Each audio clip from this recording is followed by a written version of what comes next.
ole po atoa e maua sa umoe ilo manatu atu ia oe ua e tua ai ua sili atu se tasilo manatu Apai olea Ua lava lea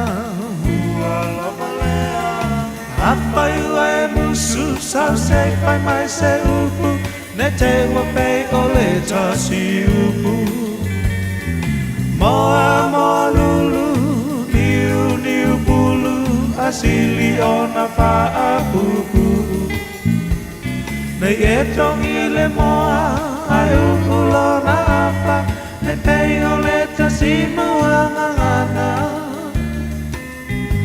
E pasia Ole ngata Ai pupula nai ona mata E pasia Ole ngata Ai pupula nai ona mata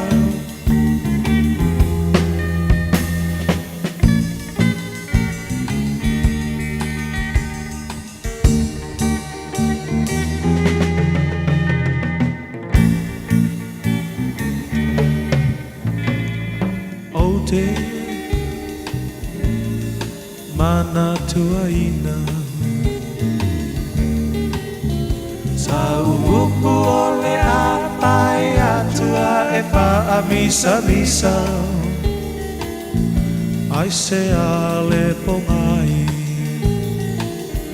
Ua mafu ai no fuli tua mai Apai olea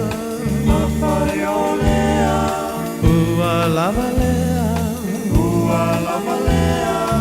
Apai ua e musu Sau se pai mai se upu Ne te ua pei ole tasi upu Moa moa lulu Niu niu pulu Asili ona paa pupu Ne e tongi le moa Ai upulo na apa Te pei ole tasi muangangana E pasia Ole ngata Ai pupula nai ona mata E pasia Ole ngata Ai pupula nai ona mata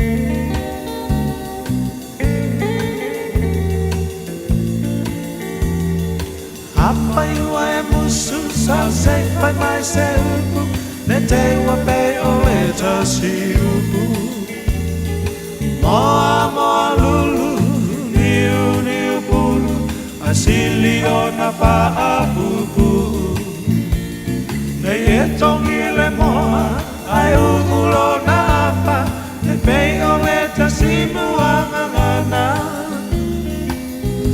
E pasia Ole ngata Ai pupula nai ona mata E pasia Ole ngata Ai pupula nai ona mata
na ole Radio Samoa se furulima iwa toru a mo e tautuaina o e ilaungangana fitua so le vai aso.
whawhetai i le ali i aso o malama, e le au noa ona vi inga i lo ngutu, e mita lo wanganga i le ali e whaalongolongo i ai e wa puapua ngaina o na latu fia i lea.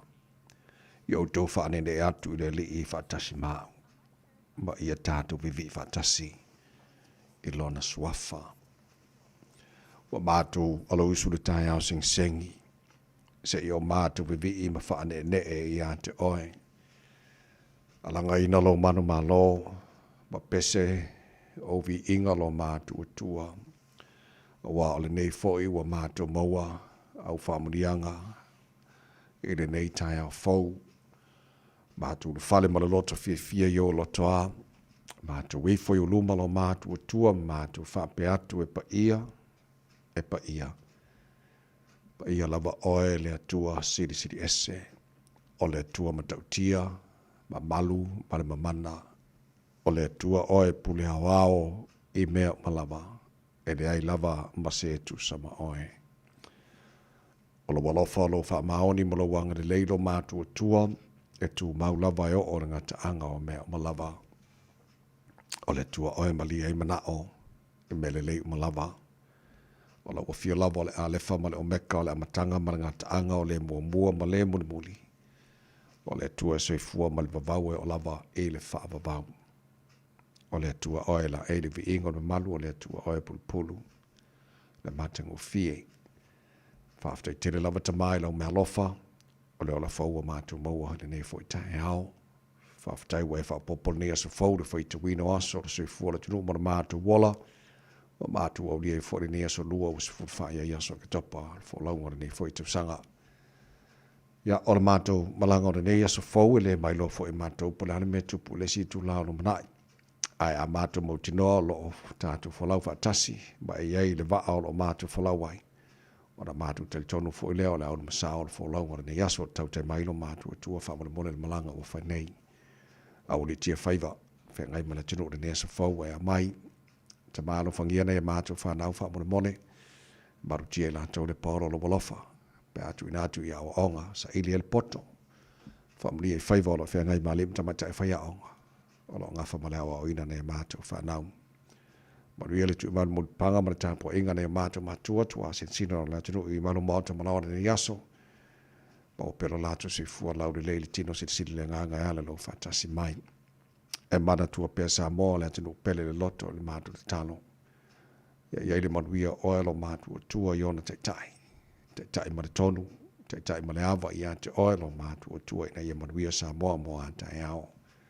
Mātua ainga uma mana ia mātua tangata uma i Samoa ma le lala man papa awa iso se vaenga lalolangi. Anga le leima wha manuia. Ia i lato uma lo mātua te maa.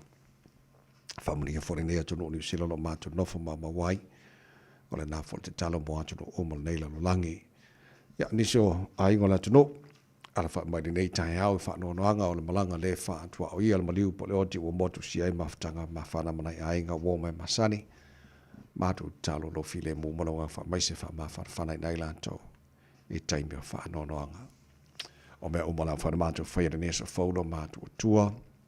Mātu whaia lawa i nei fo i atu le inga i ate oe wha manatu i mātou le nei yaso. Le musu mai o lo wanganga. Po whea lawa i elfiso wa ina. Pe au mangalo o le wasare nei aso lo mātu o tua le wholaunga.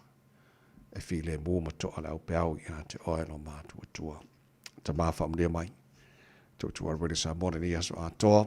Ua mātu wole mātu wala au i nei mea malawai ala. E le swafa mara malo Yesu Kiriso. Lo mātu ori mara mātu whaona. Amen.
Tai le tua o le viinga langina la pese al kolisi fa fa au I malua le tautua mo o le Samos Lima I tolu a mo tatonu ia le tula ono.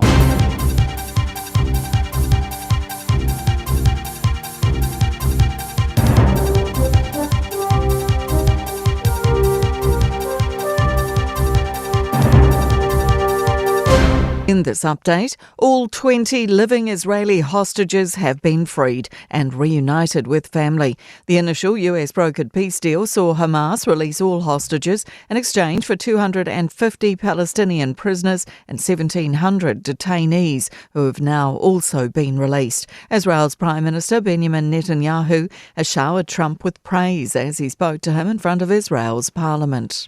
You succeeded in doing something that no one believed was possible. You brought most of the world behind your proposal to free the hostages and end the war. Emergency services are responding to flooding and slips in the Awakino Gorge north of New Plymouth. Police say they're aware of some vehicles that are unable to move. They say significant weather has made the road impassable at places. NZTA says the road, State Highway 3, is now closed between Mokau and the north of Awakino Gorge. The government's expected to save more than $2 billion with its changes to KiwiSaver. The government's contribution's been halved from 50 to 25 cents for every dollar, with a maximum payment of $260.72. Here's senior political reporter Azaria Howell. Default employee and employer contribution rates are rising to 3.5% on April 1st, 2026 and 4% on April 1st, 2028. It's predicted to save the Crown $2.467 billion from the 2024-25 financial year to 2028-29.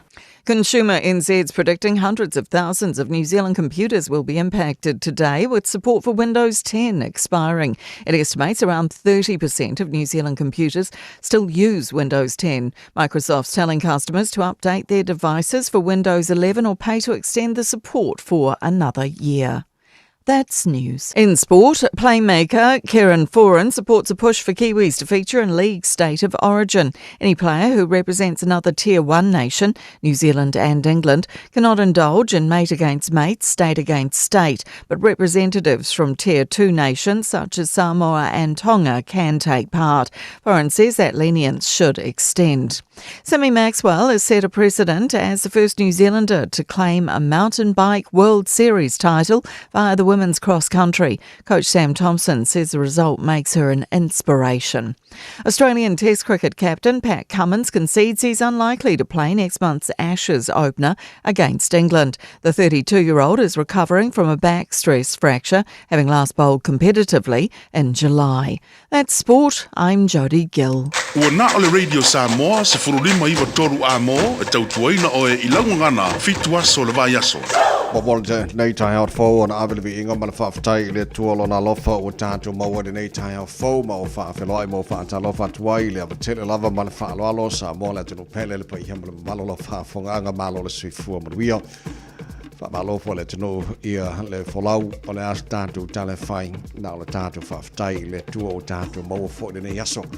Ona ona lofa ona aso na u fai le tua tātou te oli matatu fia iai papatia le ngare lei sili ese o le tātou tapa o sili le langi ia o le fo ua maua le tātou sila fa inga le nei tai o fo ina ua mori marutu si fua mona mātu wala le ngare lei o le tātou tua ia ala fa mai le tātou matai le langi tau tai le tātou fo lau nei aso matatu fo lau le laulo na lofa o tātou e le nei fo aso lua o se fulu marfa ia aso ka topo le tātou fo lau le lua fe lua se fulu mara le mau se mai lofa fonga le porokala me manu le tai au o le radio Samoa Falima e tolu a mo le fa ngal mana ta sha vai lo so so mai insinio tātou Facebook mara YouTube o radio Samoa se ra au tasi patea fa pena foi le fa pesta el channel sio ia malto ona nei ta vai meni tu tu ina ese pa ele tu la eva ele tai au nei malo se fo mania no fa ngal mana Ele tua langi mama fo ile sunga le o tavaile nei tao ele li malo la fo ile fo la man mi la sunga fa talo fatu Samoa le atu pele le nei tao ka fucking ki mo ele kai ori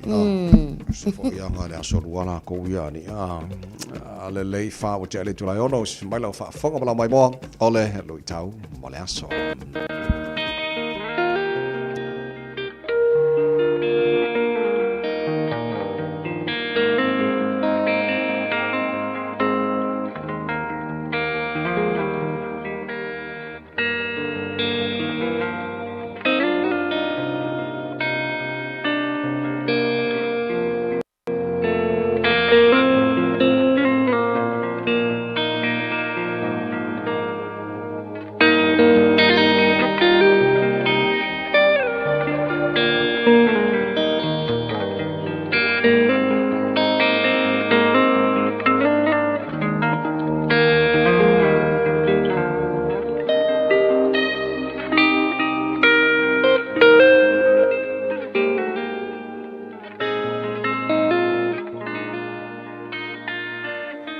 Tau mo le aso. O au le mua mua ma le muli muli. I am the first and the last. Faalinga lona mata upu mua mua a olona foi upu e se fulu ma le fitu. Ua ou I loa atu I a te ia. Ona ou pa u wifo lea I ona vae. E peisea I ua oti. A ua ia whae e mai lona a ao tau matau. I lunga I a te au. Ua whaapea mai I a te au. Aua e te fefe. O au le mua mua ma le muli muli. I am the first and the last. O upu laui loa nei a Yesu. Na whaai loa I a Ioane. I ana whaalinga. O le isi lea o ona suafa. O se tala fia tele le nei. Mole e kale sia kerisiano. O loo soi fua Yesu. A o totonu o le malo le atua. O loo iai le e kalesia. A ua whaatonu ina e Yesu Ioane. Tusi whaalinga nei. O mea o loo tutupu. O mea ole a tutupu. Male I unga o mea uma. Fetalai tu sa o Yesu. O au o le mua mua ma le muli muli. Sa o woti. Whaau ta foi. O te ola e whaavavau lava. O lona winga. E a mata e Yesu mea uma. To e whaai uina e Yesu mea uma. O se fe au tā ua lea. Mole e kalesia. Ina ia mauaa ilona ono sai. Ia tu mau ilona faa maoni. Ia tao fi mau I le atua. Ma ia alofa I le isi o na uso a tangata. O le suafa o Yesu o au le mua mua ma le muri muri. O lona uinga. Na a mata e le atua le lalolangi I lona alofa tūnoa. E whaai uina fo I e le atua le lalolangi. I lona alofa tūnoa. E le whaai uina le neolanga. I puapua ngā. E le ai. O lea ua whaari manino I Yesu. O au le mua mua ma le muli muli. O lona winga. E a mata le alofa tūnoa o le atua I le e kalesia. Ma le neiola. E toe whaai uina foi e le atua. Le neiola I lona alofa tūnoa. Ngā lue la ia male fia I totonu o lau e kalesia. Awa o le iunga o mea uma. E whaaiu I le alofa tūnoa o le atua. O le pine, o le neimea. O lana whetalainga lea ua tātou whaasoai. O au le mua mua ma le muli muli. O lona winga e whaaiu mea uma. I le alofa tūnoa o le atua. Tātou te tālu. Whawhetai tele le atua. O oe e mua mua. O la ua fio foi e muli muli. E te whaai uina mea uma. I lou lava a lofa tūnoa. O se tala fia lea. Mō I mātou tangata whaatua tua. I totonu o lau e kālesia. Tātou malau fio ia mātou fe au mga luenga o le nei aso. E manu ia ai mea uma. Lou lava suafa Yesu ua mātou tatalo atu ai nei. Amen.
Bese hallelujah worship team Emmanuel ino o se fulfitu la bote ale tulai ono no fa fonga le porkala me maru le tai harwe da samas falima I matolu mo nei minute onga makua I fa akasi masau lo le tatu musika le tai fa fia fa malo si au le tu le lo su tu manga wenga o ne fo tai au ko fa ki mu me kai au ri to kwata le fitu ile tai nei fa avano mo so taimi mo le tatu porkala me reto o lo Pena mai sunga ya pasta la fa kopa fa na mtatu malu ta fa nga le fo ta fo today in history tara ba vai par mera tupula so fa ga topal telo to sang ba vai ale china fitu ile ta nei mo fa ponga tel fo ngal pro taria ta fitu por kala mana matal ta ta mo mo ka ko sia si po amaru wala nei fo ta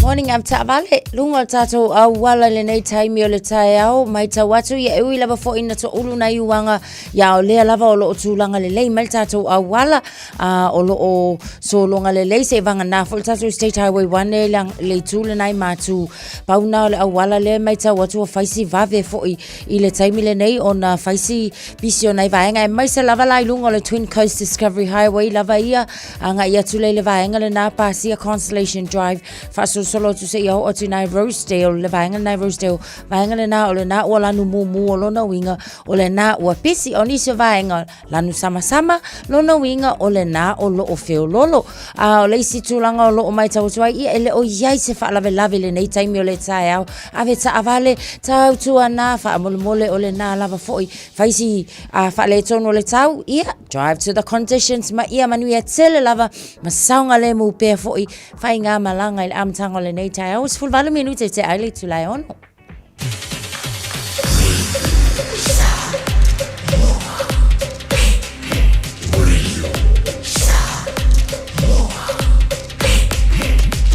Tasilingoi votu amo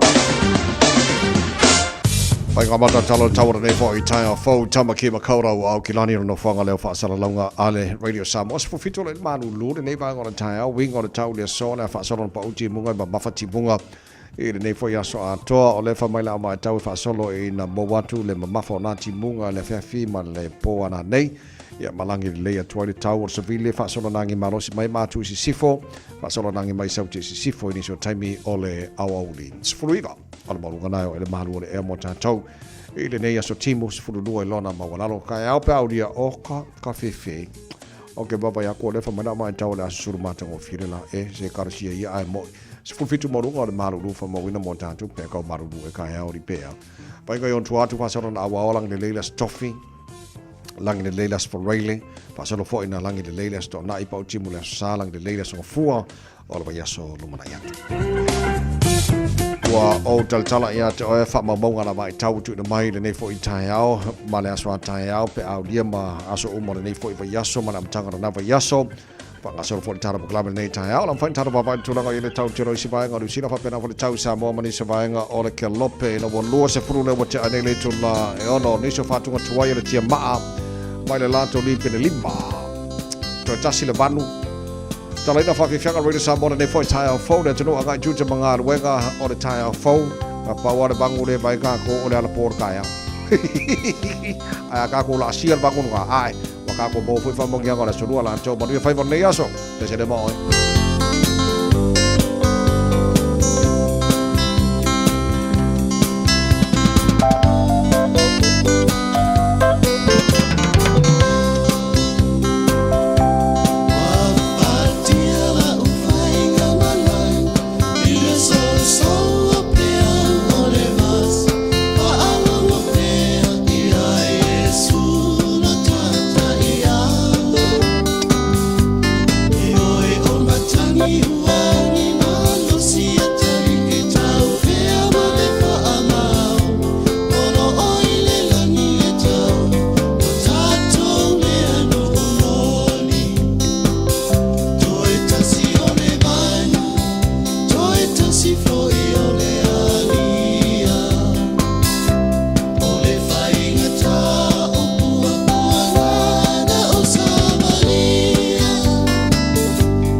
Hey ho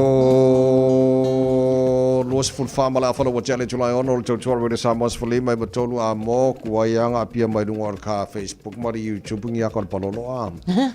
Ya wala ngo ngela ya sil polo. So le kalo fai ka fe. Ta tau le samo or ka kai mo ku mai kon pololo ma i kiri nga mo ka ngungi. Se ba ko fa maka ai va nga le le ba. Ni ko ka ba fa pololo am. Yeah. Sia ya ka sia ya. Ja, le late fatala fatu pa angal tala pakalame fa fela mani nei tai fo no ngal tatu Facebook mani YouTube or sama malo lava ia se fu manuia o lo tatu ye pe le tau or kaimi wala or kaimi o timu o te lo ye pe na I lapta inga fo ela mai tau le le fo fa no le atu nei tai pe lava fo ye ona ye tatu tala fo ile le ngana Britania nei tai o lo ye ni vai nga fo ye po o lo vaya ye le ngata na nisio vai nga le la tele ia ua matua mase se lava fo ile taimile nei o ila la talata I le State Highway 3 lona tolu I awa Kino Gorge o ina tonua o lo ia vaenga ia o le fa le tonu so o la fa la wala pta ia le mamalo la tonu ia la to o e o fa nga ina ia vaenga o la tele ina ia utangia o ana na fila fo isa ia lapta inga o timunga malolosi timunga mamafa inisio vaenga I Canterbury fa pena fo irangi Tata River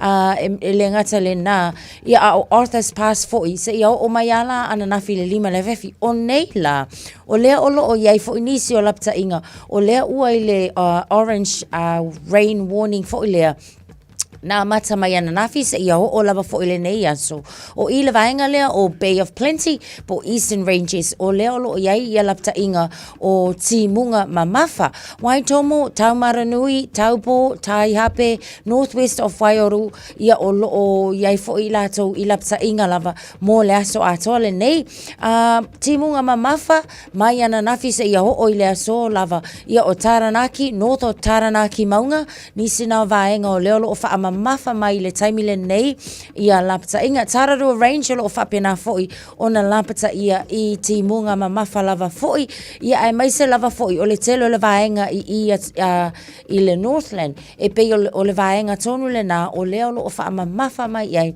ia le lapata inga ia o nisi o vaenga o timunga nei o lo whapena foi ia ona pe ona mautino ia o le foi mai tawina ai ia au kilani nei la tau o nisi na o tūlanga o leo lo mai o io mai ia I lapta inga fo yo timunga mamafa. Au ini sol tara poklame lo fa fo mai e vaenga pe ona ta ua nei tai ha o na ua watu fa manatu ia o le tara poklame ia no fo tala ia ta tau le tai fo o le talafifi le tulanga ia ni so vaenga tele na watu tara poklame ma se lava le va Israel Palestina o le talafifi ua fa matu uma ele Hamas il to lo se fulo tanga Israel o lo so ifu pea I le vaenga mua po le stepu mua o le peace po le whengainga o le filemu ia pe ona iai in return o wha pena fo ona watu watu Israel I le telo tangata Palestina na whanpupui tonu o Israel o te lo se la sanga mua le la wa ma ia ngon mana ele tulanga o ia le filemu pe ona o si e tonu le vao tonu yes tavai o se tala fia le mo le lalo langi ato ia mai se lava fo I latou manai inga o I latou o e na tau fia whaatanga tau le nei fo I e tusai fo I o le nei tau a wha umi sai ai whaafitai o le fo I lo mai tau watu ia momoli le whaafitai le pale mio Israelu ia I le tatou Uncle Donald Trump ia ona o le tau mawhai ma losi foi ia a walawa foi le tau fia ma le whaamutaina o le nei foi tau a wha umi ai whaaftai foi I le tua ua mawhai ona o tātou wa aia tau le lei o le ua mawhai ona wha foi le ngata o I lātou mai Israel ia o nisi foi mai Palestina e ui lava ina iai foi moli maua I la koungei ia ai o ai foi a le whaiengi ni tūlanga whaapea I vaenga lava foi mataimi o tau talu sia fo ile ia malama pe tatou o kaimi o kaua ia le isi ke ua se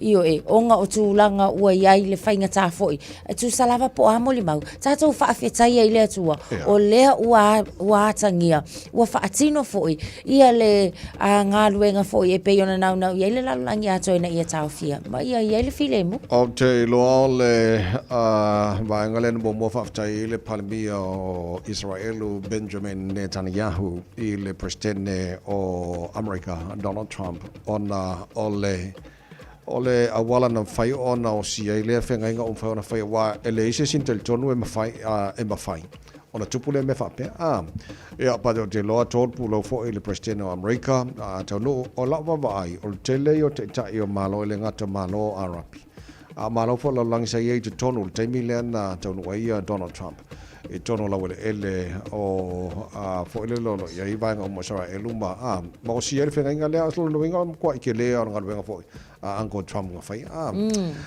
so le lei o le tulanga na iai male fa moe ia umi ia le foi fenga inga file mu ma file mu wa ta tu te le lo po le mena fa te tali Israel se uma tu la tu nga tele tono Hamas and then move to another step o le mea nga ele mautino tatou ele mautino fo e ka ko po le mea nga manga Palestina ba ko mala ko ponkare se ko Israel and then move to another se foi vai sia o se file mu e moni fa mauni ne file mu o sia ia kon mai la songa fia se ka fifi se file mu ia fa moni so ia vivesi ia le lei so o le tal fifira na ia montanto la tatu tulumata ia pe wa o le te va atu ia o le ua upa vai nga bombo ia se tatu va vai wa le titilo anto le si vai nga la titilo nga ia Donald Trump o taua Lucia Ukraine fa pe o le fai ile taua Israel mo Hamas no winga en fai fo na ole ia le amanosi on ko inga I o I vai ngai e kusala le wa ku le ia Donald Trump le van fa pe ak vai fa longo fa le mai o longo wiko ro ya ko fa longo le mai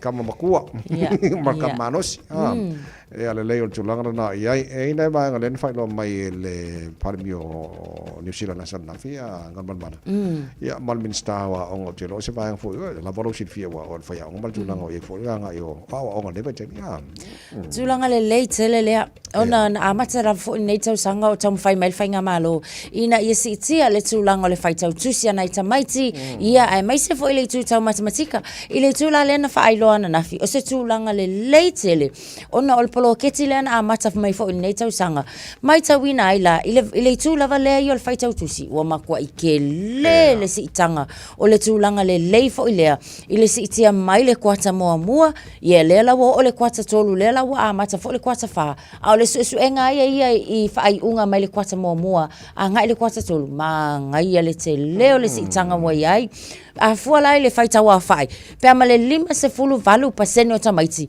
wa exceed olona winga wa ova kule le leio la lato fai tau tusi mai le tulanga sa ai ile kwata mua a fo ile kwata lona tolu lava ia o le sa tusa a fa pe nga le lua se fulu ava yaso nga lua se fulu va yaso le sa fa tamo el polo ketsi le ale kwata lona tolu wa tolu se fulu ono pasene le wa si ai mai ile kwata mua lona winga la a fuala ai ile kwata tolu lava ia fasu tolu pasene le fa yo tamaiti wa mafai na maita wina le leio la tau mafainga ile tulanga kusa le vainga ko nga le target o le phonics wa ile a fua mai ile fa wina o le fai tau tusi ai te ula ia o le kulanga ke fia fietele tamaiti lava ia atilo tilo lava I fa na le Pacifica o lo maita watu mai I low decile schools o leo lo mai tau se fulu fitu pasene ile kwata mua kwata lona tolu se fulu 5% le fa ta mai Pacifica leo achieve ma wale leila la tau mafai o le foi la mai tau ia bosi tia mai le lusu fitu pasene ngai ile fa se fulu 2% ile va lava leo tau le kwata mua ma le kwata tolu ia ta vai mal fa fonga la tunu o se tau mafai nga le leile mo fa na uma lava ai mai se o le makwa ile leia le kama kiki al waku le primary school o le college kwa le leile fai tau tau tusi. Ai amata mai lai inga I vaenga ia fo ilele o le phonic o le mema le o kamala ia wale fisi o hanga me o phonics ia o le upu fo ilele mama tai tusi e mafai onka mafai tato e fa leo ina ia luakula kama kiki kilo le upu la po ala wailo ole fa pe ole ia mangko ngai ko inga ole apple ia le mai lo mangko le saso b ole makai kusile mai ka mai kiki pi mai lo matua ia be ia va ka mai kiki be ole latina ia fa mai lo makua be apple ai ole fainga la le na ole phonics faingo fia wa ai lo ka mai kiki fa le ole matai tusi alu aku le upula po wa faingo kai peila o upole P ma le H ia wa upunga tu fatasi ia ele fa le o ina la PH wa le spelang o le phone PHONE ia lo ta mai titi o le PH e fa le o ile F pe o ina sipela le upu faingo fia ya le ina ta mai titi ia o le SH o le sh ike wa lo aku se si fa pe school ia wa ngai upunga fa pe na lava le la tu spela ina ale ta wa na por kala mele nei mo ta mai titi ia fausia ai lo la tu I lo fa le upu ia ma faingo fia inga fai kaule fai upu alu aku le kusi ia wa makua I alu le aku ma siamu paule tulanga le fa fetsaia le mai ta watu nei fa na Pasifika ma ngai kele nei si tanga wo ye mo tato I tama fai ai pe le ngata ile onga fa wau fo ile fale pe au mai nei tama til fai so no pasene to los for famino to lo talo le tula fitul polo club malo le talo we samos for lima the tolu mom ya waka ko sia si sala fai au le nei tai au samo o the crew fa vi fiang on the tai au good morning Matango fi na wa ilala be asulu ye na yo love for nuwa le moana ila masina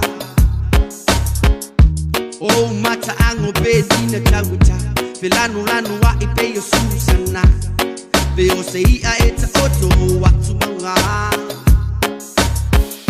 afai tele tonu yo winga mana suma tama futa o tele pelo ya te ole la fasu e yo tua o ila umasima automotive no a bisia oya ole ma we papa sa tau if a man la ya lo mutulea la fa ya lo mutele la valea vale lo fo ile ya e ma fo ile fuli malesea if a man la ya lo mutulea la fa ya lo mutele la valea vale lo fo ile ya e ma fo ile fuli malesea hey hey hey hey se la faille aurele hey hey hey hey o anga I fanu malau anga nu o tu mau be fava mau e malu lava ono Yesu fa mole fai ma vai su le ai si tasi folinga mata e pele lava o lo fatu fai uangalo ya oile alo famale lo toma wala lo sauko ila oi saufa ima io auta fa se fai le alo fi amatai ole no fa longo le se fai mai o se upu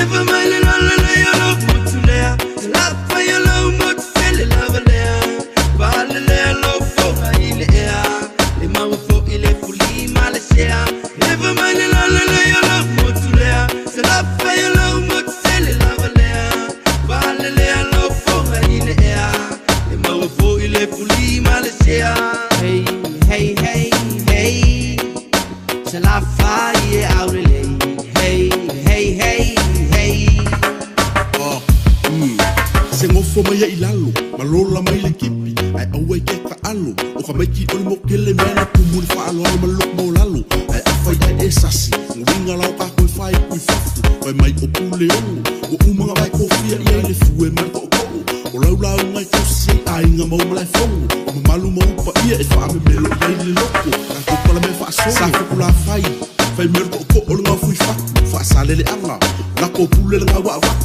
Nanga e monga tule sale aula Fai ku kule malai Ufale nga fulu ma faufonga Angai fo mo fai mai e pule sa fo. Finga o lo malai e si o si o mia e fale lo ku vai singango. Le kumalo e pule a sa o lo malai fongo o maki ai u au. Pa solo mai le kusale no le kala mana mana mai vai kasi fale ko il malai le kamau a seka.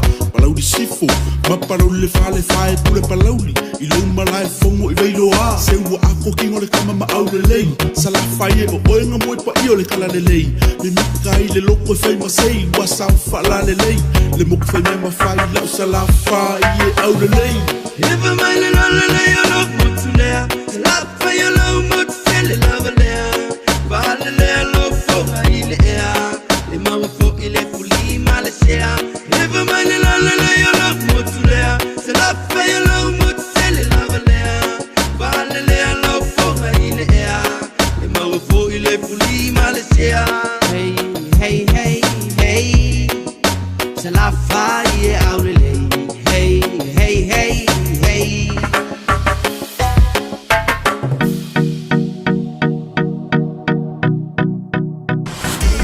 Radio Samoa. Taslima Ivatomi. Zato te mana nao uma lava ia sao le whainga o loa tau whaonga. Ia mana tua, tau whaonga o loa uma tasi, lua malilima e puipui ai le tātou pāneta. Whaonga sao o loa tau whaonga. O le nā wai o lima, sa Eliane i Auckland Council Recyclables, Tāmaki, Tūriki, All Together, Auckland.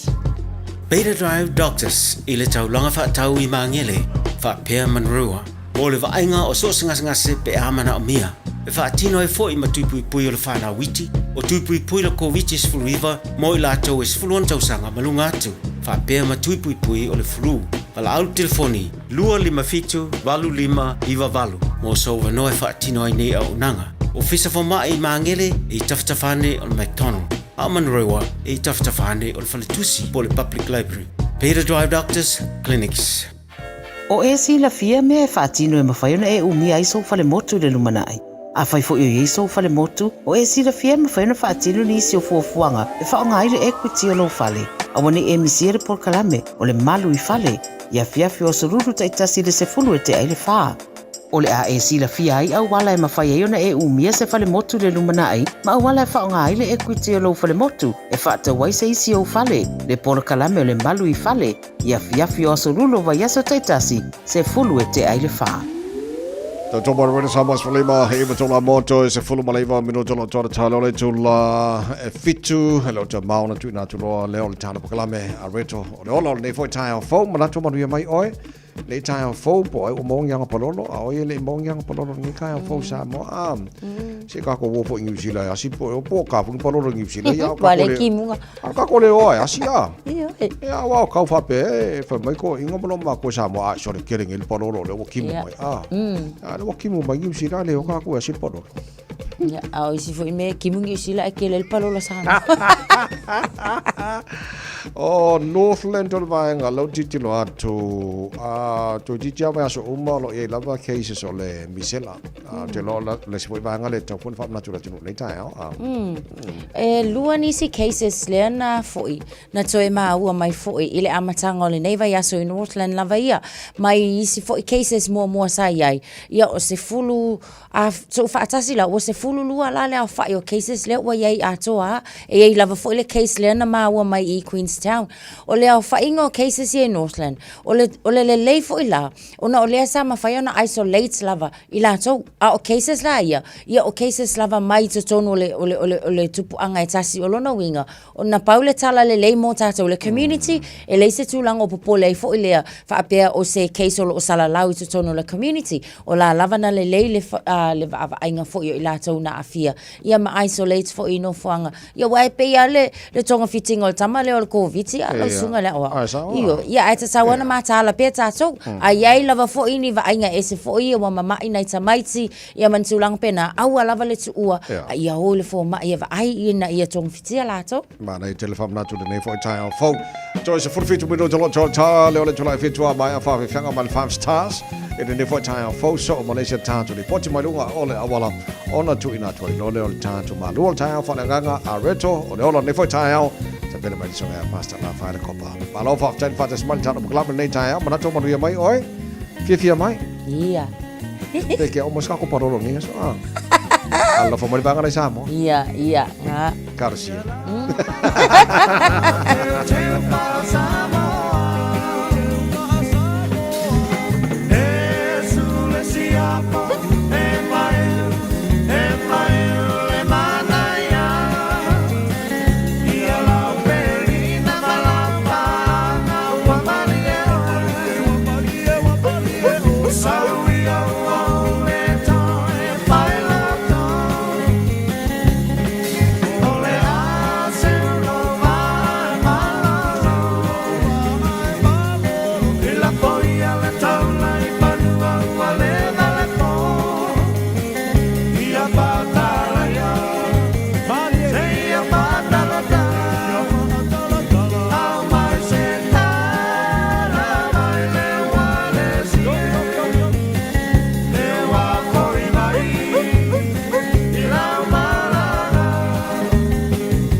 Tātou toea siasia tu fo I lunga o le ala tele avta avale nei taimi o le tai au o le mai tau atu ia ua faisi slow lava fo I o nisi o vaenga o le ala tele Lincoln Road o lo mai tau atu pe amane se fululua minute le o lo o iai tātou taimi nei na o lo o slow lava fo I ia whainga malanga le taimi le nei ma o lo o iai male ata o le ta avale ina le vaenga le na o le ala tele o lona winga o le na o lo iai se ta avale la vea le taimi le nei o le ala le na ia o le tele fo I o le poloka o le vaenga le na o le ala tele o Nera Road lo mai tau atu foi o lea foi e whaapena o na tu slow ma delay I le taimi le nei o le tai au tu maulava le pisi o lunga le vaenga lea on State Highway 1 I le anga I atu le North o lo faisi pisi o tātou e whaapena foi le anga I atu takapuna I le taimi le nei o lea ua mai tau atu whai le vasi pisi Twin Coast Discovery atoa lunga o le State Highway le na mai tau atu I o le na lava o lo ua pisi mai tātou Messi on State Highway se fulu ma le ono o lo mai tau atu le na foi ia ua faisi pisi le taimi le nei o nisi o vaenga I lunga o tātou State Highway lua se fulu ia o lea foi o lo mai tau atu o lo faisi pisi mai State Highway lua se fulu taimi le nei I Wiri talat o lo iai male ata o le taavale o lona winga o le fo o lo iai se taavale la vea I le vaenga lea I lunga o tātou State Highway lua se fulu la lea I le anga I atu le na I le malai vaalele lunga o tātou State Highway Southern Motorway oka ke o fo av taavale lua tātou taavale tolu taavale o lo o mai tau atu o lea o lo o faisi feololo ngai ka avale o I lava I lunga o tātou State Highway 1 tonu o lo o iai niso le malo la tunu ia mawhai lava foi no so ani mai Running Park o lo iai le ata o le isi ta avale le foi lo mai tau watu I le vaenga le pasi o kako Fetaula inga wala le alu ese atu Hills Road anga I atu roi lunga o tātou motorway o ina lea foi o lo iai le isi ata o le isi ta avale ab ta avale I wha mole mole ia tautu ana Takanini on State Highway 1 o lea foi o lo iai le isi aka o le isi foi ta avale ia ab ta avale wha mole mole tautu ana lava le saunga le mu I le nei foi ta au ia faisipa u wanga ma se le awala drive to the concession sa vale ma ia manuia tele lava foi fainga malanga ole nei tai au ina ua Joyce fulua minuto ntale o leitu la evalu o ia fit Alpha, we're the Katinas, and you're listening to Radio Samoa on 1593 AM. Bread of life sent down from glory. Many things you were on earth, a holy king, a carpenter, but you are the living word. Say it now. Come on.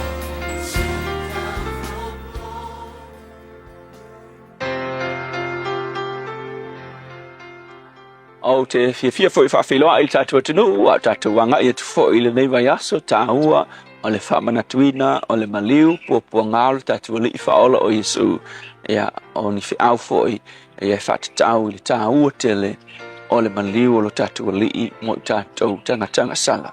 O le Roma e lima al whaupe ono I whapea, a wana maliu ke riso I ona pō e te tau wai, ina o vai pea I tātou, o le sui o e whaale matau. A le upu mo oe I le nei vai aso e whapea, I le nei aso e whapea, o le whiau o le sātauro, the message of the gross. You know e tele manatu malangona o tangata e winga I le sātauro, Eva ai le sātauro I ai lava le winga mai e te oe. I le tele tangata kerisiano o le sātauro pe eva ai o le ata o le manumalo. Wafo o le nga mangumalo a Yesu mo tātou. Ai le tele tangata le talitonu I le tua ava ai le sātauro o le ata po le whailonga o le toilalo o le matanga ma le whaalumaina. A wafo I a whape ke su e vai tau sa whatau ai le nei whasalanga ma awhaina tangata ma whasalaina tangata I whasalanga le nei. O le whaasalanga sili le nei o na matanga sa whaongaina e le malo roma e whaasala ia na pangota. Ma o le ele ngata o le whaasalanga sili o na matanga maungaunga lea. Ai o le whaasalanga sili fo I le whaimai e sili lona tinga a wae umi o na whaataunga ina le tangata o na whaato a oti ai lea. Dela, awa ai I le tele o tangata le malamalama o le sātauro o le ata o le toilalo ma le matanga. Pari ia te au pe au ai le sātau e tusa ma le awhionga le tua. Ia te au e whamanatu mai ai o oe o le tangata ua alofaina. You are loved. Ua alofaina oe e le tua. A wafoila, au ai le sātau e whamanatu mai e le ona oso ulelei na alofa mai ai le tua. Ai ona oia na alofa fua mai. A whapete wa aili fwai tau sa tatu whai tau ina whai mai. Awa o na pō e te tau ai. A whai mai. Na maliu ai Yesu mo I tātou. A o vai pe tātou. Whai mai. Na maliu ke riso I o na pō e te tau ai. O le upu pō e te tau ai. Luna winga. O le kaimi renga maliu ai Yesu. O le kaimi sa o lava. Ai a efesiri o le ale kaimi sa. E ke su e aku le kaimi sa. O le taimi sili o na vai o le tangata. Ma ngā sala o le tangata. Ua ke vai aku whai mai. Na maliu e whai masui o e whaale matau. E le maliu se kaimi fo ilea o le kaimi kakawai. A le o se taimi le lei o tangata. O le taimi sili o na leanga o tangata. Ai maliu a Yesu. Winga, o le kaimi saonga maliu a Yesu. O le taimi o le leai o se wha moe o tangata. Whai maila loi fulis whai upu a wawa whaalitino mailo na alofa I ate I tātou. Ina ua maliu ke riso e whai masui o I tātou. E waile upu le whaonga. A o tātou wanga salapea. O le taimi lava le whaonga. O le taimi le anga o le tangata. Whai mai maliu a o tātou wanga salapea. So, ia te aula. A ewa ai I sa tauro. E wha manatu o tuai ia te oe. O oe o le tangata leanga. Ua alofangia e le tua. A wafo I lewa I marikara puspaia. O ka kukai mileanga. Taimi te tau lea. Na maliu a Yesu mo I tātou. Mo oe le nei aso. A tātou saungi e whamanatu le nei vai aso. Le maliu pua ngāo le li whaola o Yesu. E whamangakua ia te oe. E le o tangata ngā maliu a Yesu. Kei mina Israelu. Le ngā wala au.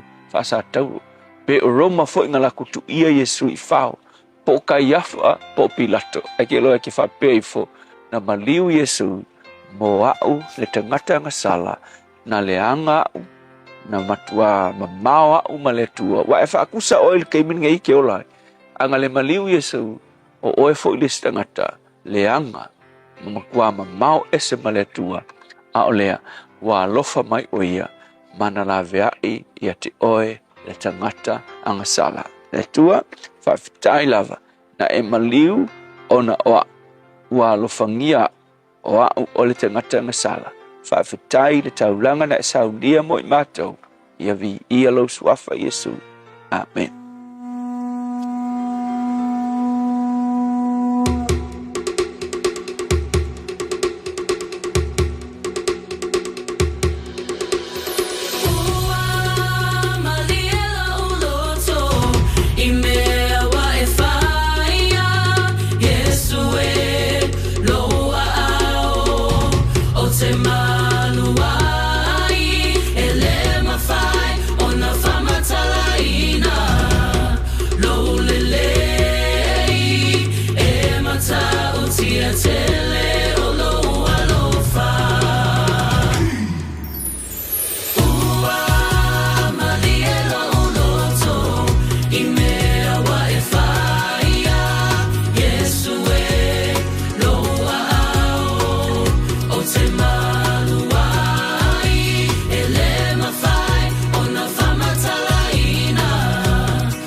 Maria lo tole pese mala pese la anointed praise ina wato lo mino tolo tolo tale ole July fit tole se fulu mar fa ke topa ni mera tupu ne ya so tau sanga wa ma fai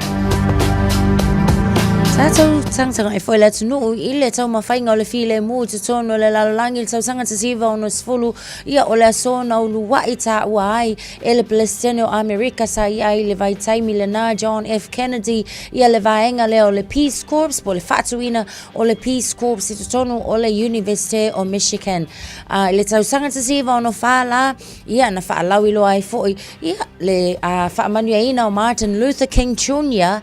I le Nobel Peace Prize I le na fo I tau sanga ta siva iwa wha Nobel Peace Prize ia na wha pe na fo I o na wha amanui ai na ai Yasser Arafat o Palestina Yitzhak Rabin o Israelu ia e wha pe na ma Shimon Peres o Israelu lava nisi na wa ainga mena tutupu fo I le nei aso I tau sanga o mawai I le tau mawhainga o le file mu I le lalolaki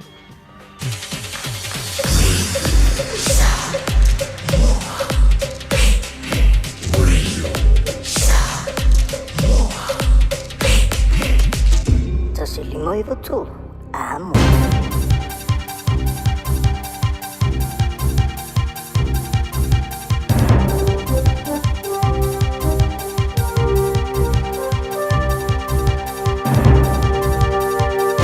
In this update, Donald Trump says today is an incredible day for the world. His US brokered peace deal has seen all 20 living Israeli hostages freed in exchange for almost 2,000 Palestinian prisoners and detainees. Trump and other world leaders have also signed a Gaza peace plan at a summit in Egypt. He says the deal will avert a third world war. This took 3,000 years to get to this point. Can you believe it? And it's going to hold up, too. It's going to hold up. Significant cost savings are on the way for the government over changes it's making to the KiwiSaver scheme.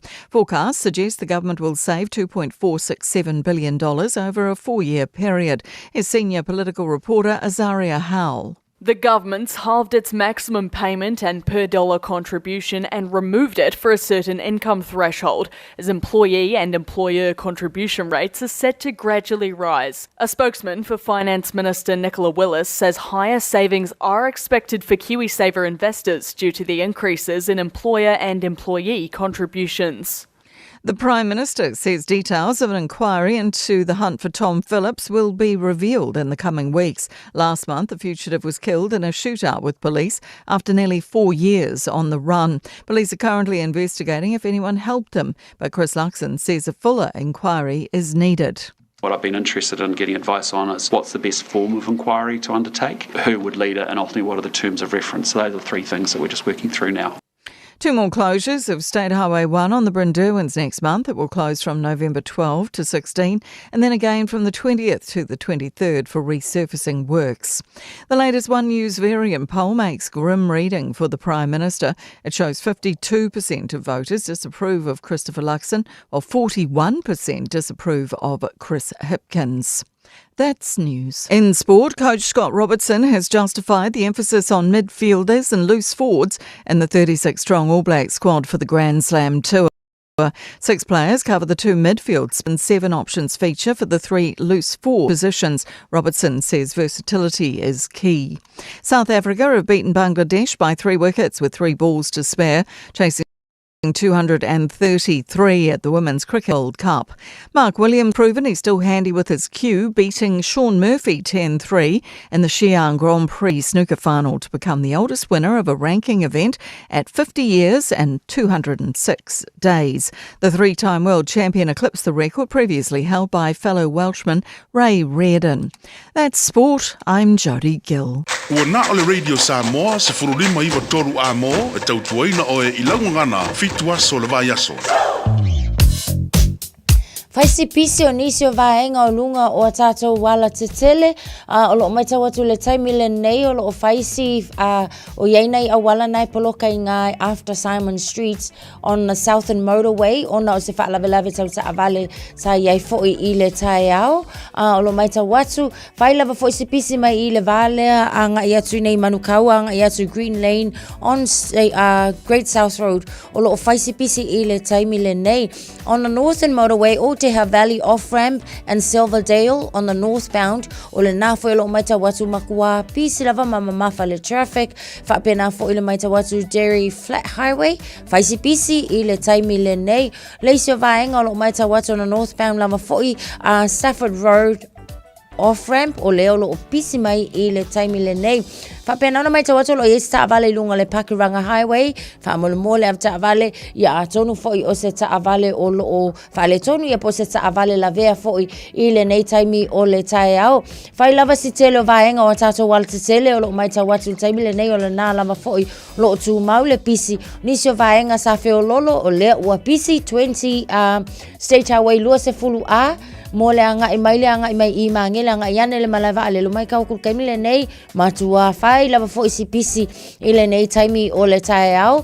Lunga tato Southern Motorway o lo mai tau watu lava o lea lava fo i lo tu mau le pisi le taimi le nei. E mai se lava foi i o wha lawe tau Taavale ia na ta ua o leise tātou li poti mua atu. Wha mole av Taavale tau tua nā lava foi nei taimi o le tae au ia ua wha le tonu le tau a ia tau tua nā tau sia pia le saunga le mu i lunga o le ala tele. Nisi nā o suinga ma ainga nunga foi le tātou State Highway Swima Leono ia o lea foi lo mai tau atu ua whai lava foi si pisi a ma tātou i nā le vaenga le nā the concourse a ngai atu lava si a ngai atu i Messi whai si pisi o tātou le vaenga le nā o le ala tele av Taavale tau tua nā lava fo i le saunga le mu ma ia tau sia tu la fono o aso e le ai fo i le tau i lunga o le au ala tele wa wha minute te aile tu lai fitu. Radio Samoa tasili mai batolu amo Radio Samoa tasili mai batolu amo.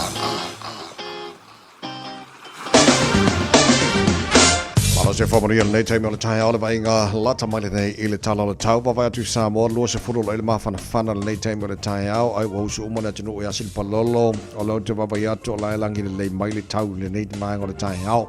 Winga le tau Samoa na whasona langi le lei awa o inisio teimi pa utimu inisio vaenga o le tunu. Tolu se furu degree Celsius mo runga le vevela le e Samoa ne so. Lua se mal tolu i lona maualalo. Talo mai Samoa pia tana balu i le tae o nei, mo le siri fia le tunu, whatalo whatuai panga u, malapa le manu le tae au, so se vahenga le tunu pere Samoa, whapena fwoi Amerika Samoa, malo lava le soifua manuia le nei tae au fong. Se mai talo le tau i niru sena nei, tātua amata mai le motu i saute, whatalo whai panga u, le tātua pokarame, so se vahenga le motu i saute, Alexandra, sfo lima le maurunga le manu le so, o le alangi le leili tau mo o tau, e le nei aso lua, sfo lima fwoi le maurunga le manu lui Blenheim, o la fasonon awa oe pa utimu i nisio taimi, ma mal pa utimunga i le fiafiana nei i le tele vaenga o Invercargill. O la fasonon awa oe pa utimu nisio taimi sifulua malunga le malu lu. Kai Cora a awa oe pa utimu sifutolu malunga le malu lu. So Nelson pa utimu fasolo i na langi le leis fulfitu malunga le malu lu. Queenstown langi le leile tawe awa oe i nisio taimi sifulfana malunga le malu lu. Timaru awa oe pa utimu fasolo in langi de leile awa uli sifulua malunga le maru le so langi de lei Wanaka the Needham o la fasolo in awa oe pa utimu ni so taimi sifutolu malunga le maru karas jeje marosi fo manuia o mai tatou nei tae au fasolo na awa oe pa utimu mo tau e ni so taimi fasolo langi de leile fia na nei sifutolu malunga le maru fo mawina mo karas jeje ki loku temperatures mo le motu sautia fasi maru e o kourit ngia so luani le leile motu matu pi tola bunga motu matu kai taia pa uti munga ma mafati munga ini so taimi mo watu ma mafona ti munga le fia na nei ma sabili angi malosi mai matu sifo sfuruiva mo runga maru le efa mo wina mo kai taia ile nei fo yaso ile la mo Wellington good morning amiri fa manam tato uma pa angal tara kalami so svango la mo malosi fo mo wiam awa pa uti mo tolang le leile o uli ma le fia na nei sfuli mo runga maru le so tauranga alo ye lapta inga mo timunga rain warning orange warning pasolon pa uti munga mo tau ile so ange malo se marsa vidi mai matus furuiva mo runga malu le e tau po alo ye foi lapta inga mo timunga rain warning orange warning pasolo ina pa uti mo tau le so fufitu mo runga malu lu oro torua pa uti munga mo tau ile so lang le le fia na nes fufitu mo runga malu lu Palmerston North awa foi pa uti mulang le le fia na nes fu vanu mo runga malu lu le so ni Plymouth Lo ilap ta inga mo tatou rain warning yellow watch. Pasarong pauti mo nga mo tau le sos fulvaru marunga malu o le ea le nei fo yaso lua. Nei pia. Pauti mo nga mafati mo nga ni so taimi lo so tasi marunga mafan fana Masterton. Awa pauti mo le sos fulfitu marunga malu lo le so. Ele vavatu Hastings ola pa o timu ngana vaenga o New Zealand lo so tasi marunga mafan fana. Ele tela vaenga o Gisborne ala pa o timu nga le so. Los for marunga mafan fana kirkiri do lo ele pta inga rain warning yellow watch. Pa o timu nga mo tau le so se for marunga malu lo fa mawina. Mo kirkiri lo ine so. Tama kima kaura wo kilani no fanga fasalanga radio sa mo spufitu. Ola ele malu lo ne vanga o tau tu mawinga o tau le so pa o timu nga mafati munga. Kabaila ba tawa na mo watu mabafa na timu ngala wa uli malangi le toile fia na nei or se video ngi malo si mai matu si sifo ni so timing sfuru ivan mo lungal malu le ea fa mo wina mo au kilani le so tai au pe audio la langi le taus fu kitu mo lungal malu lu tai au maso langi le le sto filang le le sto rele mala sto na ipa timu le salang le le so fuor viaso o lo malaya Papa bonga ko na tuna mai la vai tau nei time ole tai au le tunu ala lampa pa au ni se vai ngor kilo pe manato maria mali tau mo tau nei so forward ta to o lia le tau tuan really samos falima eva tolu amo ina ua eva man afa o te ai nei ia le tu la fitu ya ska ko ki ma ngai ai fa tei le lo fo le tu nei tai au fe ko kwa laisa o ia yo so kimunga ko kwa laisa sa ola manga ia la mal falawa fo ile le falawa la umi ia la milanga ai makwa mili le ele pakai ko ole French stick for ka ole falawa kamala ai voice kasi no le sa ni kai la au falang ai sa wa ya le leiso ole tulanga na ia ta tou mas se allo fo me fesa ko ki fa mo le ka un fale ki ka ya bo ta to oba ya le lei ya uso le va ngala ya sin pololo sa mo ya le lo ape ke fo wala ki ka ko nyaka wala va fo ya le aka ai na va ke le ya la nga ele fai fo ngala le laki ka ko yaka le la mai ko fa lili ya va ya or ko fa lili mai ka ko fa mo le ana ya tal si mo si pololo matu tala no mana ni fo I uso na fia tala no fo ile yang ole ale ol pololo fa ko fo I ole ese le latape le ngata ina mamala e ol tangata ya lu irsami o le ula e te man tuala le sa ka ko ngom ngal man na isa bon na fia o temi ua moso oi o le langa ali o isi la au manongi umar bau ya o me nga fai ula ka ka yo ka palolo ya ke man kuala o alan fai ula wa fa mai e lata mai le a fo le se fo yanga le ai ke fie ke le ai ile manongi ma ngai nga la sole ana pawala le me le a fo le nga nga ka woso ale la swa vai ro liu swa vai ro me ala popo ga ka yo e karporo ia kar ba vea po ai le yo so la ba so la ia liu swa vai ro le ka fe so ke ngofo sa wongir ka au fape ale lo apo mo se pa lolo ingi usila ale le o ka ya si so ka fe asi ngofo fo si le sanga be fa le fa wangi la le ya alu se ya ku pe lo mo se pa lolo ngale ele have a bridge mo no show balon pe ya ma Shakespeare ya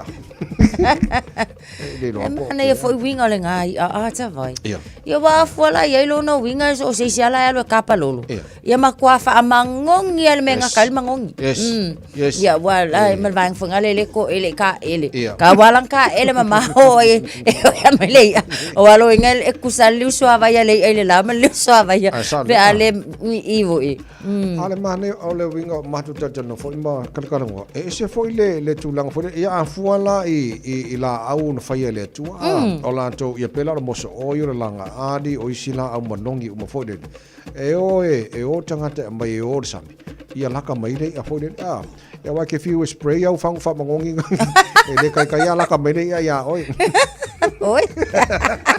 Di kai yang ala ka mai nei ai oi. Ai ola au le bao manongi mana ya. Ai o ka malanga la ka mai tele dei.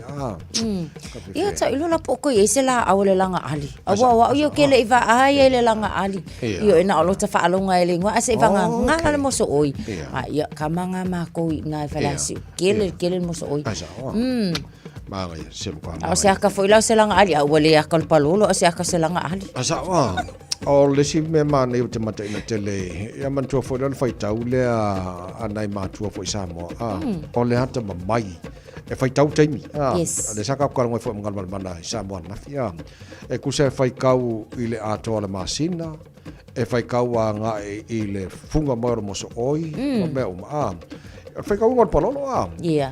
Ya wa le la ai wa kuwa e sa wa la ka al palo ma le si me ko le lo po mo palo le so ma le wa ya si ya fa ko fo ya fo a wo kwa ya si bure palo lo ya ba inku o sa mi a mai uma ma ba ngi nga wo ye uma mai si mai lo funga ai sa wa ya ai sa wa ya ka si ya ka ko fa ka le mo ke do nga la ki ngi ka ko Laki kako. Iya. Morkero le aka le on Facebook. Le ai nei va ngai ke va con plan Brian Tamaki.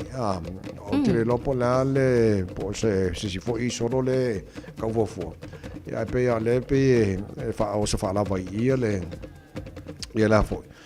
Ya por council pe ai awange yo. Ia tawai o leo lo mai tawa tu sai ia mana tu fo yo le walu mana I fo ia le vai aso le labor weekend ai o ina tonu ale fo ina fau wai ia le isi sol te ela le so ile fo fanga la vala la to le council e ka kau onga ia inga fo ia e te tawala ona meet e se fa la tonga fo o le avaku salato application o le fia fa tau salato sol te o sol te ela vai o lo fa ingoina o immigration protest o lona winga o ia fo I vaenga ia I te tonu lava fo I fo fuanga fo le immigrations e leo talia fo ia e le nei fo I vaenga so o tulanga lana ia e ui lava la na o leo au mai fa pe o ia fa lawi lo o leo to solo po o le fa lawi lo mai lava fo le council le ai nga decline le lako application o nga e le I mafai ia ona ma wa tonu vaenga te tau ona te tala ina lava no mo fa tanu ia ai ke o ia o le taimi fo yo so malolo ia wa mana tuala a fal sol ke kele a maka mai langa no sure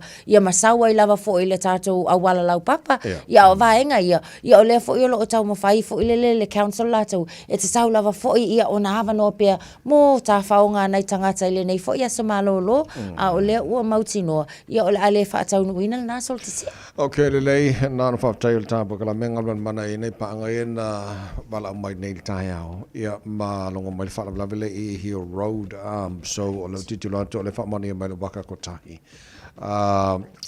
State Highway 1 city bound ia bo northbound by the way out on my Hill Road for the on ramp off ramp yes then to what fa la vele na ia le na lip je mai vala mai ni so tatu to no fo lip je mai na vaenga ma lo fa tele so sorry mai ia wa lo to longo ina mai ia fa pe na fo no longo ina tatu ko la meni silfia ile ba malo le to lo ia le vaenga la bala ma lo fa tele ne fo tai fo lo te ba tele ta vale le na pe fa ngi dinga ma de pe ku de fa nga re lo o malo na ola o se tulanga fo ile le tau o le fa fonga fo ile tunu I tu ainga fa la fa pene I fanga rei ia o le fa la fo ile o le vaenga fonga le fa tu atu le taimi mo ia ia kile inga kasi masau I luma le anu tatou o le tulanga la le pe fa pe fai ale nei fo I le nei to ai ngaso e wa nga mai mawai le ola o le tulanga na e le tai ona le o le fa manatu la le te tawana fa manatu pe mo tatou o fanga rei le na tula I mai ai foi ia le vaenga le ia manatu ala e lava foi nga yo inga a leo e tau mafai pe ale ku mo le ku lua ia o nga ia le vaenga foi e fa tau no ina nunga awala tele e pe la ona ia vaenga na Riverside Drive o ina le sa fa tau no ina le vaenga na o le ku ia me foi e ka mo fai ia tu alta avale ia ai ulava foi ina mau ia le ola ona ole le utangia a wai lo se ia wakakau onga ku io ia ai le ole fatu atu ia ai akili ai lava ona fa sawa masola awa ke fa kupo fe sola ia e mau lava ale mau la le ia wa mau mai o se kulimangu ia po se kona fo io se isi fo I fasi awala ona mau ai fu le ola sa tau ona fa au ngale le ia mo nisi fe au mani ngaluenga ta ole nei ola asa le faingo fia ngaluenga le pe au sta I tanto fa mo nei se fulvalu lo tele to life to fa fonga por club ma ron ta with us amos for lima to lo amo fa o ta fa fi fianga ta aswao lela tanga mo Felice Michaele Ulfia lo au fa o ta fa fianga le po ta fa lo se fu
Katinas, and you're listening to Radio Samoa.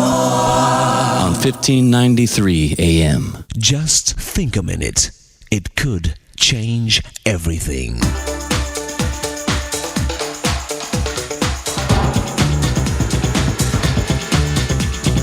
Think a minute. Recent studies show that only 1 out of 3 people have strong and healthy self-confidence. That means 2 out of every 3 people simply don't know the ability they already have to be successful when it's right there in their hands. But if you want others to believe in you, you have to believe in yourself first. Remember, no one can make you feel inferior unless you let them. A successful businessman says, you can't push anyone up a ladder unless he knows he can climb himself. Many of us have an image problem, the image we have of ourselves. As one guy put it, you can't win a horse race if you think you look funny on a horse. To succeed, the first person you have to beat is yourself. So stop believing your own lies about yourself. Just change your mind and you'll change your life. One of the most lethal weapons that can kill your success in life are the 2 little words, I can't. You know that people used to think that if human beings traveled faster than 30 miles an hour, it would stop our circulation of blood and kill us?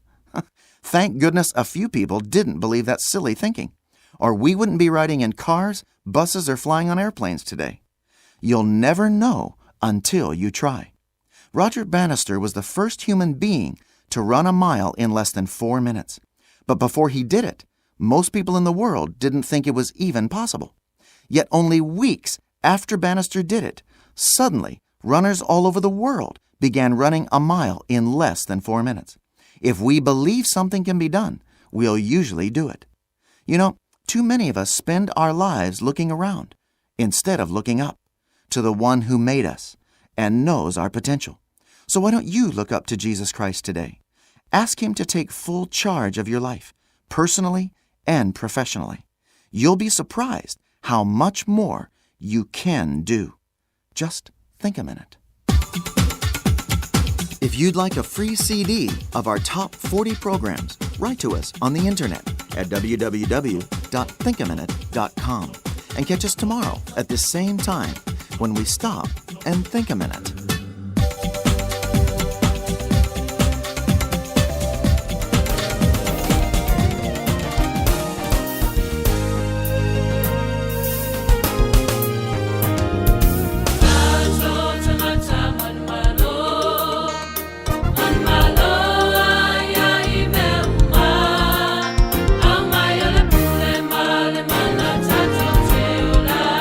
Jehovah, oh,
Tasilima Ivatolu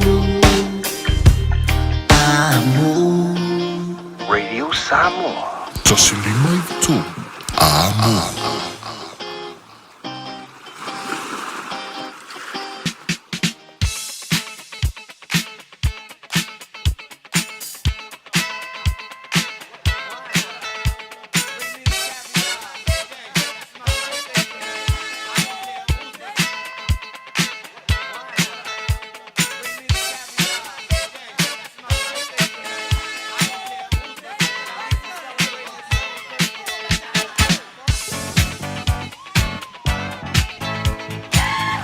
Afatonu le July feature family ngas fana ola solo nei is full fa ya soke topa le tana fola ora nei foi sanga matala telefoni mo oi kuaya ola video al telefoni wale vanga makala tolu fitu tasilima iba tolu lo mo foi lavanoa ile tato imeli On air at radiosamoa.co.nz. ama fai foi on fa ina le tato Facebook ma YouTube ro Samoa oka ka fe o ya o fe la me va ve anga ia la omi o ia ana ngā kai au fo. Le lei o te lo pois family ngā pito man. Pia o le whaikanga palolo tawai. Ile le se family ngā o mai. O le mela le lo palolo. Ia le lei telefoni emaili se ova vai atu. Ai, sole. O wakuna sol ka nga porolo ni ia le le taru telefoni nei taia malo se fo.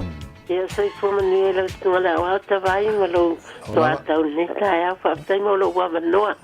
Ia o fa mani nga la spana ur pa na ia e via le tua i le taia o wa dele lo na lo fai mul mai lo to sai mo pero na lo fa mo na nga le fa tai mo esta si o fa na ni ya so pa na tuina lo tau sanga ya wa lu surfi tu e tau sanga silon ya alo fongia ele tu to pa poponi sia stel ya o la mama tanga ta wa au no male ya wa fu ye tanga tai ai au no male ele fa tau nuina ai o lo fa nga au mai tu i uso lo tama ya fai matama pa tu ande li sa mer pone ko se foi mal pa tu ia i fale a lupo ia ai mai se foi mato nei i me ro tato no foi ia ai ia lo fongia le tua ia mala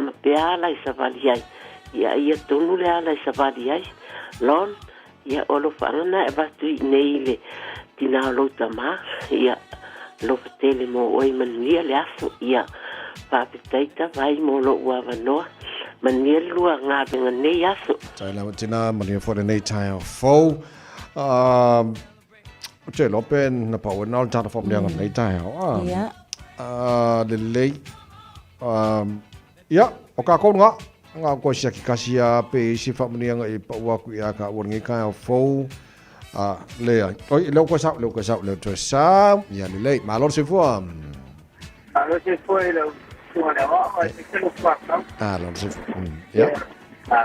ya ole pamong llama o si o dinero eso de tu pau o pan se como aí ya a coelho pouco como o sabe eso o cabilia a mele que clipa e lo pole tu ma poco ele solo bola vale Mayo se fana o nese so produa para los tele hoy o pasua nese o so mani ya pero pero está nei de ya a los que de hoy pero eso no hace mai Toi lava.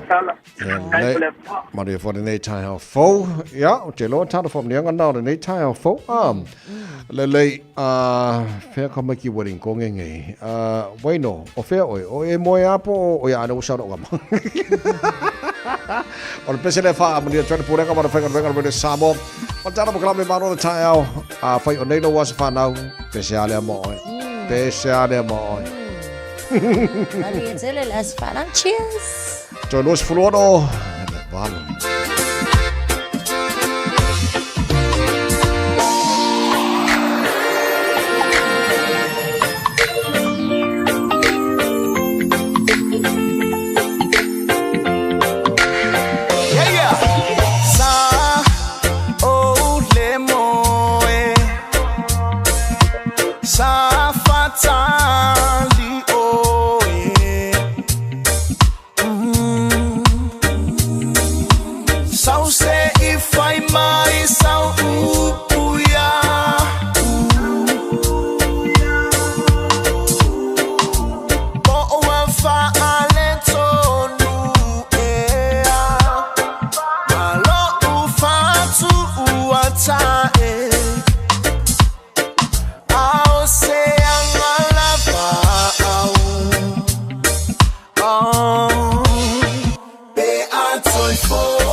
Baby, tell me how you feel. Baby, got me one up, damn, I wanna see the deal.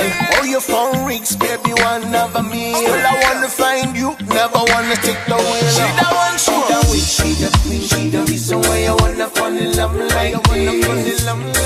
She the love of my life, but I never ever wanna see her face in my dreams. Why I never wanna cry over a woman, never in my life for a woman.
Ia le lava ni vaenga o lo pisi le taimi le nei o le tai au ave ta avale lo mai tau atu papkura to jury le vale na o leo lo pisi lava fo I le taimi le nei on State Highway 1 Rose Hill Takanini malanga I mai ailea anga I Manurewa East Faisi pisi I le taimi le nei Princess Street to Highbrook o lo mai tau atu fo I o Faisi pisi on State Highway Lewis Fulu Cavendish Drive fa pena fo I Lambie Drive anga I atu inai pu inui o lo makua Faisi tele o poloka o le vaenga le na o le ala tele.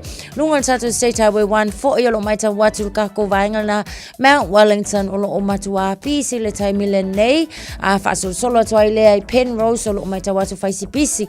Ellerslie Panmure Highway o lo o maita watu fo I whapena I le taimi le nei o le tae au. Ma o lo tu maupea lava fo I nisi o ata o ta avale I lunga o vaenga o wala te tele lea na wha ailoa atu fo I le tato li pote le I mamau atu. Ia pei fo I na whaafonga I le updates le na I le tato whaalavalav tau ta avale le na Hill Road. Mō tato av ta avale lo mai tau atu fo I le taimi le nei. Ia o le na fo I lo iai lava nisi o whaalavalav tau ta avale. Lunga State Highway Suma Leono, Point Chevo lo iai le atau leisi ta avale. Ia e whapea na fo I na mai tau atu taimi le nei. Lunga tato State Highway se fulu ma le valu. Ia o leo fo I lo iai se atau le ta avale ina le vaenga le na Hauraki Golf o lo mai tau atu. Ia o lo o tu mai ai fo I le atau le ta avale. Lunga State Highway 1. Ia o lo whapena fo I ona pisi tātou o Nera Road. Whai lava si pisi taimi le nei. Nisi o vaenga na o leo lo mai tau atu. Ia o lo o wapisi. Lunga fo I le tātou Pakiranga Highway. Whai si pisi le taimi le nei o le tae au. Am ta avale wha amole mole. Tau tua nā lava. Ia le saunga le mu o lau susunga. Mai si le taimi le nei o lo o iainai tamaiti ta avale. Moli ina o alom whanau ia onga. Ia tau tua nā lava fo I le saunga le mu o tātou I le nei taimi o le tae au. Am ta avale. Ia o li potina mo tātou. Koto e lusu minute o na tā leo le tu lai valu. Radio Samoa. Taslima ivatolu amo.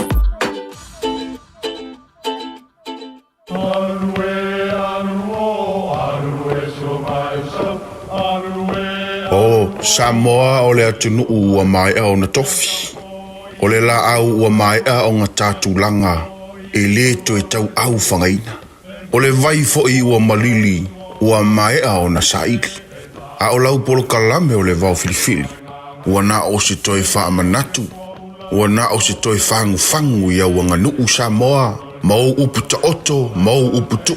E ala lea I ala ngā upu ma muanga ngana, ma le vau ngana. A wane I emisia le tātou polo kalame. Iafi o aso lua ta itasi le itu la e valu. I lunga o le Radio Samoa. Ia manu ia tele, lau mai muanga, ma lau whaasaunga Samoa. Talofa Samoa, I mawhai na whasoasoani atu Dr. Chen pe a whai te a fiele mai suka. Tōta mawalunga, le maua se whanau, mai sela, whatunga o, ti ngā le ua po tuli, whaalusi le tino puta, ka nesa, ma le tino mangeso.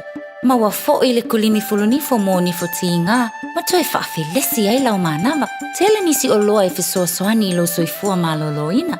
A whioane loa e ai Dr. Chen, I le tuatusi lua ono Great South Road, Orahuhu. Telefoni lua fitu ono tolu fitu extension numero lua. Whafonga mai tina matamaita I tutoa, ma malolosi o le Pasifika, wala tau lavea ina lalangi.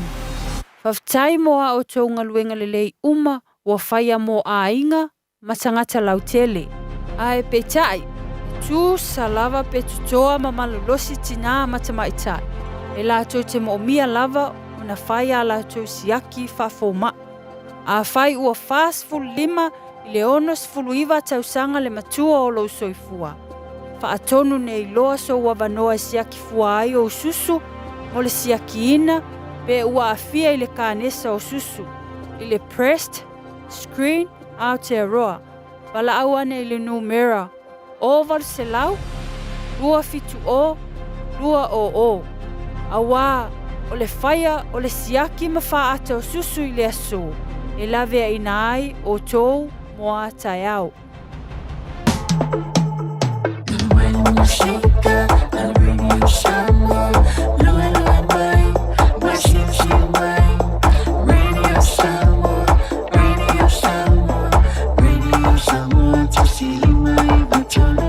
Radio Samoa.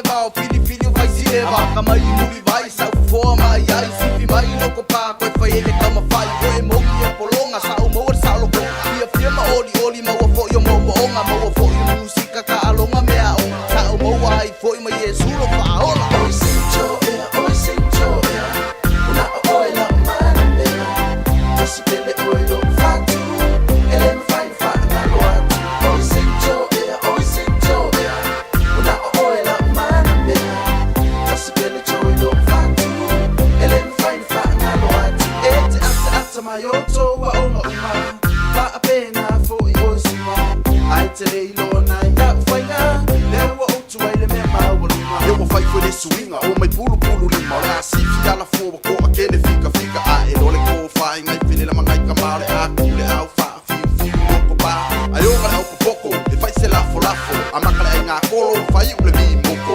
ai mari ko kui mole I male oi le ko le ko yo la soi oi sincho una oi la mane si pele oi lo fatu ele me fai fa na lo oi sincho una oi la mane si pele oi lo fatu ele me fai fa na lo Kau sanga mua e ke viu e kau sanga longa fai masi fua kau sanga longa kolu e ke viu ka penga boku kau sanga longa fai e pasi off. First I pack my bags and say goodbye to mom and dad. Gotta remember I put my lunch in here somewhere. If not, I'll depend on a friend somewhere. Lord got violent hit straight from my school and got things straight before I make my next move. Then the bell rings, man, I have to run. Gotta study hard and gotta learn some, you know. If I'm happy, mommy's happy, you know, man. una oi la mane si pele oi lo fatu ele me fai fa na lo oi sincho una oi la mane si pele oi lo fatu ele me fai fa na lo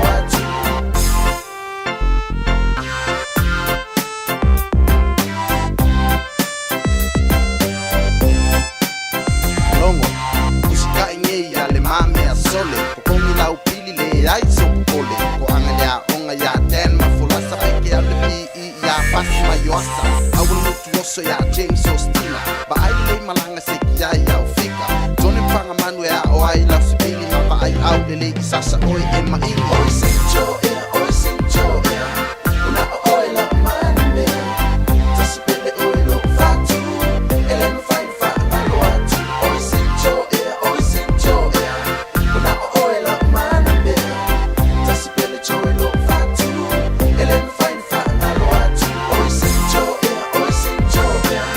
una oi la mane si pele oi lo fatu ele me fai fa na lo oi sincho una oi la mane si pele oi lo fatu ele me fai fa na lo Rena Sabas for Lima Matola Mono to is Futolo Minotolo Tortale to la e valu o taru tala mai samo pe tala valu I le taio nei na tala noa tu le tanto proclame e keise se luana mo in Northland o le misela a fifia nei tai mara tai fa mai le fionga le malu se mostiti se fa la lo le tua a le matanga lo se fo mala lo ina fa lo ai mo Pacifica ia le tau tele fai o tui pui o whanau o le pesele na o batu nei St. Joseph al kasinge ula pale mua St. Joseph ia sola ia mai le karangola ia St. Joseph ia le karangoa ile le karangoa misela ala malu faftai mo te nei tai amano se fo mo ia se fo mo le sunga tawai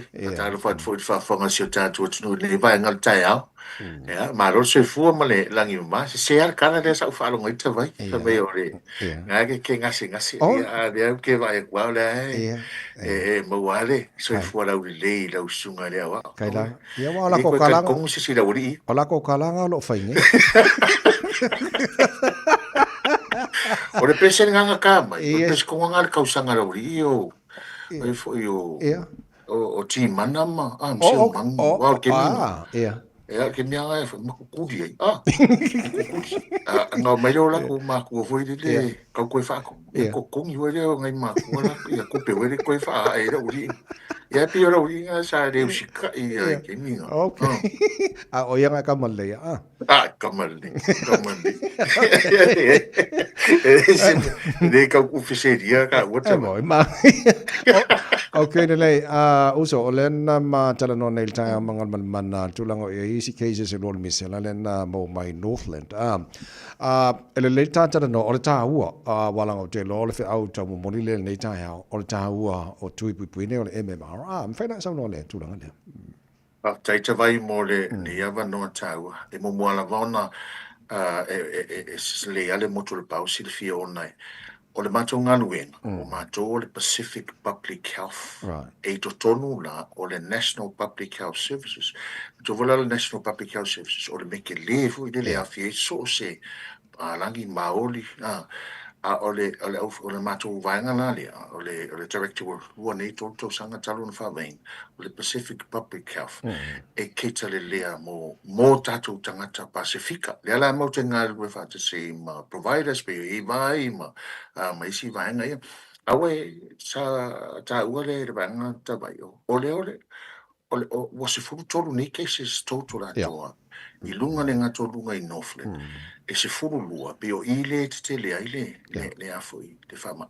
Ma le tasi lalo i Queenstown, o le e wile wala o lo o tau mau ia vaenga o lo ia. Ia e pe o te tala noa lava o ini au kleni o lo o mea lo o tele na au mawena i o tangata Pasifika o le tā ua, o le tuile nei.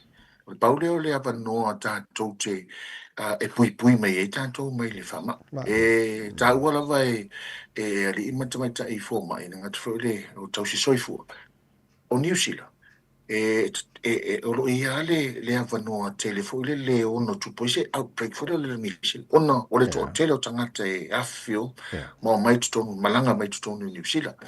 O lona winga, e tā ua la walo tātou tā pena mana. E le no whai fo le mātou ia tau nolong. I le tā ua o le whai o le tuipui. O lo te tala la wale wanoa wai a whai te reo sila fia ni a whai ni au tuipui. E le alo wala au sa o i lau fōma. O lau fōma i o lo i records ato lava. O lo soi fua mai lava le lai titi. Mai lava le temina e joina i lea TP manea fōma. O lo sila fia. O ina fo e lo ai o atoa le whainga o tui i le teimile nei tawa. O le ala matua e tau, ia walanga le tau tala noi whanau, le ngā te whanau, a tangata matua fwere o te lo tamaiti le pe o te lopo e sifulua masina, whaitu pipu o MMR? O teimile nei o lo take lava tatu whanau lalo lua tau sanga. Lalo le lua tau sanga. Ona o peo se o i lea e tau e le lele vave a mata ona pui. Tawai, o le teimile nei, i lalo o le childhood immunization rates, i lalo le lua tausanga, o whamamonga ia mai a iuni o le tausanga le nei lua whiloring, o valus furu lua pasene, ta maiti ua fully immunized, ua uma ona tui, mai ona whaera tui pui ta i lua, i lalo le lua tausanga, o le whamai moe ale malo, ma le amatanga luenga, i o atu lua awhi tose furu, ua o le iwa su 5% o tameti i lalo le lua tausanga, ua mai a ona whaera tui pui. I ona whaasolo mai ala i ele anta mai walanga e tāwai o mea nei o tui pui. O whaamamonga i a li imatamai taifo mai, e tātau, ona whaatinu. O tātou pi e kauhula i ele mea, tawai. Mādi. E te lewa la na mātou whiangai masunga i whawhiangai. Manisi o community groups. Ia ele ngata i lea o ECEs, o aonga amata. E pio i leo alu i le whaamomo o le wala na whai. Ngata lao si mātou i pito la. Ale ngalwenga leo lo whaatino Pacific Providers. Le Peida Drive, o le Pacifica Family Health Group, o le Etu, o le South Point, mo i lato umana. O le lato fui nanga luenga o loo whaia, i lalo, i mō lato tangata, o loo le stala i lalo o lato foma, i lalo o clinics nei. Ia au le taurungu longa lava ia tawai. Le tato tātou fo atu no fa mo le fa tino le fa ngo tui pui okay le malu ele toi fia tepa ele fiang fo sai nei si o tātou tunu tu sango babai o te lol tau la ngai sui fo mana loina prevention is better than cure o le wingo le tana fo le silil pui nei lo tong fitio te lo vanga ta wole o lo fa na tu pe el tu fo mtanga e pe e fai ale mātou ngaluenga ma mātou mawhau ia mea tonu alea ua e sau noa ita vai. Tālo fai ia aua ne tupu nei o tātou whanau a meisa nei New Zealand. Mon sila fia, o le MMR vaccine o lo whao ngai nei New Zealand. Fai mai na pasia mai le tasiva i vasifu. Lona winga, talu wana whao ngai mai talu mai le tasiva i vo. O makua i le leima ona ea de si vainga bito tu fesili le tuilni tu pui o le MMA ia ai tau pelo tato tau fai o e pharmacy so o lo fai le tuilia na fa city e pharmacy so lo tonu le no fanga po o le vainga lo e mangele manukau popatoe o tau so se me lo e fa ia le chame tau le vala au lau forma e fa tino ne tu langa tau malo fa te tele ia le e ni si vainga tau town fa na tu nei ma tu on fa fu mal nei ta fa umalta por kalam fa mo ona o lewa toi fo ia tu ia tamiti Ilau, tal mai le lua vai asolen tal nei manolonga. Au fo tuanga al tatou mtanga dwen. Afai le o malusi le siwa. Ia e sili le fa malolo le fale. Tatou na vai e afo e fenga tal termine wa onga ona waturata fo ia suenga. Au fo tuanga. Ia o le risk kele na le tatou community. Le ni te o watu stamati te o ngase. Ia ona fai nei le mais. O le sifo tuang muita a fa pe o le tau fo malanga ia tui fa fo ia tu fa le vale o le fa mo ia ngai suta sto sang ele le ia le ta pao tui pui le fo tuang fo i mo tato tina fo le wa mo le mai tang te tu nga fo mai ele a fa pe o le mo o le mai tanga tu lo le mutu mo ia e tau na ofisili ngiara fo mai o le fo tuang la vai ele te tau na fa ise tui pui le taimi dia lewa mau le ma ai te tau na fai e lei mau po mau le mai mai tanga pe ona silfiai ona te lea le risk le pepe fai le tui pui le ma o la carry le fa fine tama ia ona tatu te fa ftai mo le vano sa ka kwa se va ngoi lo sumo le kai ia va kai o mo se vano ia i le ne fu tai o nai se tu alalo na kalo ma o toile mtanga renga Pacific Public Health and le National Public Health Service ia tautuana le tato tele tato me fai pe amalo siltino Mali, sa le. Ai ngase e mo fai. Ai le. E telefoni le malo fai na malo pe se o le over celular. E telefoni o le over celular uno tastas. Tasi ono.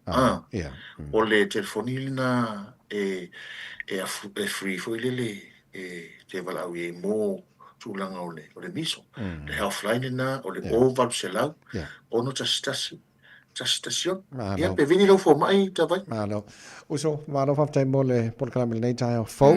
Ia, bonio fa val nei aso. Io te tala tua e Manuela usu. Ia wa. Wa kan kong fo mo ia. Ia la wa fa sa oro i se kala lo io se ma. La ko kalanga la. Tia. Ia. E fa tai mo la no, ono tanto tai. Ia. Ia se fo mai. Le fa malu se mostiti.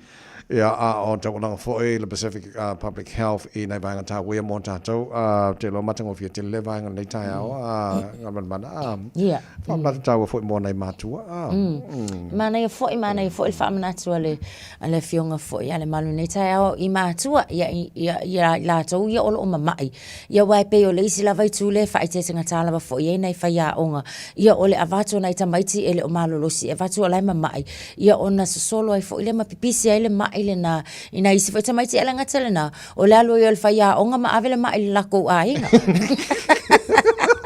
Ole Sawa. Whangua ke lei mako. Okay. Lelei. So, nei foi tonga taura na mo ta tola fa tara fa marastino le tai au. Mai anu fa marastino so mataru tala mai sa mo nei foi tai au fo. Ngawar waku. Ia. Se foi. Ia, yo e. Ia. Yo. Loa kaku au. Aia. Lunga, au safa, io e lunga. Le falo. Alo e lunga. Au safa, io e au safa. Ia. Avili. Io e. Pa lusi tau au le tae au. Ia vai. Kama ilima. Aia. Luma. Tehan. Aia. Lunga. Aia. Kahau ilunga. Ia. Kau whaapabela. Aia. Ia lunga. Io e. Aia. Kahau ilunga. Kau safa. Aia. Eisi pizzo. Ia. Asu. Yo. An. Suma. Yo. Se furuse con ia va ia. Se vali angela ia. Se kai fa unika ko kai. Ia lelei mana me tsono. Fa tsono. Mana fa ia manu ia tsela lava le nei aso to fa soifua. Tasilima i Fatolu Amo. Radio Samoa. O mawhai una awina tu telefon mai Samoa. Ona o le lango mai ale ofisa malanga o le Ades Travel. Telefoni o iwa, tolu iwa, lua o, faselau. Tolu iwa, lua o, faselau. O tātou toi mafuta le nei foi sa fou, ia usi mai al whaafonga, tala tau longolongo, mai lo tātou o tino. I le siria i nei ma le lua wā iaso talun tua Samoa le fionga i le pālemia. Susunga la aulia le mali atoa le uatea polata i Valfosi Smith, a wātonga fitinga ma siaki whaafoma i New Zealand. Le asonga fua le vāia so neina te ai i tua ma le whalemai o Middle Moi au Kilani, le taitai o le malo o Samoa. Ina ua manuia lana si ngase. O se sauruanga le pāle mia i lunga o penga ta whailangi na ia whailo ai. Le longo ina o ia e fo mai o le asonga fuaro naso muli i le mautanga ngase. Wa whawhitei ei le pāle mia le bamalu o le tātu utinuu. Ia lo whaanga mataro sanga molia. Ai maise o nisi na asia o ia le mautanga ngase. Whape ai whawhengainga o nisi o e kale sia i te tono ni usila. Oli ei le nganga whawhitei tele, pa ia mana malu, si o tātou atunu o lo auto waa mai le whale mai nei Middle Moa. Awhitai, e a inga sa le vi, whawhenga inga taulangi uma, talo, o le whamanuia.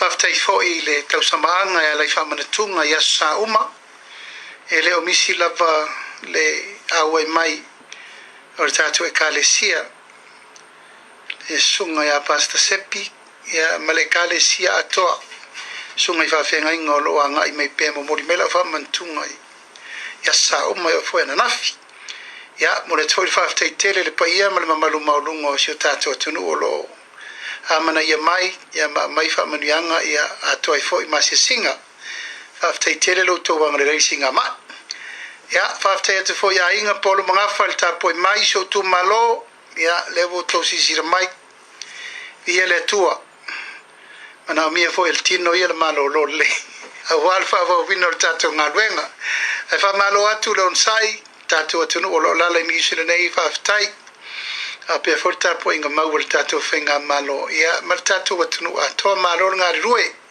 fai va lo firima po fe lava o lo anga ia ita ulumanga a moi ngale nei aso ia vi ia le tua le fionga i le pāle mia susunga la audia le mali atoa le ua te polata i Valfosi Smith i se vaenga lana saunuanga i lunga upenga ta whailangi le apio fōlinga.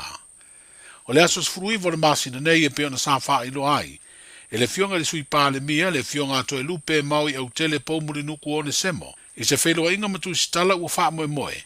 E toi taliu mai ai I Samoa, le tai o le malo. O le mtanga luenga whale ata I le kale sia whaputuputonga kere sia no Samoa po le e whakasa. O mawalunga le numelo ali ina su e nga uru whale le kolisi whawhaife au I malua le neitau sanga, ua whaamanu eina, mai to ono I la tau. Wa pito I ele to whao le au sue, mai le mtanga luenga ni usila I saute ua whaamanu eina. O le mtanga luenga o pia e to tolu, o mtanga luenga o whaasale le anga, malo to whanga le pā le pata e ta ilua o lato sui o manuia, ile suenga uru whale. Wa mtanga luenga I se furu ma le lua, e au fiaia pia I sasae, whale alili sa fata si umu, lau mua o Aotearoa, vai maunga o Malua, a Ana, Victoria, au Kilani, Manukau, Queensland I saute, New South Wales, ma New South Wales I sifo. E te tasi o lato sui ua whamanu eina I le suenga uru whale I Malua. O le tolua sifuru iwa ua pasi I le suenga mo le kolisi whawhaife au, o le awhaia lato tau tinonga I le masina a mato le tau sanga fau, a o le iuru whale atu mo le whātau sanga wa onga, I te tonu o lea kolisi whawhaife au lea tino. Le sunga fua na whailo lau tele mai ai, le whai unga o lea suenga uru whale ma suwafo I lato, ua whamanu eina. O le vai nei ua whailo ai le minstau tupe le fionga muripola ana rosa ale mori o. O le a amata whaatale no ai le mtanga luenga o tupe le malo ma le pulenga o le UTOS. Le whaalaptonga leo te unga tupe o mawai tausia Samoa. Le toi au mai ei o se vale le tele fitu tolu fitu varu se lau. Na whailo lea tūlanga i le minsta, ina ufesiringia se tāpenanga le whainga malo le whaatuatua I le atua Samoa utasi. I se isi o ana vatau na whina wai le whainga palo ta tele ua maea, na fola ai le au mai o ni vaalele te tele se lua. Ia, o se tasi e nā vaenga lo I tono le ana vatau o le whainga malo le nei, I pei au nei whailo. O ua tele foi ia alo ma whanau, tama whanau le tatou atunu, o lo alalam papa au ia tunu I whafu. Ia o whailo mai foi lo latou foi ia a whaisao I to tonu o atina e papenei, ona o se tasi leo vaenga o lo o mawhatia I pia I latou le tongi na pasese. O le vai aso le nei, nau o mai ai nisi o tatou tama whanau mai atunu I whafu. Ia matu ina mai foi a latou se leni. Ia e pei wale mwhai anka o fiofi tatou atunu. O ngā o le mana o e whaangai o iloa. Ia sa o toi whaailo I eisi unga li lea. Ia mana ia lea foi se I tatia mai se I whaifeiloa inga ale ofisi le mtanga luenga o tupe. Po le atu ai ngā whaatatia ngai e alu ai le tatou investment donation lea. Ia o lo o whail whaatara noa ngā mal tatou UTOS. Mantua fo le tatou UTOS o le lava o iai I le tatou instrument lea e mawhai o nā ngā I mai eite o ngā tupe te tala mo tangata Samoa nei. E mai se foi atunu I papo. Ia o lo o ta mawhai lai whaatatia le tatou ta iala mal whain whaavai lea. Ina ia mawhai o nā whaatatia se whaavaa lelei. Ona o leo o mai tau atu, wale tau fiofio tatou tangata. Ia iai fo ina isi tangata, o le safse o ta I mai le email. Po a whea I whaatati ai ta I alam whain whaavai a tatou whain ngā malo. Ai se I amata o mai e au mai a latou investment. Aolo o sa ili o lo iai tatou UTOS. Ia manatu o se aso le vai aso fo. E whai ele matou wheloa inga male UTOS. Ia male matou mtanga alwenga o tupe. Whaatatia vaenga ia ai awe I luma le kapeneta ina ia mwhai foi o na alu le tūlanga o ta I alam whain whaavai al whainga malo. Le fionga muripola ana rosa ale morio o le minstau tupe. Wa to is fulu miliona tala ai talafu al company vaalele le Samoa Airways o lo totongi le te minei. Ai na uru fale atu, le whainga malo mua le whaatuatua I le tua Samoa utasi, I le tausanga I lua o lua tasi. E valu se fulu miliona ai talafu o lo iai. Le au whainga o tupe ngau sa iai al company vaalele, e se lau ma le lua miliona ai o le te minei, ua whaititia ia tupe ngau po accumulated losses I le luas furulua miliona tala. E lua tausanga ma le whamasina le whaasalanga I le whanipui o Sean Whamasino, na ioi moni anga o le lima tango ese au a vea matanga ta whainga ruenga, a le company ngā o Sisikaleti o le British American Tobacco I vaitele. E lua sfuru iwa fe ono se lau tolu sfuru iwa ta la se furu ono sene. Se tino i tupe na afia le company de solitu la fono. Ma o se leni nei mai le whaatau inatu i whale oloa. O pusa makatu ni sikaleti al company. O leo wano fosala o se tasi sanga lua e le tiliva ina o ia oloa tau tapaa. Ma o lana tiliva na tau tuaina whale oloa uma. Ile tala whātai i sisifo le motua o ponu. O le masina o mea le tau sanga i luafes furfaa. Na tula i mai ele solitu la fono. Ina ua le tau sisia e Sean le aia inga. A mai ale tiliva i aso taitasi o na fo i le ofisa. E siaki ana oloa o tutoe ma ave se leni o le whaatau. Na siaki e se tasi tangata whai ngā ruenga le tiliva, mai lo ai le wha le tonu. O le tupe na to e se le solitu la fono e peo na wha lia le wha i unga, na wha o ngā e le ua nofo sale le to e se, e te tongi aini ana na no ngā tupe, ma wha fo wai lo lato whale. Wa wha ilo nei ni wha i unga o mai a whonga ina le wha masino ngā mawalunga le masina le te neo September, wha pere masina le neo o ke topa, e to lua tangata ua nofo sale le whale pui pui le solitu la fono, o le wha o ngā o pepa whanau o isi tangata, e talo sanga itu si folau e awano ai ona malanga i ngā ruenga wha avai teimi, ma wha o ngā fo ia pepa whanau, e lesi talai le palo te tele ua mai atu nei. O liu fea ua li i waita wa ele o sana solitu la fono, na mafu ai ona noa tialo na avanoa, e mau ai sona tu si folau e malanga i ngā ruenga wha avai teimi, ma ia wha o ngā aire pepa whanau se isi tangata olo na ainga, o nofo sala nei le lua tau sanga, ma le se furu masina. Ai o sione wha reni o solo ma le usoli, e se furu lima masina ua nofo salai. Sa ia wha o ngā le pepa whanau olo na usola i titi, e talo sanga ailo na tusi folau e malanga i ngā ruenga wha avai teimi, ona ua matua ona tau sanga i leanga waa. O le pepa whanau fo i lea ma le tusi folau na ia ave, e wha mao ni aile le stala mo le palota, a ena mawai ma aveloa i leo mo suenga. O nisi o mata upu mai le ofisa o whainga palota na mawai ia whainga solitu la fono a o bevesi lo tātu o tinu, e whaia le stala o le palota tele ia au kuso. Manuia le nei aso i ngā ruenga ma fuafuanga tātu o whelo i pea, soifua. Talofa, we're the Casitas. Talofa, this is Pat Lam. Talofa lava o a o Lapi Mariner, mau pelo li tio. I le Radio Samoa, tasi lima iwa tolu amo.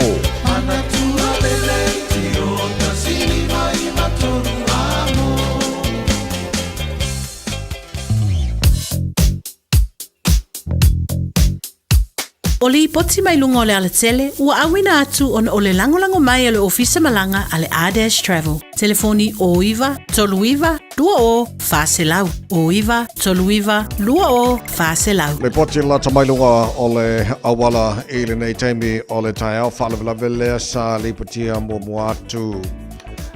O le o mai le Hill Road on-ramp i le city-bound o le State Highway 1 o le o liptia mai le waka kotahi waka kala line lawa open line a umalawa o le kiu la o mkwa poloka whasolo a tolo titi lotu o i Drury mai lawa i Drury Papakura Takanini Manurewa vaenga poloka umana nei taima le tai au so pasi mai a Manurewa on-ramp flow le lei manukau toi poloka i Istamaki on-ramp city-bound Fasolo Twai High Brook, Tip Top Corner, Mount Wellington, Ellerslie, Penrose, Leangal Taulanga Kilani, Oaji Green Lane, Newmarket, La Pisia, Flow the Lace, Ila Vangelis, and Fasolo Taulanga Kilani.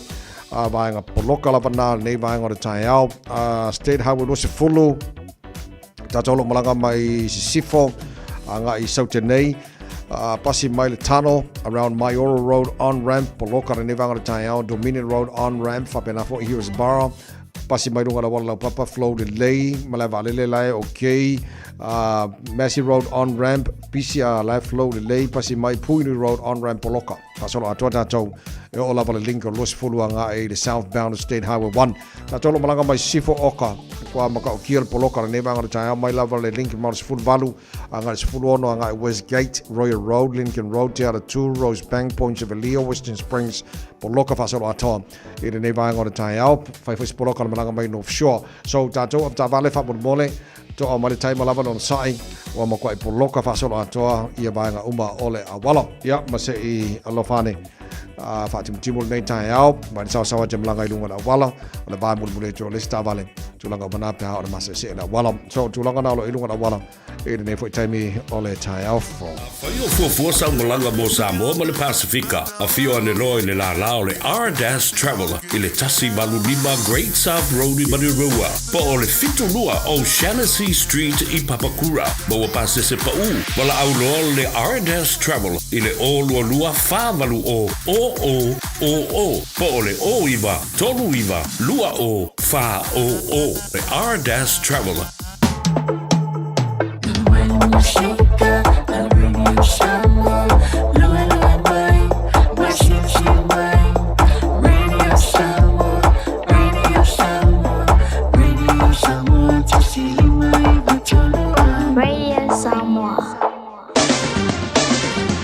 Paikalla tamali talo tauri nei paikalla tahi ama lola para sifo maria fa Australia tinu ula mai mo malau fa fonga tantu yele porklame malole tahi au radio Samoa lona sfufani yo aso ke topo jaro folongo le lua fe lua se fulu male lima baba ya tu Samoa lua se fulu male tolu wa yele ma fana pole velo le ea wa te ale valu i Samoa e tu mawinga o le tau le tinu elangi le leini so taimi awa oa pa utimu ini so vaenga o Samoa le so alo te baba ya tu famela va tau whaina o le tolu se fulu degrees Celsius mo runga le velo le Samoa le so lo so malima lona ma walalo ele mo maskala pe moska ko pololo wa nei la sel pololo i Samoa tu ranga na ele tau le tunu nei foi tai fo fa tala fatu pa angal tara proklame fa fo mai Samoa ia ma America Samoa nei foi tai malo lava ia se fo manuia tara pa tu ranga ele tau Australia malo lava se fo manuia pa angal tara proklame so vaenga Australia malo se fo nei tai fo ele la mo Canberra o kase malulu minus 0.9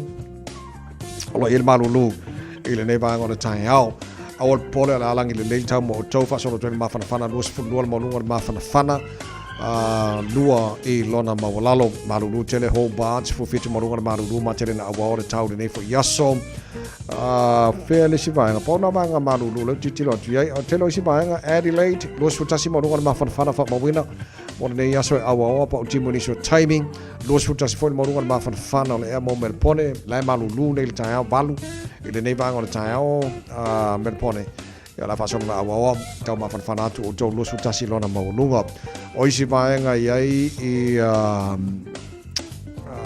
Perth Australia lusu lima maununga le vevela sul mata konfira la mo tau nei fo yaso luas ful maleono maununga le vevela Brisbane materen awa le tau sini Australia oka se va ia fainga sini Australia sul mata konfira la mo tau lusu fitu maununga le vevela le ea ile nei fo yaso fasona awa pa o timu tolu sumar fana maununga le vevela le ea i Darwin o vaenga mana Australia maltulanga ia le tau ile nei vaenga o le tai au foi mai talo le tau no fanga fa salanga radio Samoa Tamaki Makauro au kilani se fitu o le malu no le vanga o le tai au e le longa malama le pa utimu ngai ka e ka fe ki mo tu ma winga o le tau le so pa utimu ma mafa inisho time pa utimu nga talo fe fiola a mo watu ma mafa na timu nga le fia na nei malangi le a le tau sa vili angi malos mai matu si sifo inisho time angi mai sauti si sifo inisho time la wauli tu ma fruiva mo lunga malu le ea bota to o kilani ne aso tai au pe aulia oka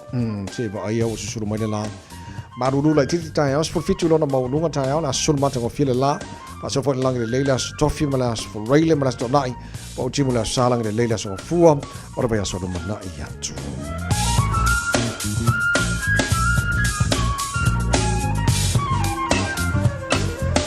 Fama bongo mana o tuna mai la mai tau nei tai mai tai au le tau mo le Samoa for lima i tolu mo e na o se full fitu mo afa o te ai nei ia le tu la balu afa nei msia tatu tala mai Samoa o le nei fo i tai au o le atu fa sala wina mo oi pa tali tu la se full mo le lola o le so ma le fitu po ana nei le se fa bongo tatu tala mai Samoa ia pa tala balu e le tai au tatu ave vi inga man fa tai le tua o mo tala ia ua whapena na manuia fo isi ngase sa whapena na malanga mailita tu paramia ia na fionga na aure mane toa le watea polata i bao Fosi Schmidt ia fo ila elvi inga le tua so stemi to te lepo le uto i Samoa wa tiu te mawhaiva tau tuaila tino i utofi ia whapena na bao pelso i fua lau le tino si sili le nganga ia wale pare mai foi be am pare mio tātou malo e Samoa. Mengi o kong fiki fa fonga mo fa rongo atu. Mengi kong fiki e a foi la ikiki as kai mele le ai. Pe kasi as so wa fai a amawa. Iona tinga ai nai le a kapsia le ko kupu mai me Samoa. Tu langa fa ngai no le pe fa na ules. Ia ke fo wa fia ingi si kongo fisa yo fainga pe fa na ia kai le ke le lo a tarsia ona tu mai me fa pe. E tono le tono Samoa. To mo le Samoa sfoli mai tono amo. Hina was furu iwa wa tane le tula baru smalo fa fonga ta tomo fa Samoa ona nei foi tae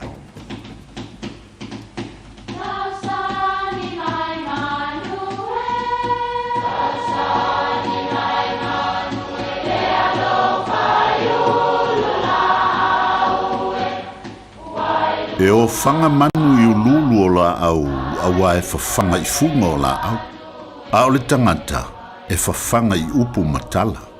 O le mafileo o alanga upu mamuanga ngana Samoa maona whaapongai e a fua ilo na sio mianga. O lona lea sao i le whaatufunganga o le iloa whaale aso mai le tautua se ia o ina pule. O alanga upu mamuanga ngana ua lanto mamanuina le tō whamanino a Samoa mana tua fo'i e tāo fitau muli le atunu. Ua tāo vale le mafua na ianga noa. O le upu na maua mai i le tauwanga li a maneia manonu mai fele. O lea tauwanga e whaapea. O le aalu nonu mai fele e au moe i a le tupu le tua fine o li a maneia. Ai sau li a maneia e au moe i le tua fine o nonu mai fele. E maneia fo ia tua i ngā tauwanga whaapea.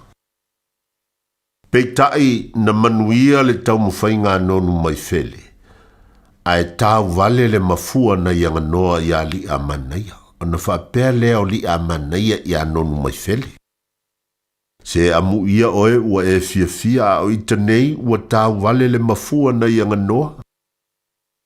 E whaau ngā e whaamatala i se whaamoe ua le tau lau. A ua whaai u lau fala. Whaafetai ua tātou poto mai. E ui fo'i na ua tā wale le mafua na ianga noa o na ole wala aua le tua i se tasi o tamā. Ai ia maua pēr le tātou lotu titele. Awa e au umalava i le tuunga mau. Ua tā wale le mafua na ianga noa. Manuia lau whaasausaunga.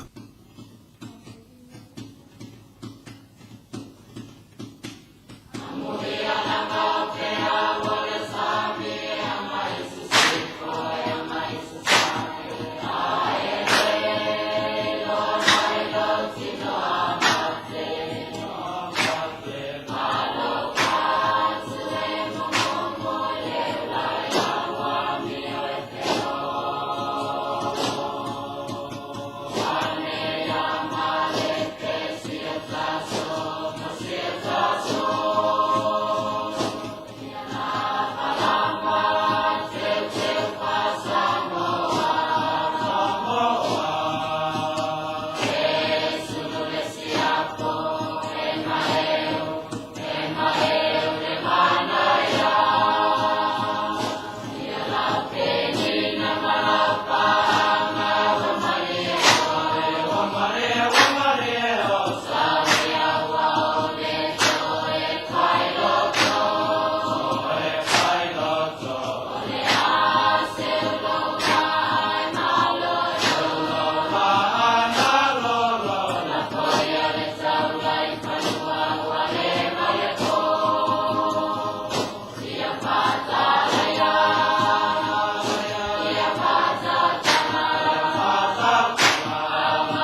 Radio Samoa. Taslima iwatol amo.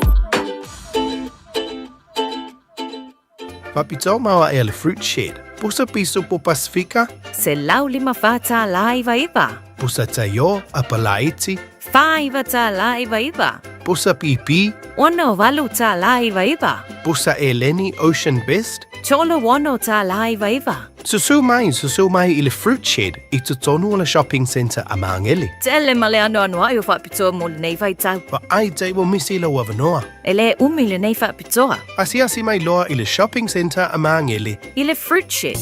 O mana o mie oe po se isia lo a inga se fisoso ani tau whi malanga inga mo New Zealand. Imata au po pe o le vaita mai no whanau po ngaluenga. A whaia lau tali o le ioi, wala au loa Ken Ferniho o le Fern Immigration Services. E iaila na lai sene, ma o silia ma le se funu lima tau sanga hola na tau tua. E toa tele tanga tau o fisoso ani iai Ken, imata upu tau whi malanga inga. E awhia imata upu na o atu le tribunal, ma apili le minister. Tanga iana e le Facebook, ma le upenga te whailangi I moli mau. Mo nisi whamtalanga, wala au mai le Fern Immigration Services. O luatasi, tasi lima tasi, o lima. Mo tupe wha moli Samoa, mana tua loa le Pacific Easy. O lo whaua pe le tātou whapitoa nao le lima tāna tutongi pe ai whaunga ina le Pacific Easy app. E wha tino ai au tupe wha moli mai lau te le foni whewe ai. O lo awa no fo le tātou direct transfer, te posi mai lau tupe le tātou account, ma wha mani eina whasiri lunga o telefoni. Ma wha tino la fo ina o lau tupe, ai inga whapitoa. Mo le tongi no pidio le vai, moli, te o ngā tupe so se whale tupe Samoa, pe te tongi no ngā tupe e le nupi wha Samoa House Corporation, po le Samoa Land, ma so se au tanga Samoa, o lopa whai na whātino uma I le tātou au nanga o le Easy Pay. Mana tua o whāsoponia so se wāenga ni usila I o tātou lala, o lo awanofo I o tātou fise tolu I o Tara o Tāhuhu Mamangele. Me wha ngā le Pacific Easy app po le direct transfer, me whāsawa I lo teimi. Ai sidi o na whāsawa I nau tupe ua taunga tāle benisini. Mō nisi o whamtalanga wala au le o waru se lau o tasi ono. Po numera masani au kilani o le lua fitu ono fitu iwa fitu wha. Ma le lua fitu ono fitu iwa walu wha. Pacific Easy o la ba anga mo tupe wha moli Samoa. Talofa o waleni o se Electrical Inspector Samoa, tolsu lima tausanga tautua ma o resta reino fo I mole waino lo mota, pal sam fatwhainga luenga, fa peli pe ino vai vela ma o ngā umu. Pal au mai lo waleni o amos electrical il o lua fitu, lua no tolu ono fitu ono lua, o lua fitu, lua no tolu ono fitu ono lua.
tanga mal kolo isole fifili nei time ole tai hol tau mo re sa mos fali me tola mo no to lo se folo mal valu minuto lo to ta le ole tula iva to pa na minuto lo to ole malu ole tai hau ala re sa mo nei fo ya so lua va sta tasi ole mo ta to no ta to malu ole tai hau re sa mo ta no to le fionga sa so le fionga ya o pito to sulu to fa so bolem sio fa so lon finanga fo tele o me o lo tupu tono New Zealand nei fa pena fo Samoa e wa fo le fa fonga le no ya afia mo el ta po kala menei ta ona fionga le sa so le o pito malo se fo manui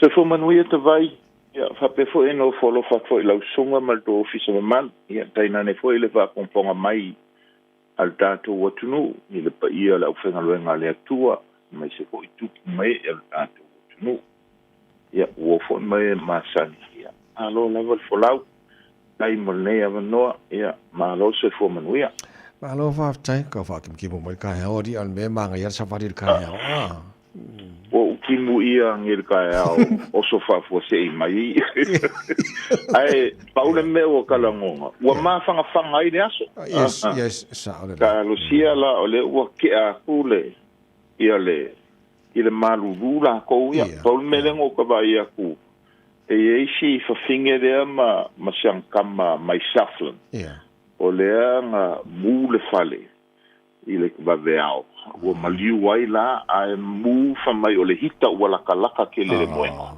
ia mamu ko ai ia palankeke me fa penga ia e o se la paka inga fo inga kai mi le malulu la o ia ai wo ku waku le hita lea la kalaka i le moenga la ko ia moai ia a le si fo vesi man po fo i kai mi al maru e fa ke langa e ai hita e le lei e fo hita i fa le kon ia ko inga mela ia a ole va vo le fa penga le fa ka wa le hita fa pe ma o le ma fa fanga ai sa i ma fesili langa e fo hita fa nga ele ke si ko kon fa le e mawai fo ele kasa o ngala ko ia me se a fa inga ila ko mai sela ai sila le ia ma su e fo ia le vainga le consumer affairs e mawa mai fo i di poki se ile hita ke le pa ia ruai le hita lava ma fanga ile poku le hita fo i saunga le muai o mo o kalo fa ko ia vai akule e news el kai on ei e fo ke le lopo ele o ka umai ngoa ia au foringa lava ale o maudi o se kanga ka Pasifika ia si ale ma no fa tai mana ia fo ile fa mana tu le nei fo tai o fo ala ta tala noa o le ua mai atu mo fo i fai unga o local elections sa fanga solo ia a te lo le manuia tau whainga mai fo i Karen Leone o te lo o le suile al Maori ya sa tang fai mon pono ya lo tu mai Wayne Brown ya on me won live il palo ka ya ke lo pe ke ka kwa Pasifika sa palo ka pede ma wala lo palo ka ile ngi ko sama ma wala lo yang yusila fo ia o ke le iva ai fo ile ia i di poki mai va me ko fai fo ai palo ka uma palo ka fala ke le palo ka o kuma lo lai ki ko fai a review ia akiri ba ina ai foringa mai lamba ile numela i o kanga pa loka i au kilangi o pikari kongu e pa u lalo a meshea ia i kumalo o le ia le kako yes salo o le posfulu ele le be afa el fast food pasen ai foringa mai ile nga o kako o le la ve uma ya nusila ia lo winga la o le afa o kanga ile i pa loka ile e ua mangmalo en ia ka ika ia vo ile e whainka ke le ngā whapea mai ua mangmalo o le ua ia ngā ia le mandate e whaakingo ai la ko fufang te ka iangi e kau ke fiu vo ile koe awa wawa ku ia e kere i maua le ia le mamafa po le au ke lenga o whinga ngaro le aku ia langa le ua malo ia a le fisiri o kako ia mesia langa kele ngai e fo isa kawa ia Pasifika mesia fo isa mo mesia ma ko pika ko piko mu ngai sauke ia la ve fo yo ko West Auckland ai e mangmalo mai ia nisi foi o alum fanga o le kafoa ma se melelei wa ale ia nisi mala malama foi kafo maka upu male mamlama foi me o lo lu ikawai ia Samoa ma le Pasifika senka kele onga bomboli de fe au ngana ko ia i le poko la ko ia fai unga ma ale manko it's the same thing. Ale malama ka kumaka upo fai la ko ke fai unga me manguia ia le lau kele la ko ia ale ango mai ia ka ko ia ai mesela lang o ka ko o sui lava directly or indirectly o le sao ia ka ko la fonga il fa upenga me ia fa kino ko kongu o lo ko government paka a wala o so vai o le la pisi o fale kusi po libraries o meia ka o swimming pools me o manga le fa kupe ia ulanga langa e makon kele ale swinga america me manukau sa anga I umala was free swimming pool free parks free libraries ai ole Auckland Council le ngaka kele ia a wa makanka ko kongkong ia isi me ale ko ia bakule la fonga la ko ia through rates ma no teno le si vai ngata wa no fianga pito fo le ele pano tala valea o le fa fonga tu le tenu mo fa no no atu o pale mai se tasi fo tamari o le tenu fa wono ken leiben eve ma pure no te mo mo le foi tal fa so pito pure no tono ni sila pe mo Pacific fo ringa na ia o welen kong ela vai I kalfa so pico la va o pa loka I mo whainga marolai.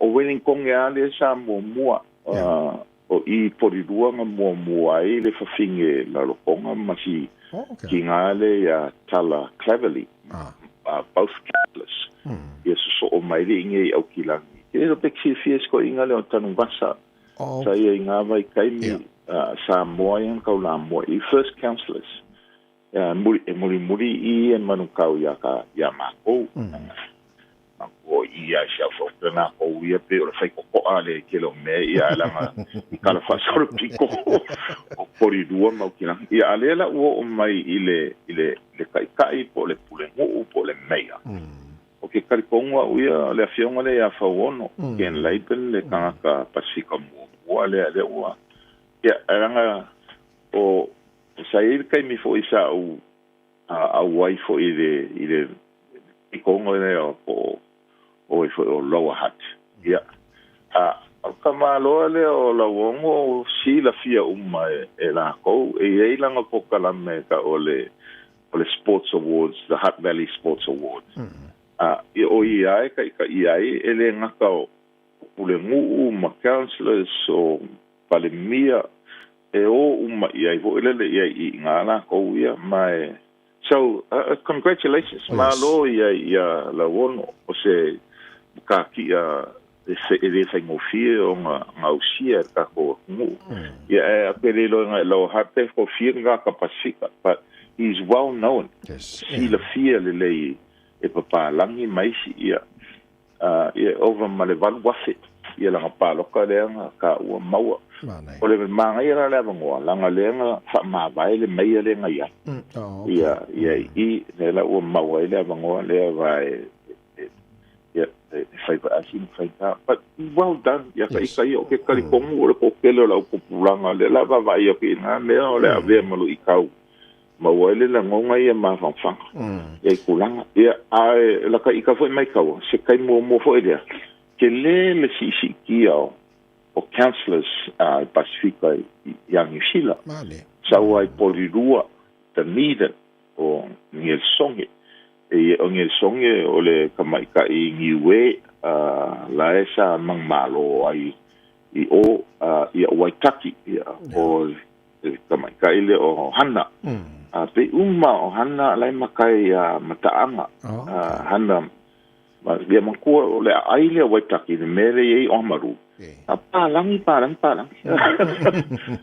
ia o le kamaika nga ia lang ka ke masangi le ei fo I mako nga luanga sa fai ma o merkani la ko fa konga le mau ke nga lue so ka wai ia o le kamaika I sau mai vai ia o mo ka fo im sale mo ai si mai u pe uma le sofa le mataanga o le mai I safaka mai vai so ke le ia ma walano le fa I ka palo a ko ke le avangoa al kako kungu le wa ma mai right across yang New a kongo fo e kasi le pinge ka ua tabai o sa kam fai mo moria ko fo ise la ngonga ia ngai malo kasi le pinge ka ua e le ka kawai onga ava esea le mkanga luenga le Ministry for Pacific People se ia au pe onga ko sila le malo ia langa ole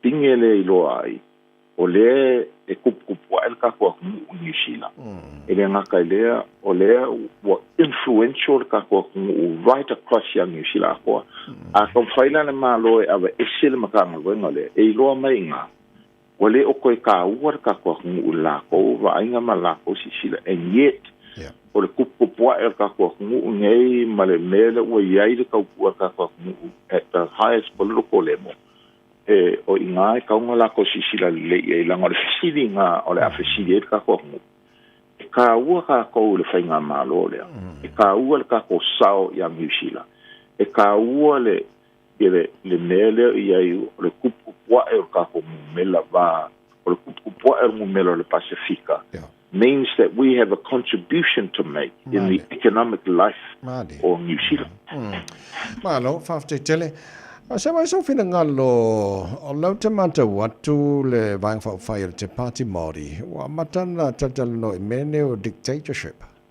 O le winga lau tana le mana opsile tau fai atu a pito mai so fina ngalo. O lau titilo atu o so ngei masinga I polls o le mai le tulanga le Labour Party te mene nei. Ai pe o kasi do paki e fa mo iai. Ia se coalition e ngalo fa tas ma Labour e pe ka wese mene anga ele te party Māori ne vai te mi.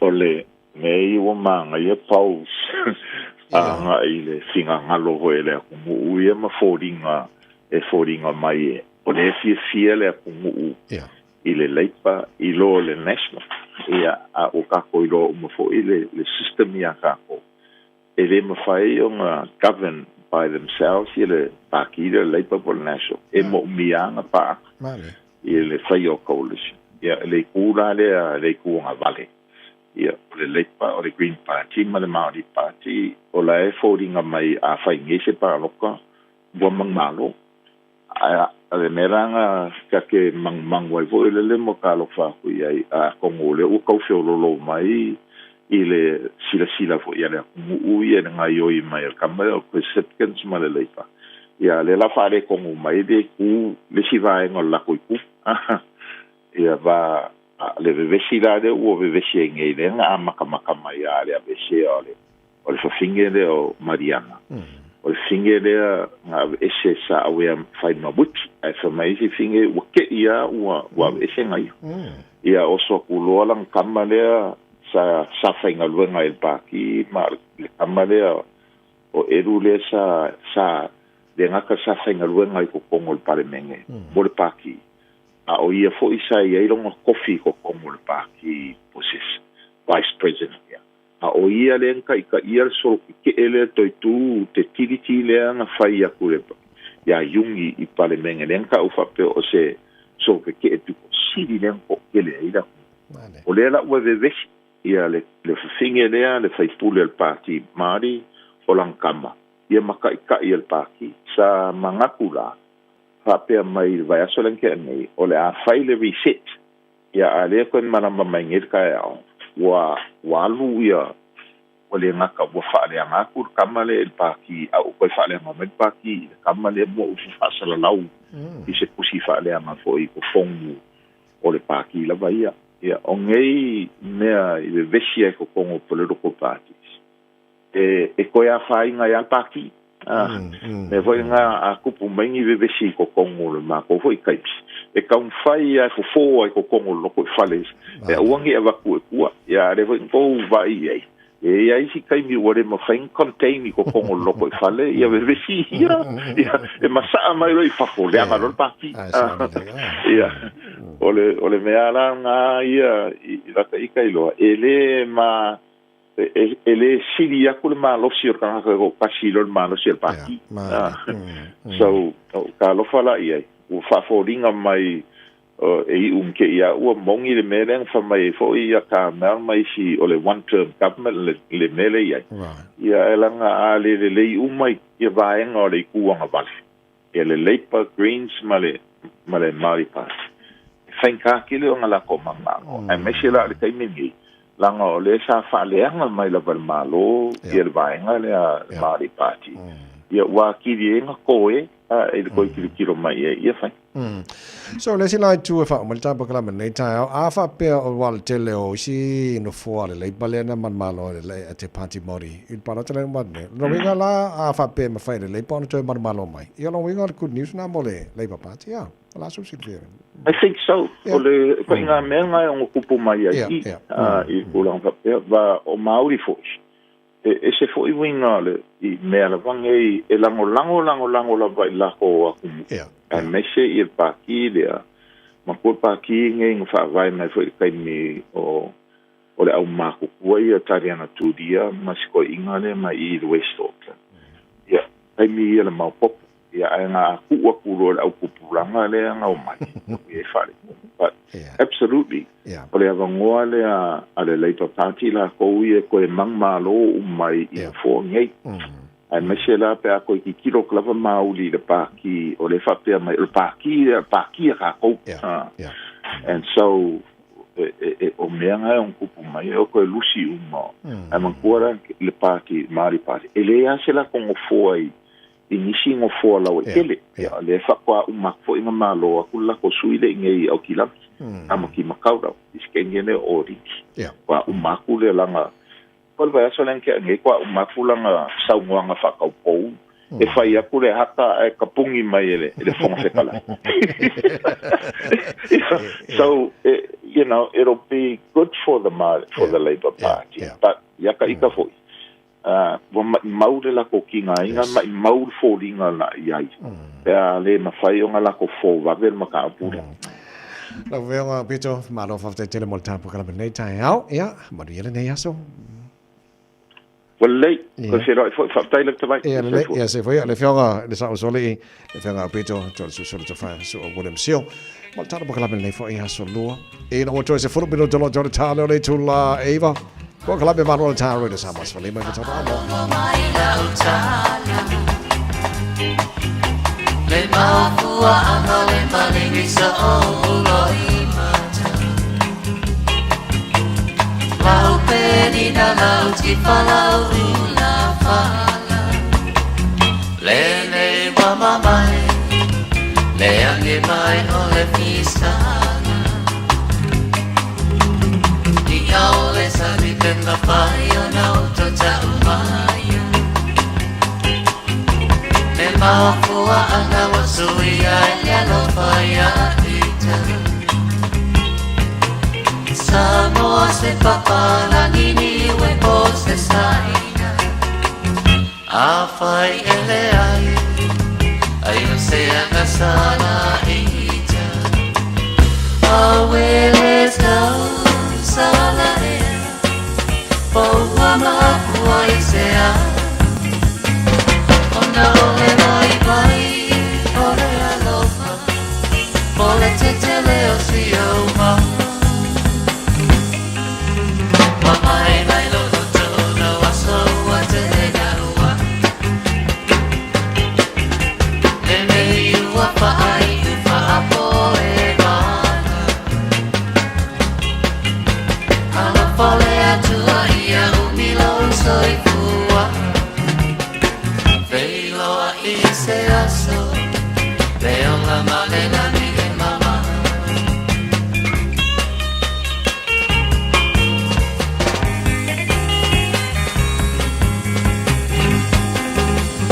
Amuia ni se lo fia I leola E mawani wo fa atau le mafuta Leilo Salo pise vale ileala Chalo ai ole alofa Ia oe la upaa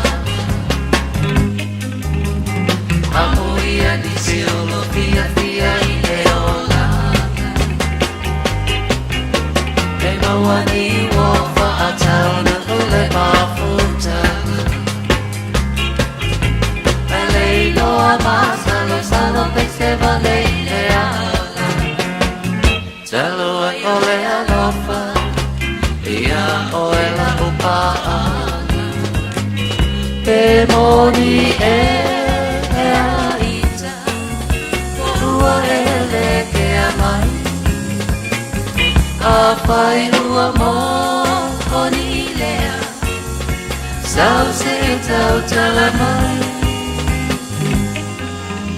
Ele au ngaro itama e so mago E tinga ai lo ula tama se ago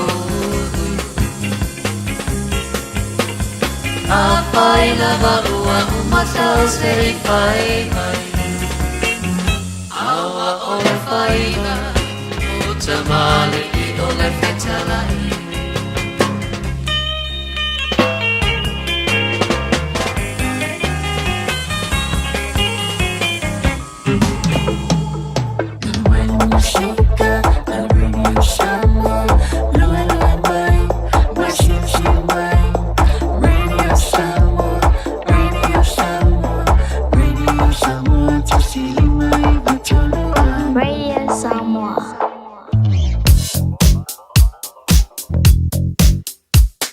O li poti mai lunga o le ala tele, ua awina atu on o le langolango mai ale ofisa malanga ale R-Dash Travel. Telefoni o iwa, tolu iwa, lua o, whaselau. O iwa, tolu iwa, lua o, whaselau. Tātou le poti whai ua lunga la wala nei taimana tai au, o le makua po loka o lunga la wala nei vanga le tai au. Highways, Furuono, Mailaba West Gate, Royal Road, Lincoln Road, Te Ara 2, Rose Bank, Ponchevelia, Morningside, Western Springs, Makua po loka whasolo atoa se ia pa ia lawal taulanga Kilani, State Highway 1, whasolo mai Drury, Papakura, Takanini, Manurewa, Manukau, Velolova, Manukau anga e Istamaki on-ramp, whasolo tuai High Brook, Tip-Top Corner, Mount Wellington, Ellerslie Penrose, Pasiatu Ellerslie Penrose, ka whirolo aku, lai PCR Land Flow, ia mo tātou le State Highway 1, City Bound, State Highway 2 se furu oka, ka whewhe, pasi mai tano, around Dominion Road, Mahios Barra, PC, Poloka, whasolo atoa, Pena Fo'i Massey Road on-ramp, whasolo mai Puini Road on-ramp, around Rainbow's End, Poloka, whasolo atoa, Aptavale, o tūnanga nao la ilunga la wala nei vanga le tai au, whaporemone, to al tai manawa non sai mai asawa nemo, te malanga inga, ole nei fo iasol tātu li poti whai ura nā mai lunga la wala nei fo I tai au. A whai o fuafua saumolanga mo Samoa ma le Pasifika, a whio ane loe le la lao le R-Dash Traveler, I le tasi walu lima Great South Road I Manirua, po o le fitu lua o Shaughnessy Street I Papakura, ma ua pasese pa u, wala au loa le R-Dash Traveler, I le o lua lua whāwalu o, po o le o iwa, tolu iwa, lua o, wha o, le R-Dash Traveler. Samoa tino pele mai lau awa tino lima ta ua whato wha mora nei fo I tai au, le tāmanu o le tai au, le nā vai o nei le fan day o nawhi lenta nuk mali tātou au, le toa Samoa o nei le wha I le ono le whiawhiana nei, I le Mount Albert Rugby League Club, Morningside, Western Springs, o nā o le mafutai, Ia mo whenua I tātou o tino I le tātou toa Samoa ta pena mo latu ta longa mana Kiwi a New Zealand. I le sa sau nei whaftai lau tano mo lau tāpo inga ta whaupea tā leiva I le tāu nei. So ngā te tia whanau twisted tia mo pakalame fia mai whawau tau tua kura Samoa mo oi mo nei taimi. Mo ni a tele lava nei aso God bless o to o na tawai meni so fua ma ia manu ia.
Maria, talani mai au te aroni sila, mo lau tapo inga tar flava. O tau si mai pasi whato sanga mai isnang ta whainga luenga o soi fōmaro loina whaapema whaia onga wa onga tulungalua. Wa fia i silia maleono a feli masela o tangata whainga luenga i le tūlangi o bea plenty. O fua e awai se te e mawa tele whaia le vasa fōu. O le solusu tolu le masina nei o ke topa o whaata o toina. O le a whaia isi te e pito mawa e le to tele o whaia te tonu o le whaitau se fulu o tau sanga. E pe ona whaari ai el presidente o le whona whaatono iuni o whaatou inga ni Sila Richard Wagstaff. O le whona whaatono iuni o whaatou inga o whai masui, o le siria ma le tolu se lau luas furuafe o tangata whai ngā ruanga ma iuni SS. E au fia iuni le soi fōmalo loina, a oa onga ma tā ngā ruanga na malo, whare whai ngā ruanga, company fau whale tari malo ma company tari malo. E siria ma le sutasi awheri ma se lau tangata whai ngā ruanga o soi fōmalo loina e ni Sila atoa, o fōfua e sāwa di ese mā lātou ngā ruanga ma lusu whai tula i le so. Mo le langolongo inai o le lātou whinaunga, mo le saonga le mua o tata whai ngā ruanga, tu tongi e siri atu o na lelei, mo tūlanga o whaatino ai i a ngā ruanga.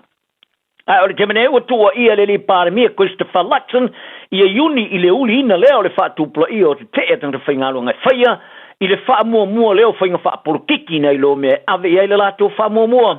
O le aso le a matai li te a whaia onga tulunga a maulunga tu tonu o le tunu.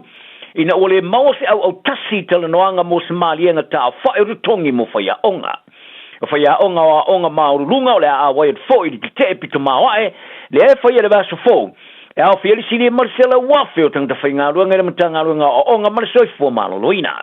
E le sabale lusu te siafi whaia onga lo a whiai i le te te. Sa longa ia Luxon i le Polokalame le Morning Report le tioni Sila. O le wha mo te si o ngā ruenga o se whaalu maina. Ma ua i te tonu o lo mana na o tangta whai ngā ruenga au sia le maalianga o tongi. Sa ia whaelo ai i le si o mianga whainga tau lo whea ngai ma whaia onga. E bera i tā uai o le pongaile na ua ave ia i le malo i le telo se taula inga ia o onga. Ma tua ia i Luxon sa te enere uni. O na tui nātu i whaia onga i le ofa i ona sui. Ina ua mai ona tu whaatasia le mai ai o le aso whiutana inga i le aso whore le telu ai. Ua whaaria le president o le asosia whaia onga le PPTA, Chris Abercrombie, o le ofa i le minuti mule le malo. Sa sili atu o na leanga na ilo isi ofa sa lato moaina mua. E whai tau se lau e scientisti ma te iulo re telope o lo tau a fia kalestede, mo se whono tanga pito tele o whai inisila nei, e winga li tau. E tala noi nare wha pēwhea i le rorangi, o na wha masani lui tau te tele i suinga le tau. O lea konferenisi wailo ai o le Adaptation Futures Conference, wa mana ia ai o se tau a fianga pito tele le i le rorangi to e pito sile o na avema wha to sinanga. I wha masani nga li tau, o tau a fia inisila nei. Amata mai le so se ia uria le stoffer vasonei i le nofanga le te Pai Convention Center. E si le male affe vau se lau tanga te longa ma tanga tsu lo patino o na awa yati ia i le te wafianga fa pe maisi i lungo o walo so te ingalo tele. O le fa tono le te wafianga ma le tamata professor University of Canterbury Bronwyn Hayward we i falia. Moni o sile te ni malo ai o se tala anga o fa vaina. Whaalia ila tō wha māpa poina le te wawhianga, o se wha moe ngai malosis taula inga le songa, ma teika inga le Pasifika ma tangato ele. E amana i ai se awhianga telo swing o le tau, e iai tangata Pasifika ma tangato ele. O le a tau la i konferenisi mo le mai tauino ki au tū wha mua mo le au inatu, i le whono tanga lo na tōs furu wha le tau sanga maro wha tasi, mo swing o le tau i Brazil, i le masina fōu. O ta paraina se fo mai so e fa pito i tino mali liu por corona. Ia tangata ina ia usta ia tu la fono matao fia fa ngai no telefoni fa avei a o tango fia fo u ta vale. I le unga ona so swinga i le fano le oro le tamata le vo lu su lu te sanga ia kele baker de rof maru fa. Sa fa di corona Mark Wilton. Ile isa fa tuangalo ia fia. A na te ioina e te walatu se manat falia. I tau mawhainga leo mane matanga luenga whela o inga, e a o ina tanga te winga i mana onga, o leo sta ia o tula whono ta vale. O peika sa whanolo na ola o alu ngā luenga ri tae o la se iwo Februari lua whimaru fuwha, ina wa so atu i tualana ta vale se lori tele tōs furu tone ane mamafa, ma se trailer i le ala tele Hawke's Bay. sa maua e Corona Wilton o peika sa tula na ta avale o noni kiwa ta avale ili teimi sa whanoi nunola.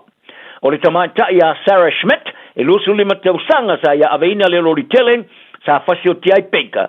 A o ia whaongaina lan telefoni whea vea iau noa malona iloina o le kiwa ta avale i ona luma. Sa maua e sue ngā leo sa whaonga e Schmidt ia lan telefoni whea vea mo le fasu wha minute i le late le lua i tūlala na malanga mai Dana Verk i le atai au.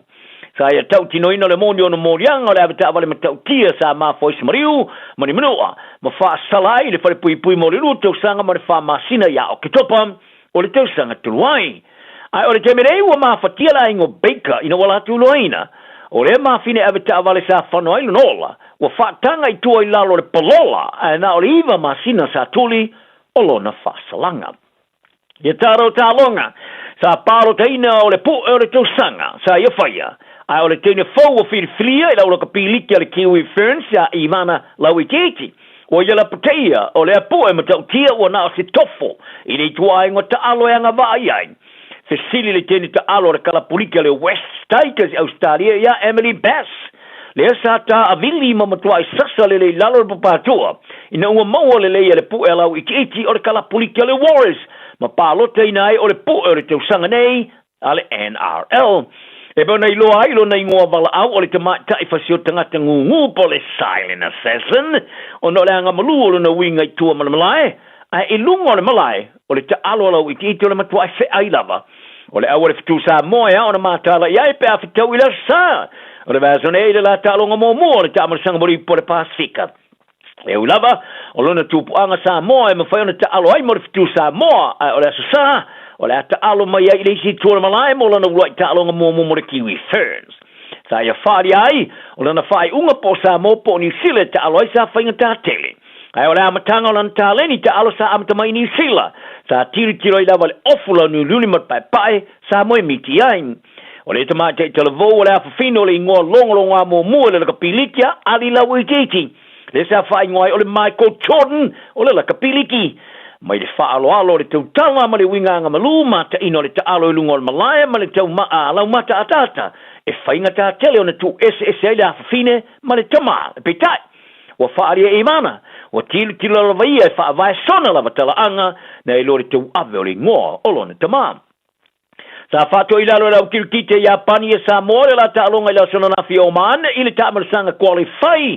Mo le taamarasanga mo le ipolololangi o le kirkiti whaava malo le tailua sifuru ova po le T20. Samoa mua ta Japani ma ausiai ala tu ai se lau no lua i no pe tu le Samoa. Ai uma i ova i le se lau lima semana valu ai i pe fitu.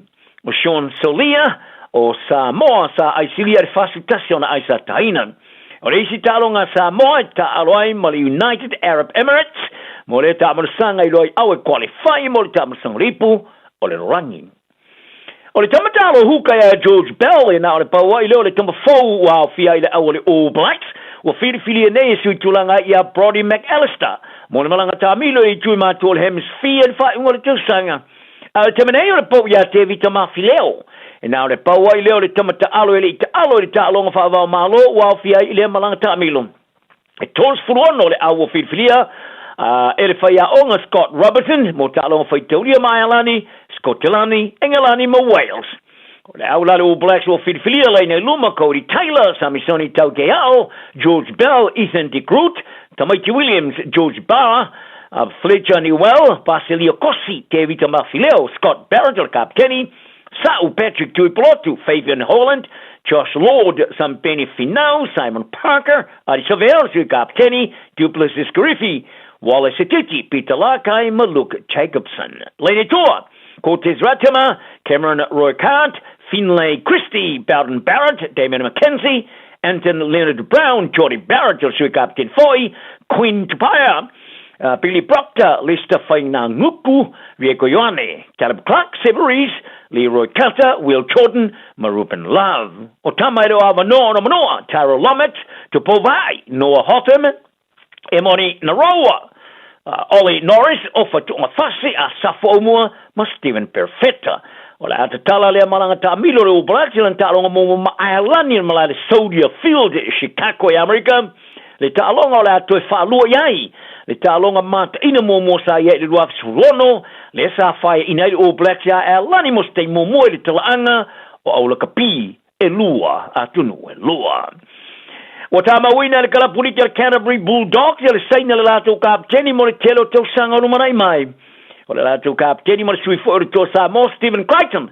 O sainia le toi fa popongo tau sanga o le lato whengainga se ia uri le lua fe tosu tasi. E bea na wha o popo ia i mare whengainga sa sainia talo nei le ai muta le lua fe male lu furfitu. O le whengainga forward i puti aire si i tiolon tutongi le tasi le miliona tala.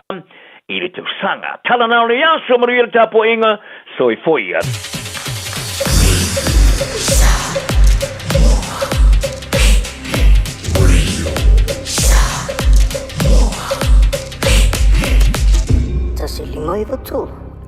Calling all parents and caregivers of toddlers, tweens or teens.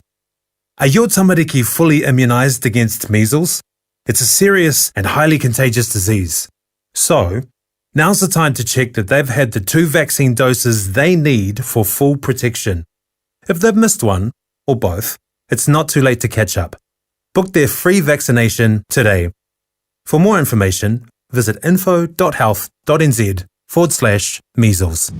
Awane e misia talonga le toa Samoa ma le kiwi e Lusila atoa ma le talonga le fitu Samoa ma le Kiwi Ferns ili aso se fulu ma le iwa ki topo le malao le Go Media Stadium patau pepo le fale i la la le Pacific Easy mo Tahuhu o Tara Mamangele petanga ia le ili tiketek Go to Samoa, Go fitu Samoa. Talofa Samoa, o Ateshna Ryan, o le Licensed Immigration Advisor mo le Auckland South Immigration Consultants. E visosoani mo so se tu ai ngā visa e malanga mai e New Zealand po Australia. Telefoni mai nei loa i le o valu o tasio no valu fa fitulua. Po le olua tasio no valu fitulua tolu o. Faitauina le upo le poto no le tautua matavela linga Fusi and Sons Funeral Services i Mangele ma Samoa. I taimi o mawhatianga ma whaanoanoanga ona o le maliu. Mana tua linga Fusi and Sons malana au nanga o le a wha ma avenga atu mo oe ma le ainga. Wala au i le telefoni lua fitu lima tolu o fitu.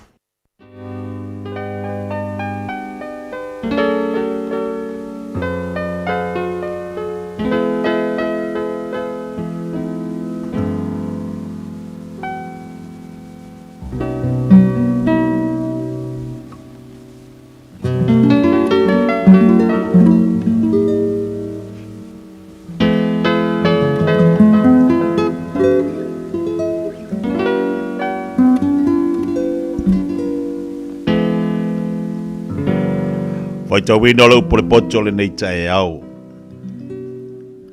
E te tasi mo fafine po poto mati na e o lona fali. O le fafine valea na te le peti ai lona lima. O lo sa vali ila na mi o tonu le ua matau ia iova. Ai fa pi o na ala le uino ino ia te ia. O lo le nguto le vale le sasa o le fa maualunga. A o lau nguto e popoto e leo inai i lantou. A le ini povi, ua mamale fa le povi. Ai tele mea e moa mai i le malosi o le povi. O le mori mau fa maoni e le pepelo. A le mori mau pepelo o le tala pepelo ia.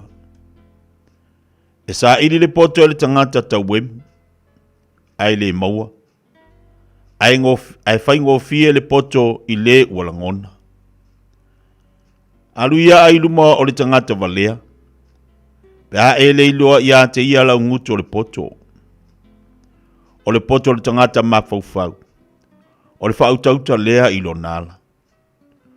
A le valea o e vale lea e pepelo lea. E tau wemu e vale lea i le angasala. Ai whialo fani e ua mi o sao. O iloa e le lotolo na lava tinga. E lea ia fo i le tangata ese ilo na oli oli. E wha umatia le fale o e ami o leanga. A o le fale ia o e ami o sao. E uru ola ia. O ia i le ala ua tonu i le manatu o le tangata. A alona taunu unga o ala ia e o tiai. A o ata lava ua wha anoa noa le loto. O le unga fo'i o le oli o le whanoa noa lea. O le ua tu umuli ilo na loto. E maa ona o ia i ona la bala. A o le tangata mi o le lei. E maa ona o ia ai ona la bala. O le ua whaingo fie. E taria ia upu uma. A o le ua maa fau ua whau tauta o ia ilo nala. Ua matau le tangata poto. Ma alo ese i le leanga. A o le vale. Ua wha mauarunga o ia manofo whaatala noa. O le itango fie ua mio wha valea o ia. O le tangata fo'i ua whaitonga fiti leanga ua ina sia o ia. O e whaingo fie, e whai mo lātou tofi le vale. E whai mo lātou le tofi le valea. A o e mawhau e whaapaleina i lātou le poto. Ua ifo e ua mio leanga i luma o e amio le lei. Ma e anga sala ua ifo i lātou i whaituto o le amio tonu. Ua ino sia le ua mativa i le late tua oi. Ai to tele o e alo lofa i le mauoa. O le ino i le late tua oi. Ua anga sala o ia. A o le alofa i e ua tinga ina. Amu ia lava o ia. E le ua se ea o e whaitonga fiti le anga. A o iai le alofa ma le wha maoni e whaitonga fiti le lei. O iai le mau i ngā luenga uma. A o le upo e laungutu. A upo a laungutu. Na o le mativa e u iai. O le pale o e popoto. O la lātou o loa lea. A o le valea o e vale lea. O le valea la valea. E lave ina tangata e le mori mau wha maoni. A le mori mau pepelo e tautala o ia i mea pepelo. O le matau ia i ova. O ia i le whaatua tuanga malosi. O ia i fo le malu malona whanau. O le matau ia i ova o le puna o le ola lea. E alo ese ai i mai lei e o ti ai. O le toa tele o le nuu o ia i le mamalu o le tupu. Ala usange e ia i le malai o le lii. O le ua wha ato atoa, e tele lona mawhau. A o le ua itango fie e wha e aina i lunga e ia le valea. O le loto le lei, o le ola lea o le tino. A o le mataua, o le mea e pala ai vilea. O le ua wha saua i le tangata mativa, e wha lumaina e ia le na whaia o ia. A o le ua ava i ante ia, ua alofa o ia le tangata mativa. O tulia le ami o leanga i lona lava leanga. A o le ami o tonu e ia ante ia le whautauta pe aoti o ia. O lono fa mau le poto i le loto o le ua mawhau. A o mea wai te tonu e vale lea e whailoaina. O le ami o tonu e vi i ai le nuu. A o le anga sala o le luma lea o le nuu. O le alofa le tupu, o lo iai le au na poto. A o lona to sa, o lo iai lea i le tupu ai le maa.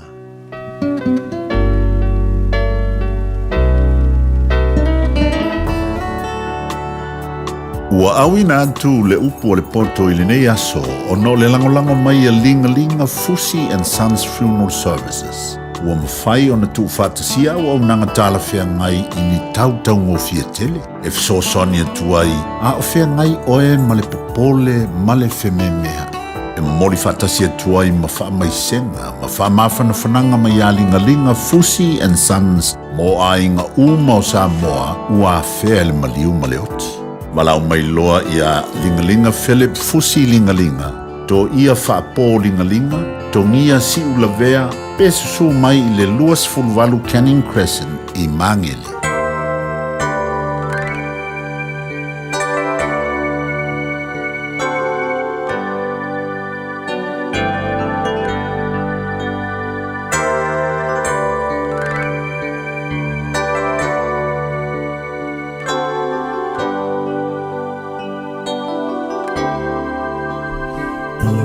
Tala re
Na o le Radio Samoa se furulima iwa toru a mo e tautuaina o e ilaungangana fitu aso le vai aso.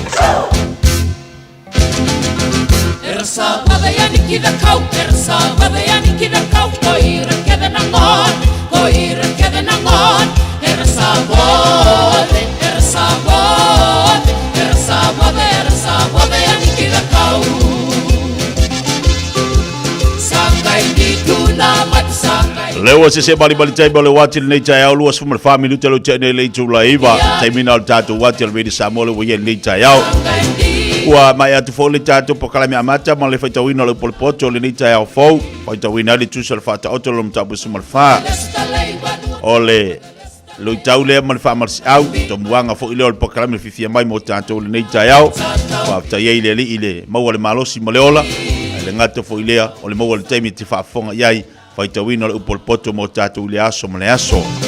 Le nganga fifia le tai au le ua. Faio na tu fa wino tatu po kala masani. Pe ona tatu yai lungo pe au ngalu le e lungo le tautua mo le au nanga le siu fonga le Samoa te siliba tolo amo. Ilana tautua fa o pe ile aso mo le aso. Ya aso nafi aso ngafua mai ala aso ngafua. Leo tatu au dia mai le nei tai au fo le aso fo a mai le li. Ta pena ina ai foi o tatu tangata ma fa marianga fo ta pena le tua mo tanto. Le malo si fo fa malo longa o tatu tino. Tatu ai le manui o le nei tai au. Tu mau le vi ingo le tua le nei tai au fo. Fatalo fato ile balenganga fifia balenganga fa lalo. Pa ye bolungo tatu wa tunu le fo ma mai. Il tapu inga ne tatu matua tu asinsina. Olo la fa ye pe la tu fa masani. Ole tapu ai a ofengai tatu tu te manga ruenga. Tantolo le tai au le fa ba yo to matua. Lo ba wole malosi mo le ola mai leli. Ya fa fitai le tua, fa fitai o lo mau to malosi. Mai so fa malolonga.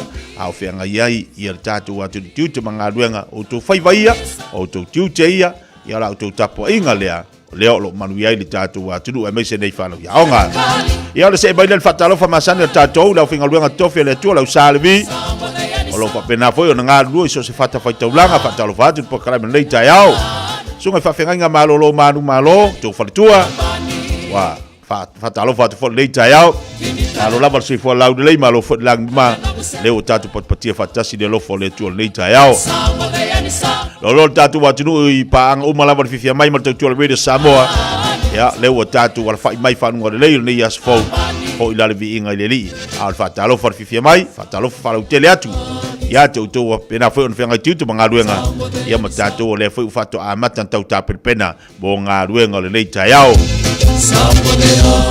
Listo por calma se de tato per masania y el te mount tato so ya tu le tato por calma America ya que ono o foi de meu tupu i la foi tu or que lope la foi on longo pu ya i tato wa tu tali tu la fulu to el tari mai el to fa salawino tato tale vai frua to mo le fa poponga la unanga per tu ale fa tu ya eti fui mon makafi mal por calma ole to tepa ile ainga Luas por 5 minutos te le tu la iva se mai fa fifianga ala ei mo tatu talai tatu fa fifianga ala fifia mai e fatalo fatu ala telo tatu watu balor se fo launa lei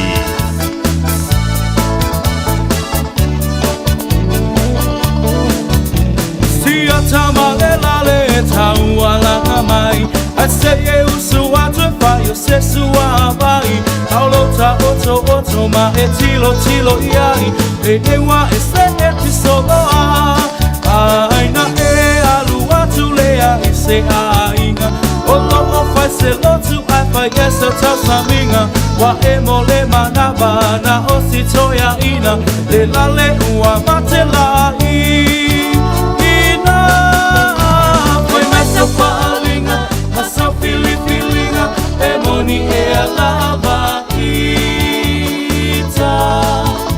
E te talanoa E te leilo Sola tawalanga no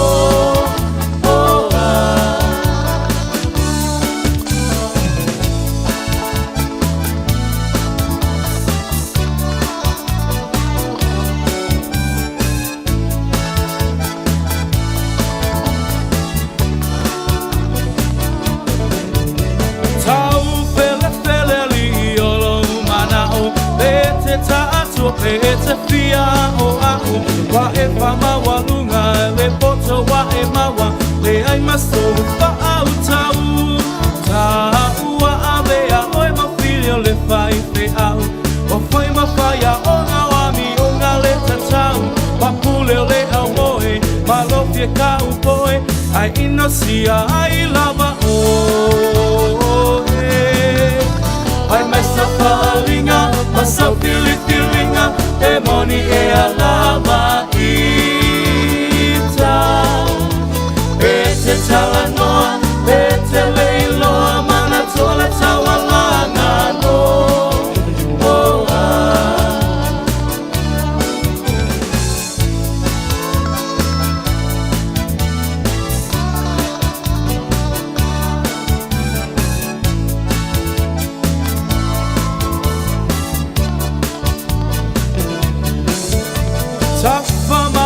Ta o le vaveao Anu o le vao ua vavao O lo upito ie toga fao Ma ato ata oto ifo O wae pupula vale I le po atoa O fiwo lo tina I lo fa asopo moa O lo fia viia Ma lo fia iloa Ai ino sia ai lo uingo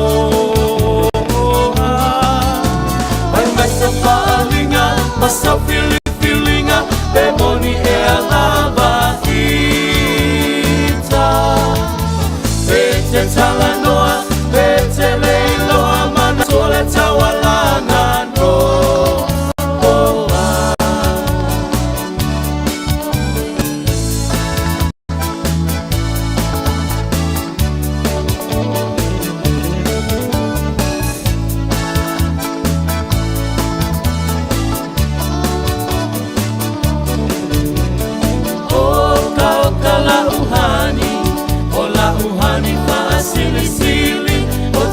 Atu saina Ise apa helapi O se pisu pasili O se masikeke mai piti O sina sapasui O ni tamato manifi Afai lava uatonu E uatonu lo fina ngalo Tapa aipo ipo Avane ile malo Ele anga ole ta atua E tele aile ti Apollo Te fai sau pepe Ole pepe ole po Ha ha ha ha Sauia la ia malo loto tele Fia fia mai mai atatape Se yo pese pese atu ile ea Se yo pese pese atu ile ea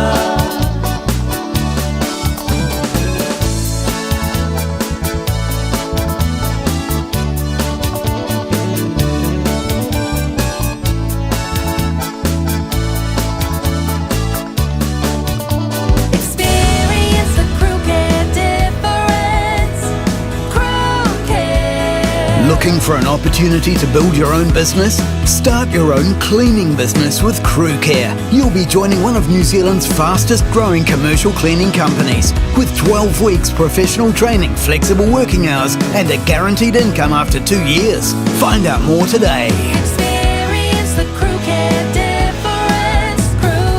Crewcare.co.nz. O e mo mia se fai mo limo ngā wenga o lo mauta pisinisi po malu tā pua. Mana tua lole matavanu electrical o te vanga Filipo aka wasilia male lus full tausanga o tautua ngā luenga wha eltise I sa mua mani usila dei. Vala au lole matavanu electrical ile olua tasi lua tolu iwa wha. Olua tasi lua tolu iwa wha. Moni quotes pe filo I fo I whatala no ngā luenga o loo fuafua mo le wha unga o le ring tausanga ai maisele tausanga fau. E mawhai fo yona e emaili ile info@matavanuelectrical.co.nz moni si Talanga. Oh my, fata boil, follow chicken and things. My popcorn chicken, crumb burgers, my marinated wings. Le Chicken and Things, numera 1D Melvin Road, Onehanga. Te tala mai I le iwa le tai au anga I le lima I le afiafi, a songa fua I le asu tofi, ma le iwa le tai au anga I le tolu le afiafi I le asu wharaile. Telefoni o iwa, whātasi ono, limatasi o ono. o le aiai se whaapitoa matau tia mo le tatala aloa ia o le Chicken and Things I le aso ono o Oketopa. Talofa Samoa, o Ateshna Ryan, o le Licensed Immigration Advisor mo le Auckland South Immigration Consultants. E visosoani mo so se tu ai ngā visa e malanga mai New Zealand po Australia. Telefoni mai nei loa I le o valu o tasi o no valu wha fitulua. Po le olua tasi o no valu fitulua tolu o. Radio Samoa. Taslima iwa tolu. Ama.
Toi fei loa I fo I se sia so le alofa o le atua tu mai lo lima ya te bele wate le wa ya ita tole nei foi ya te bele wate le wa ita tole nei tai ole o te luas ful matasi minuta tale ole tu las fulu lunga te tu langa si fonga rede samo te slima to la mole fo mo ta so ta inga male afionga ya ke nei ono i America ya pe ona ita te so ta inga masani ile va yaso male va yaso lenga fa lo fa talo fatu ayono malo se fo mo nei tai fo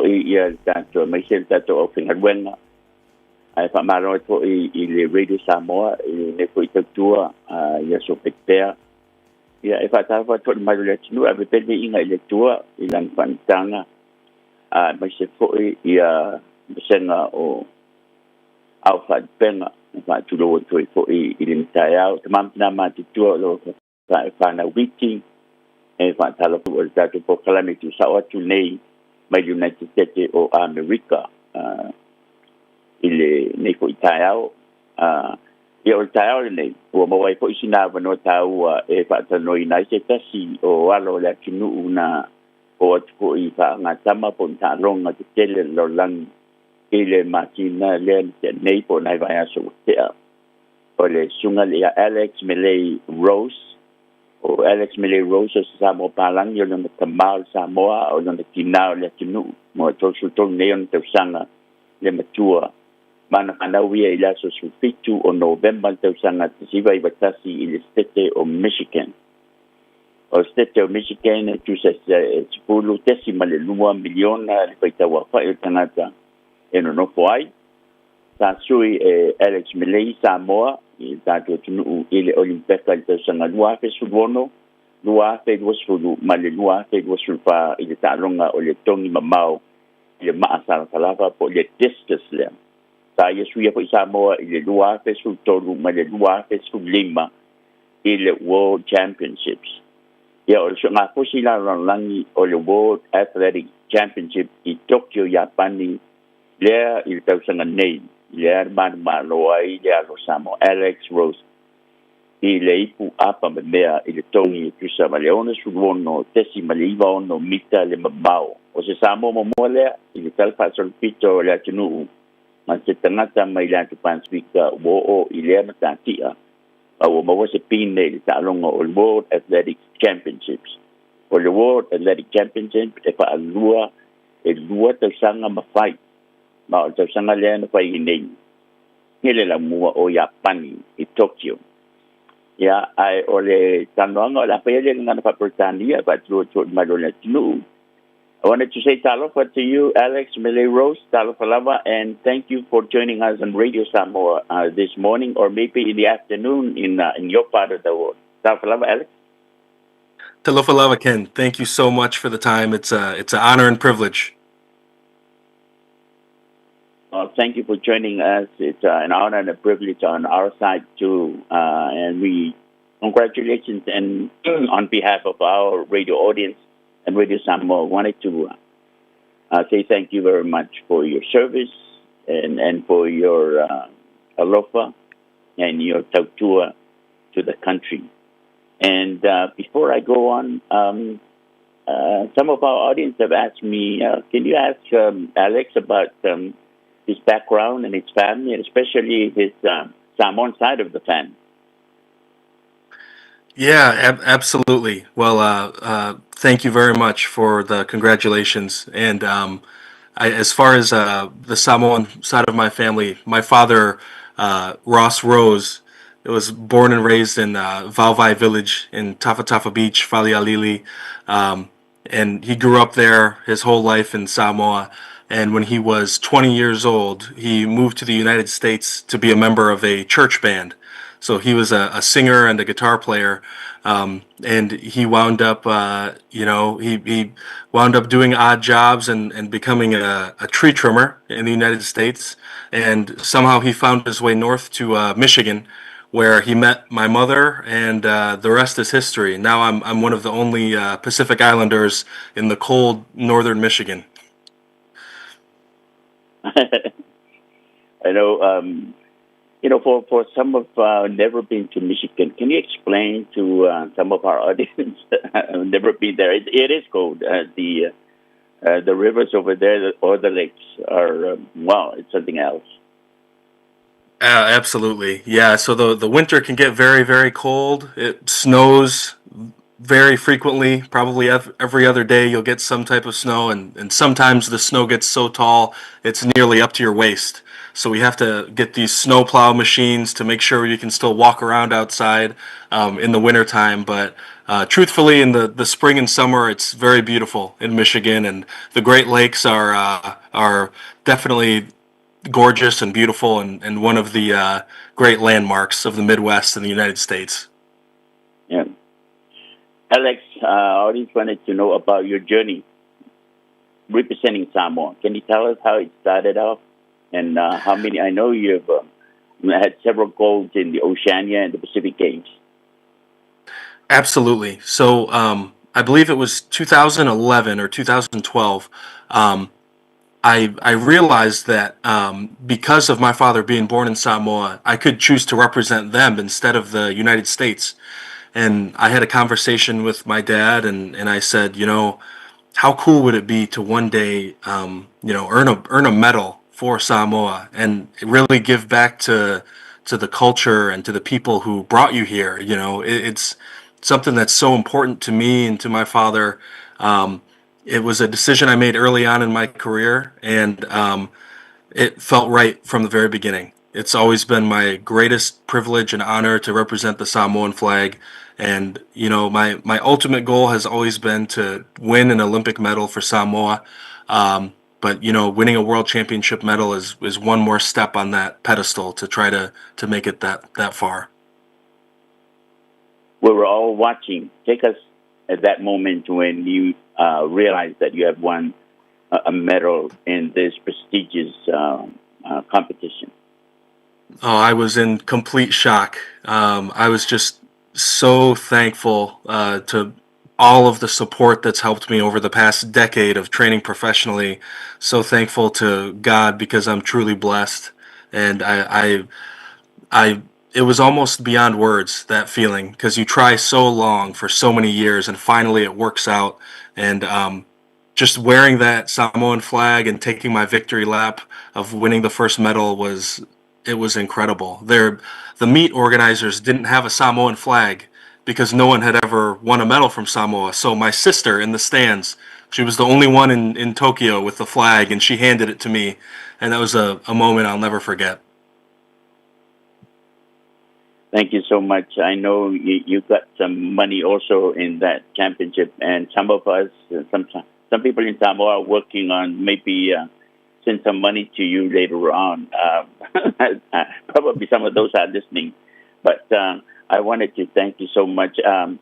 I'll give you these last, couple, minutes just to say some final words. Any advice to young people, and what do you think the future of athletics in Samoa and your future as representing Samoa? Absolutely. So I guess if I were to say something to the young ones in the Pacific and in Samoa, I know rugby is very popular because it's such an incredible sport. But if you try out new things like athletics and throwing and discus, it'll only help you for rugby, and vice versa if you decide to really become determined and hopeful for throwing as well. So I would say try new things. And you'll never know where sport will take you, because I never dreamed that I would be taking a lap, with a medal around my neck and the Samoan flag. So follow your dreams. I want to thank you so much, Alex Millie Rose, for taking your time talking with us on Radio Samoa. It is indeed a privilege. And first time talking with you. And I want to thank you again. Congratulations from all of us to you. Thank you so much. Thank you so much. Fa'afetai lava. Thank you, Ken. Thank you. E Samoa se tanonga na sunga Alex Millie Rose le ko sa suia tatu mo Samoa le pe ko Silvia. Ele e se pine Samoa talu le tatu talfa sulpito o ya pine mo mo le talfa sulpito tatu. Vai ko so po sala le ni ko yo ona. Alua vai pochal tau tai ko te ni se lana ki ama ai mo nei tai sekua Ersa wada yani kida kau Ersa wada yani kida kau Koira keda nangon Koira keda nangon Ersa wada Ersa wada Ersa wada yani kida kau Sangai di tunamat Sangai di tunamat Ersa wala kiabi Ersa wala kiabi Sangai di Sangai di tunamati Topo del estalei badua Topo del estalei badua Satau bi mainau Satau bi mainau Satau bi Satau bi Satau bi Satau bi mainau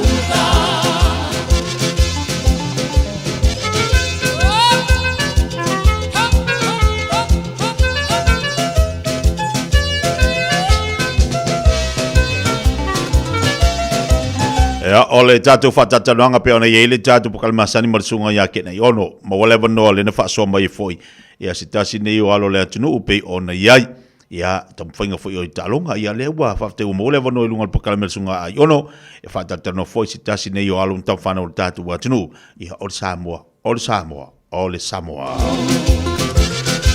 After tatu tunu after mai le 2 minute talo le tulas fulu Ya se bal fatalo fa mal fa filo inisio tatu pa anga umala valilu ngol tatu Facebook nei tayau malor se fomonia malo fot lang mama fatalo fati ya tau mi wa mosa kumori malor se fomonia fatsi mai nai clover back majalasi leota le tinganga fatalo fat fol nei tayau Christina Tanvasa fatalo fa filo ya tu pokalame ya tau malor se fomonia malo fot lang mama se fo lau de lei awre ngalo le so o nei so to titilotu le fail tatu pakame fo ile le tatu to Samoa anafi la no titilo ile ne tanu mo tatu to Samoa anafi la tanu mo tatu to Samoa lo winga o neila le fatanu ina ile tatu fa mo fo ile le fendei mo tatu au le fa ina ifia ile central pia central le fa ile tatu fendei na nei lo winga la tau fo ila lu te wa ya to le fasi lo wa tau mo tatu le nei tayau tele timonga la masese fo ila la fa pe ile fa mo te fi malanga tu ile no fanga ya wa ya le langolongo ina pe o tatu to Samoa ya ona malanga tu le vai se o fa timo ma vai fa malu da wa yo lo wa mai ma bala fo ni so tatu wa tu le sa wa ile so nafi ile male vale le fataringa o tatu to Samoa ya lewa titilo atwai lungo penga tfailangi ta weya tunisho tatu atu nasa nafi ya balo lava maftu mai lungo tatu tautua e banga foi mo tatu watu to e fa watu fa fienga mai le RSA e no to e varu minute tatu tu la se follow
Eva pea o e ma e whaalongo longo se I whaafia fia lo loto Tuku mai lo lima Ta whaatalo wha Ulu whale mai la ia Totonu o le rosa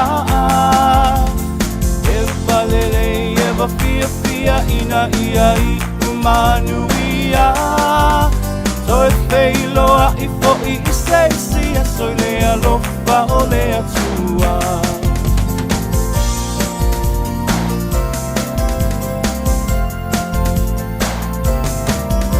So o se mea te mana o mia E te maua lava ma le fia fia Wa ai o le au tau tua O I latou e awatua Alala pe e loa fio anga Ma e whaalongo ina I tama A o mamoli atu e musika malu Ia te o e se fe au Tuku mai lo lima Ta whaatalo wha Ulu whale mai la ia Totonu o le rosa Eva lele eva fia fia ina ia I umanuia Toi feiloa I fo'i I seisia Soi lea lofa o lea tua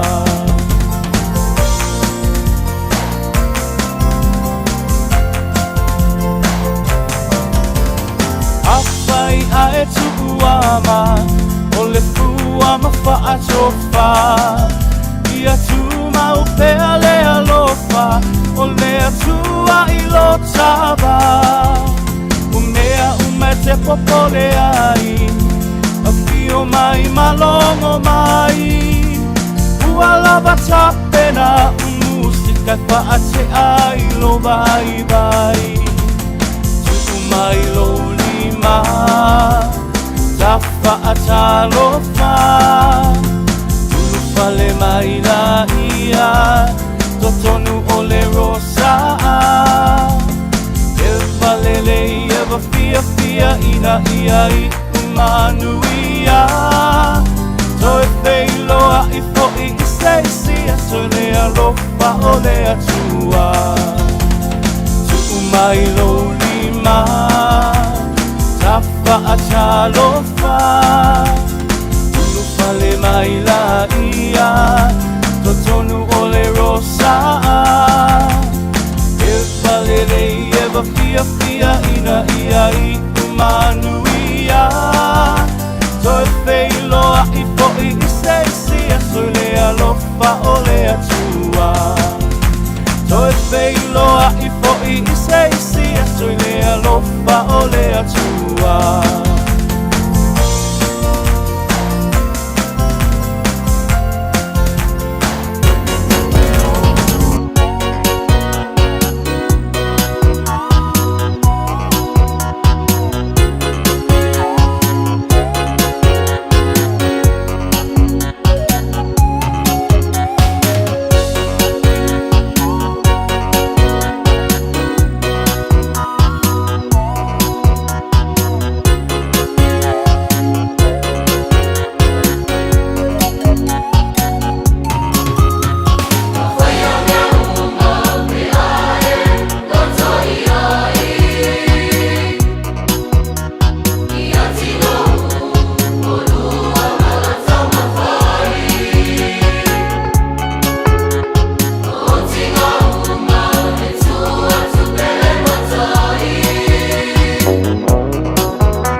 Samoa, tasilima ivatolu. Radio Samoa. Tasilima ivatolu.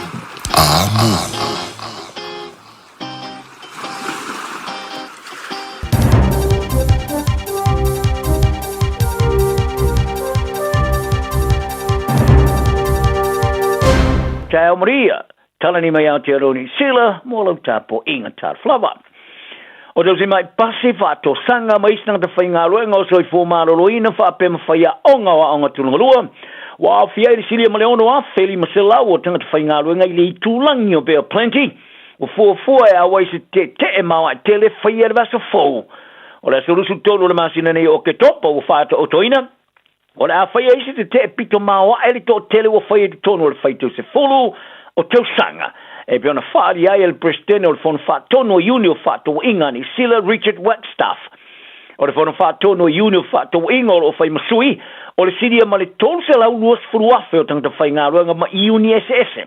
E au fia iuni le soi fōmālo loina, a oa onga ma tā ngā ruanga na malo, whare whai ngā ruanga, company fau whale tari malo ma company tari malo. E siria ma le sutasi awheri masela o tangata whai ngā ruanga o soi fōmālo loina e New Sila atoa, o fōfua sa wadi ese mā lato ngā ruanga mo lusu whai tula i le so. Mo le langolongo inai o le lato whinonga, mo le saonga le mua o tangata whai ngā ruanga, tutongi e sili atu o na leleing, mo tūlanga o whaatino ai i a ngā ruanga. Ai o le temene o tua ia le li pāremia Christopher Luxon, ia iuni i le uli ina leo le whaatupla i o te te e tangata whai ngā ruanga e whaia, i le wha mua leo whainga wha porukiki nei lo me ave i le lato wha mua. O le aso le a matai li te a whaia onga tūlunga a maulunga tu tonu o le tunu. Ina o le mawase au tasi tala noanga mo Somalienga ta wha e rutongi mo whaia onga. O whaia onga maulunga o le a waiat fo i te te pito mawae, le e whaia le vaso fo. E au whiari sili Marcela Wafe o tangta whainga ruanga e matanga ruanga o onga marisoi fo malo loina. E le sama le lusu te siafi whaia onga lo a whia i le te te. Sa longa e laksan i le Porkalame le Morning Report le tioni sila. O le wha mo te si o ngā ruenga o se whaalu maina. Ma o e te tonu o lo mana na o tangta whainga ruenga au sia le malia ngō tongi. Sa ia whaelo ai i le si o mianga whainga tau lo whea ngai ma whaia onga. E beri e tā uai o le pongaile na ua ave ia le malo i le telo se taulo inga ia o onga. Ma tua ia e laksan sa te ene le uni. Ona tui nātu i whaia onga i le ofa i ona sui. Ina ua mai ona tu whātasia le mai ai o le aso whiutana inga i le aso whareile te ruai. Ai ua whaaria le president o le asosio whaia onga le PPTA, Chris Abercrombie, o le ofa i le minuti mule le malo. Sa sili atu o na leanga, na ilo isi ofa sa lato moaina mua. E whai tau se lau e scientisti ma ta iulo re kelope o lo tau a fia kalestede, mo se whono tanga pito tele o whai inisila nei, e winga li tau. E tala noi nare wha pēwhea i le rorangi, o na wha masani lui tau te tele i suinga li tau. O le konferenisi wa ilo Adaptation Futures Conference, wa mana iai o se tau a fianga pito tele le i le rorangi to e pito sile o na avema wha to sinanga, i wha masani nga li tau, o tau a fia inisila nei. Amata mai le aso se ia uria le stoffer vasonei i le nofanga le te Pai Convention Center. E si le male affe vau se lau tanga te longa ma tanga su e lo patino o na awa yati i le te wafianga fa pe maisi i lungo o walo su te ingalo tele. O le fa tono le te wafianga ma le tamata i professor University of Canterbury Bronwyn Hayward we i falia. Moni o sile te ni malo ai o se tala anga o fa vaina.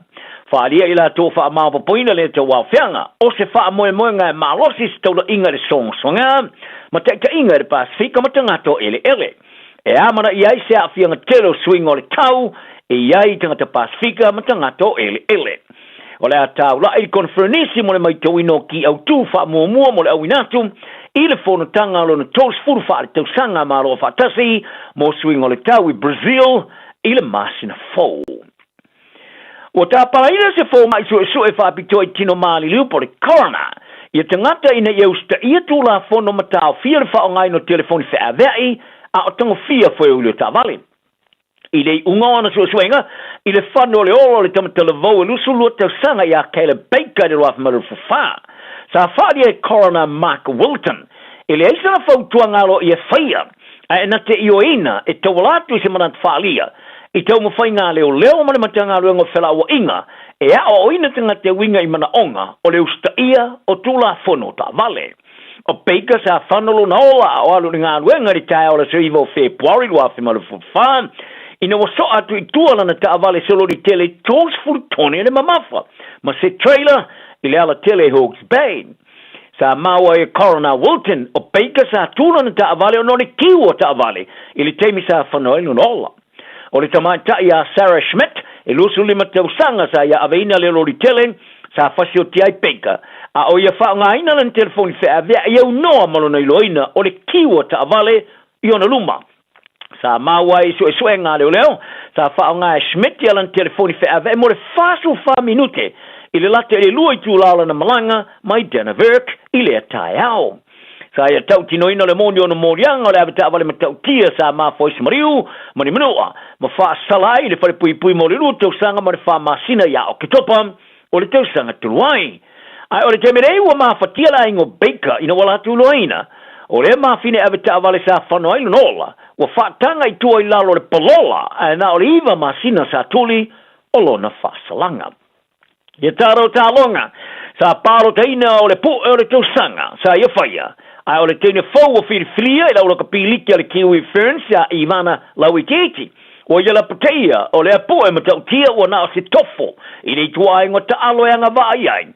Se sili le tene ta alo le kalapuliki a le West Tigers Australia ia Emily Bass. Le sa ta avili ma matua I sasa le le lalo le papatua. Ina ua maua le leia le pu e Lauiketi o le kalapuliki a le Warriors. Ma palota ina ai o le pu e le tau sanga nei a le NRL. E bona I loa ilo na ingoa wala au o le tamata I fasio tangata ngungu po le silent assassin o no le anga malu o le na winga I tua malamalai a I lunga o le malai o le ta alo lau I ki o le matua I fe ai lava o le awa le fitu sa moea o na matala I ai pe a fitau I la sa o le vazone I le la talonga momo o le ta amarasanga mori po le Pasifika e u lava o lona tupuanga sa moa e mawhai o na ta alo ai mo le fitu sa moa o le aso sa o le ata alo mai ai le si tōna malai mo lana ulai ta alonga mō mo le Kiwi Ferns. Sa ia whaari ai, o lana whai unga po sa mō po New Zealand ta alo ai sa whainga tā tele. Ai o le amatanga o lana tā leni ta alo sa amata mai New Zealand. Sa tiri tiro I lawa le ofula ni luni mat pai pai sa moe miti ai. O le tamate I televo o le awhawhino le ingoa longolonga mō mua le laka pilikia ali lawa I keiti. Le sa whai ngoai o le Michael Jordan o le laka piliki. Mai le whaaloalo le tau tanga ma le winganga malu mata ino le ta alo ilungo le malaya ma le tau maa lau mata atata e whainga tā tele o na tu ese le awhawhine ma le tama e peitai wa whaaria e mana wa tilu la vaia e whaavai sona lava tala anga na ilo le tau ave o le ngoa olo na tama sa whato I lalo lau kirikite Japani e Samoa le la ta alonga I la sona na Oman I le ta amarasanga qualify mo le ta amarasanga mo le ipolololangi o le kirikiti whaava malo le ta ilua sifuru over po le T20 Samoa mua ta ta Japani ma au siai ala tu ai se lau no lua I le ono pe tule Samoa ai uma I over I le se lau lima sama le valu ai I pe fitu o Sean Solia o Samoa sa ai silia le facilitation ai sa tainan o le isi talonga Samoa ta aloai ma le United Arab Emirates mo le ta amarasanga I loi au e qualify mo le ta amarasanga ripu o le rangi.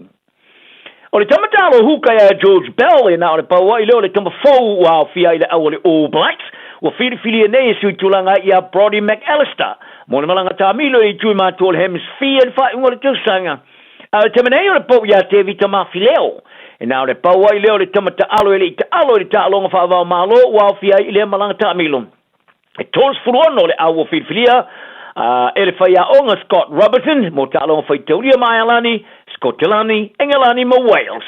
O le au lale All Blacks o whiriwhiria leina luma Cody Taylor, Samisoni Taukeao, George Bell, Ethan de Groot, Tamaiti Williams, George Barra, Fletcher Newell, Basilio Kossi, Tevita Mafileo, Scott Barrett, o Kapteni, Sa'u Patrick Tuipulotu, Fabian Holland, Josh Lord, Sampeni Finau, Simon Parker, Adi Savel, Sui Kapteni, Duplessis Griffey, Wallace Atiti, Peter Lakai, Maluk Jacobson. Lene Tour, Cortez Ratama, Cameron Roy-Cart, Finlay Christie, Bowden Barrett, Damien McKenzie, Anton Leonard Brown, Jordy Barrett, Sui Captain Foy, Quinn Tupaya, Billy Proctor, Lester Faina Nguku, Vieko Ioane, Caleb Clark, Severies, Leroy Carter, Will Jordan, Maruben Love, Otamairo Manoa, Taro Lomet, Tupovai, Noah Hotham, Emoni Naroa, Ollie Norris, Ofa Tuafasi, Asafo Omua, Stephen Perfetta. Wala ata tala lea malanga ta milo le Blacks lan ta longa mo Ireland mala le Soldier Field Chicago America le ta longa le ato fa lu yai le ta longa mat ina mo sa ye le waf sulono le sa fai ina All Blacks ya Ireland mo ste mo le tala anga o au le kapi e lua atunu e lua Watama wina le kala politi al Canterbury Bulldogs le saina le lato kapteni mo le telo to sanga lumanai mai o le lato kapteni mo le sui fo to Samoa Stephen Crichton o sainia le toi fa popongo to sanga le lato fengainga se ia uri le wafe to su tasi e bana fa o popo ia i mare fengainga sa sainia to nei le muta le wafe male lu forfitu o le fengainga forward i poti ai si tio lon tutongi le tasi le miliona tala i le to sanga tala na le yaso maria le tapo inga soi foi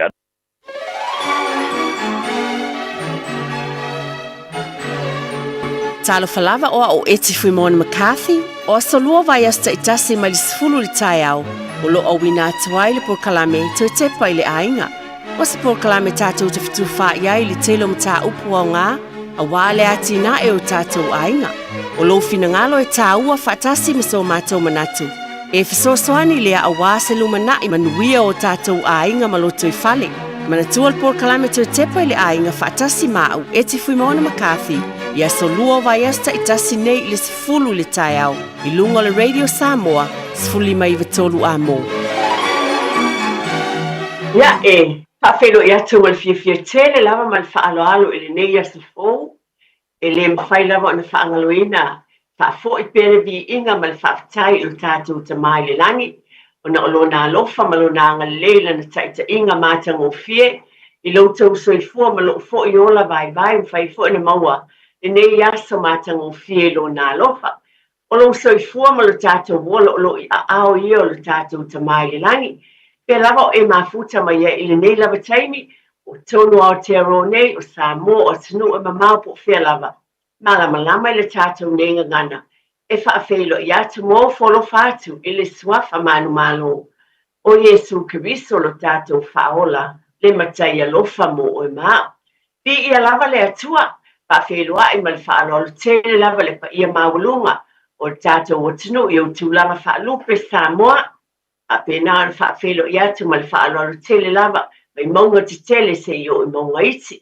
E au whai ngā lue ngā le atua, pēo na ngā le lue i whatu whai taulanga e fia, mo le tala ino le tala le leia Yesu Kiriso, i e o lava fo i e o mālolo, manu mālo mai whaftai tele lava, o lo whapēnā pēo na o tūlanga sua ngā le lue, tono nisio e kalesia awa lava le finangalo o lo tātou te pa au le langi. A pēr na whawhelo i atu ma le whaalo le tele lava. I tua āsina sina o lo tātou o tunu. A whetai whaamalo i atu o tau uma lava. Tono nu umala le whango a inga poto. Tono tātou e kalesia pe o ne e fio mai e le nei tunu. Ma o no fwai. A mautuina pere alofa o le atua i atu o tau mai tātou uma. Whawhetai i au tau tāra sanga ma le tāpua inga. O lo o manu iai whaiva a lo whilima i so se ngā luenga po e kālesia o tonu a inga o whalewhai ngā luenga o ngā le whanau. E tātou te tali tonu mpati patia le alofa o le atua. O na e anga le leipea le atua i lo tau soifua ma le tātou wola. Vi ia lava le li. Whawhelua i so se tasi lava. Keo e mafuta mai e atunu e mau tātou pa anga masani. Ia tunu o mamau, haftai, e ui lava na ese e tunu tātou te nofoi. A le nei por kalame te te paile ainga, o te lo lava au i tātou tangata anu Samoa. E te tusa lava i le tele o tātou tū maango, tātou whapena o ni tau aveina pēr, e ui lava i nto walalam pāpā a ao, i li nu ui whafo, pe e mātou nei foi, ni usila, tau aveina pēr finangalo o le atua, i le tū whakerisiano, ai maise le manuia o tātou ainga. Whawhelo i atu oe, pia lavo e mafuta mai, nai o tātou mātua i tonu maota o tangata mātutua o whale mai. Whawhelo fo i atu oe le nā, e whaafonga mai te tono malu tātou whale, o e whaafonga mai fo I lunga o tō whanga, na ie le o ate o toa le malosi, tono lau taabale, lo e ngā lue ai, ave taabale, taxis matulanga u whapena o pasi, whapena o na whawhelo iate oele na, ma lole soi fua manuia, tasi le tae ao le tātou prokalame o le tui tepa I le ainga. Whatawa ina fo ilo uloto, lo whawheta iate un whawhelo iate o tō umalava. Awa lo o telefo nisi o tō o lo whapena anta talo mai, ma whaafonga mai foi. Iai lava se au ngāpe o na iai o upu e vati vai e sate. A tasi ase a inga, e o tu iai masui ai e mawai se fia. Mo soso ni atu I se a inga tasi. O lo ulangona, ia vi ia lea li. Ia whapena o na iai se soso ni a nepor kalame I o tātou a inga umalama. Ai whaafitai tele lava. A whilo I fwoi ma le whaaloalo whaafitai le sunga le awa o na tautua.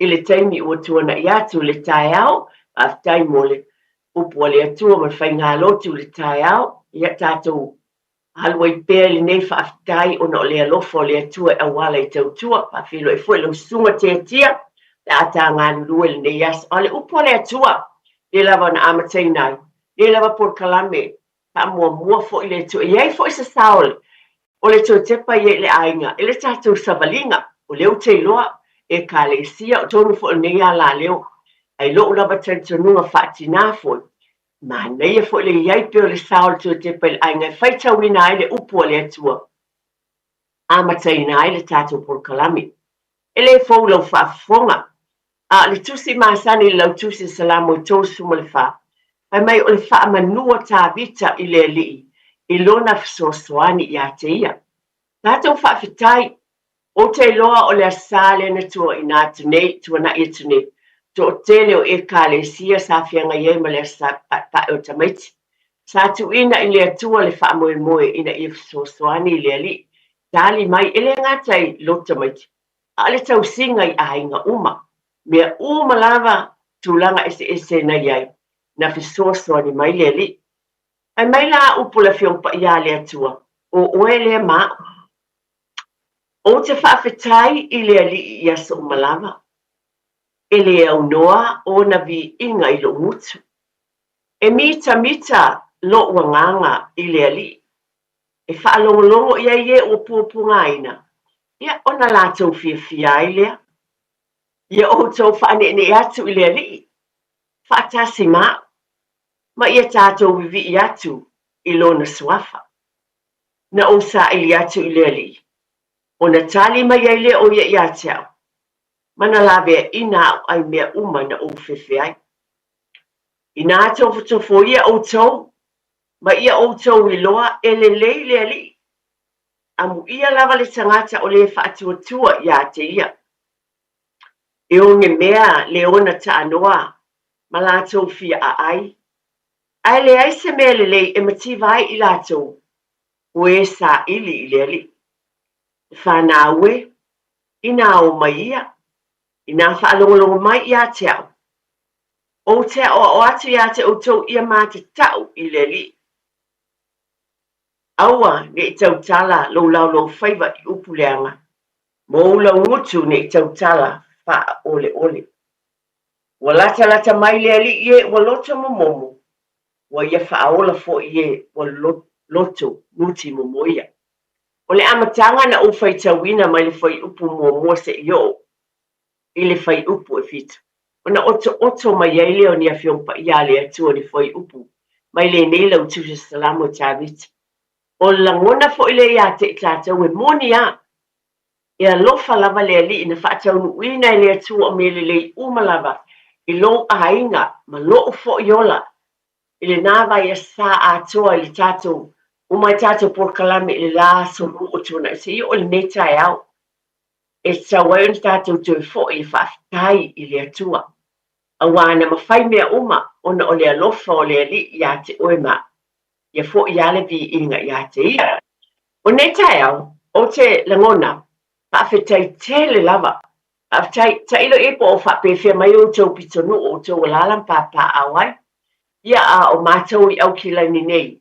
me o le toi fasal lo ngale ala leo nei ya mesi foi o nei au kilan o le telo pitonu o le rava ti toti munga a pena fo na suia le tau tele fo swinga pe o nei iloa na fo te fa fonga tele o tala lo avati por kalami tele o awala fa pena fainga malanga fainga ta o feo inga o ta vale matula uma lava fa pena awa ese uma i tu o le atunu o lo utongo lalam papa awa ma u foi ale be moni lava e iai lava le ali i mea uma lava o le mea le tātou te whafta iai paulea e whai foi la tātou waenga o le whautauta e le lei ma le ata mai e le lei pe ona e whaafonga iai i whautuanga e whaafonga ma iai sa noa atu ai pia fo i e tautua le tai au pa manatu atu ina iai le whautauta e le lei fio inga ta vale me uwa pena o la ngona fo i leo na Nepal Kalame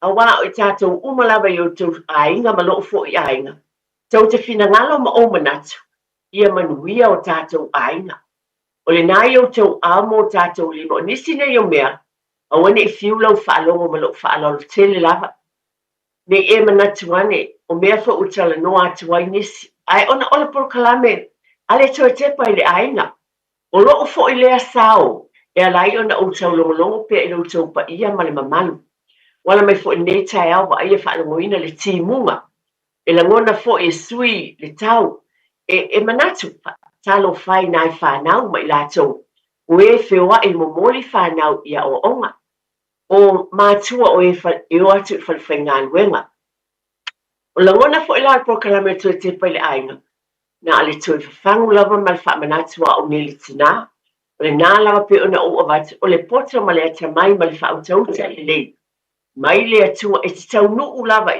i le mea o lo e pulu masani fo le ata e tau nuu lava i lalo le wati ai e fo le si up whapetani e whape better late than never e le tuai i lo le matua le ai lava ngos whamatalanga ma le whaaloalo ia ni whautuanga mai le toi te pai le ainga e awane i fiulau whaalongo ai na e whea meo e whaafonga mai ai atonu o le ua amata na le ua te atu le teimi o pisi a veina o whanau ia o onga o ngā nuenga fo a leo te ilua te o te lea e o whioa e le nei teimi ia mawale on sai ma le whapalipale o nisi o mea o manatu wa i eina o pito fo i nei timu wa o ma fau fo i ia talo whae te leo teimi na mawai fo ia o le siaso wa o watu le lopo o feme o ngalo o mai whaamalu ai wa le ai se whaamalu le mātou whale e loo manatu lava e se tau o fie tulou lava atonu e le tau matatele se tau o whaamalu te le atu long whale o seina a whaatau mai as nai whaamalu fo no nei teimio timu ma foi ai te tau foi o whaatimu o mea ia mo ainga basic necessities po mea te tau na iai tonu whale ma ainga e o foi loo ainga o tau tala foi ia te au lava ia wa iei teimi e su e ai e le whaamalu ia po ngalo tulou lava po ngalo le falisa po filme o ia po se fale po le puta le tavale se o tamanana e alwai tu ia ia o leo te abatua o mea o te lo tu pu ia tau e ngalo le fa malu ia ma le toi o mai lava le vai ngale ngalo tu ai o le winga lo tala ai le lava a alu le stemi ia ona mai le o fa manatu le toi te pa le ainga email basic things po me te tau ona manatua. O le si meo te fia vati whaamanatua tu nei tai au i tātou ainga. Ngō mai lo manatu e tau ana o te whaamanatu. O te ata au e maali e tele o teimi o te whaamanatu atu. Ia lea fitusi. Ia atonu e le fōlo whaafonga. Wa ue e se tele atu ia lea fitusi. Ia le a fo mōli ngao. Tulanga whapena i teimi pe ai mōri ma tulanga whapena. Ia leo te tauat. O te whamanatu atu manatua a fitusi. E le se a whaina watu lo. E iei e tau mawhatapaa ai. E iei a whipensini fo ia ma whaina tutu wai ia. Mōri ngā o po te whapena. A wana na o ta wale vaenga lea. O le mātou a inga le sa. E na ua mai a mai le lotu tae au. Mantofu te le kale sia ta ilua lotu lo tamai. Lotu le tae au, whaile tō nai. Ai tōlua whanau na whaelonga le mātou whale le asole. ai mali ia e tolu se whanau o keke a o suani se afitusi wa o atala pe e mali e yatia le ai o se afitusi lo fale fa pe la va we yai la yai a wa masane a wale ai ia o te o nai whanau e tu e whatau mai se afitusi vinga la la tana se whamanatu ona o wa ule va tuela o tala mal whamaoni o le mele na tupu i lo fale le sa o nai tamaiti sa whai la tau tau lotu ia o tu ia tau lotu a tu e whatau mai le afitusi a wā le whaolaina o mōli ngā o le keke ina al whamanatu o mea te tau a wana i whiulau whaalongo ai sea ona o porkalame nā ule nei e tau longo pēr malo whaaloalo a le wa o tau tino lava e au ia wa ole tusa wa ole mātaala i lea mea wa ole va ai sa o whaapea lava o la ia le ftusi le mea tauna iai ia ai le ai o langona nei te nā ni whamanatu atu wa o manatu wa ele nei aso o te toi whamanatu watu ia tūlanga. A mea te tauna iai o mōli ngā, o mea uma e whaonga pe a pēle mōli, musa whanguvai pe o nā watu pēa, pe pēle paipa pe pēle elea mai le vai wa yeistemi a ti munga, wa ele le awala e te ia o ki te paipa wa ele elea. A la e se whanguvai e mwhaina whaonga ina le ainga. Tau o fiepu sa vai, nā sisila iai, a tau o tā o se fulu montupu, a te leo nisi whale o loa ta iwa ta la montu. Lea ia se a whaina pe a ese pusa vai e mai tu le kāpoti. E viso soani mō loutou ainga. Nisi o mea o manatu e vatu momo. Ala a vatu se tala. O le nei fo i vai aso. Pa whetai tele lava le nā fo ina e usu fo i le tai au i si au whanau. Pi lava na vatu le whaafitai. Vai aso luna lua. Talu o na toi fo i whanau i au onga. Pa ma lo whaafitai pe lava na vatu. Le tau longo pea whaafitai. E tate e whaatala sua fo i ma vatu pea. Ai whaafitai o nā pea o umanina ave se au whaia onga nana e usu e ni tai au. Ia, po le alaba le ngā luenga po le insinia. Po le kā muta nana e ami e momoli. Ia, o le tau longo masani a wale fiulau whaafonga. A paingatā ngalo le lotu. Usu le pese mwhaile te talo tonu le tabale. E le fōlau whaafonga ai au ngā. O te tui pēr le whai tutoa. O te tui pēr ma whaamanatu i a te oe le nā tāua o le mea te tau o na iai o langa o tamaiti. Ai sea, a wā o te loa le tāua. O le nei o le vai aso le nei pe o na ua batu. Ua tuana i atu le sā mua lea o lo tamaiti.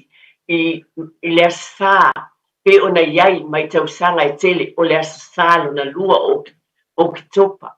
Lo soifuane ma lo uola nei Samoa. O le asa lea e whailunga i nai Samoa. O tono New Zealand nei, wa iei nisi e le se a whaina, wa suia i nisi o sa, e sui lava i tono le e kale sia i e le se a whaina. Ai mo le te o tele lava o lo tuli loa ina pea, a sava vali pea i le sa, pe o na masa ni ai i tau sanga e tele le soifuane i Samoa. Pela na silafia o nisi o e kalesia tasi le sauninga.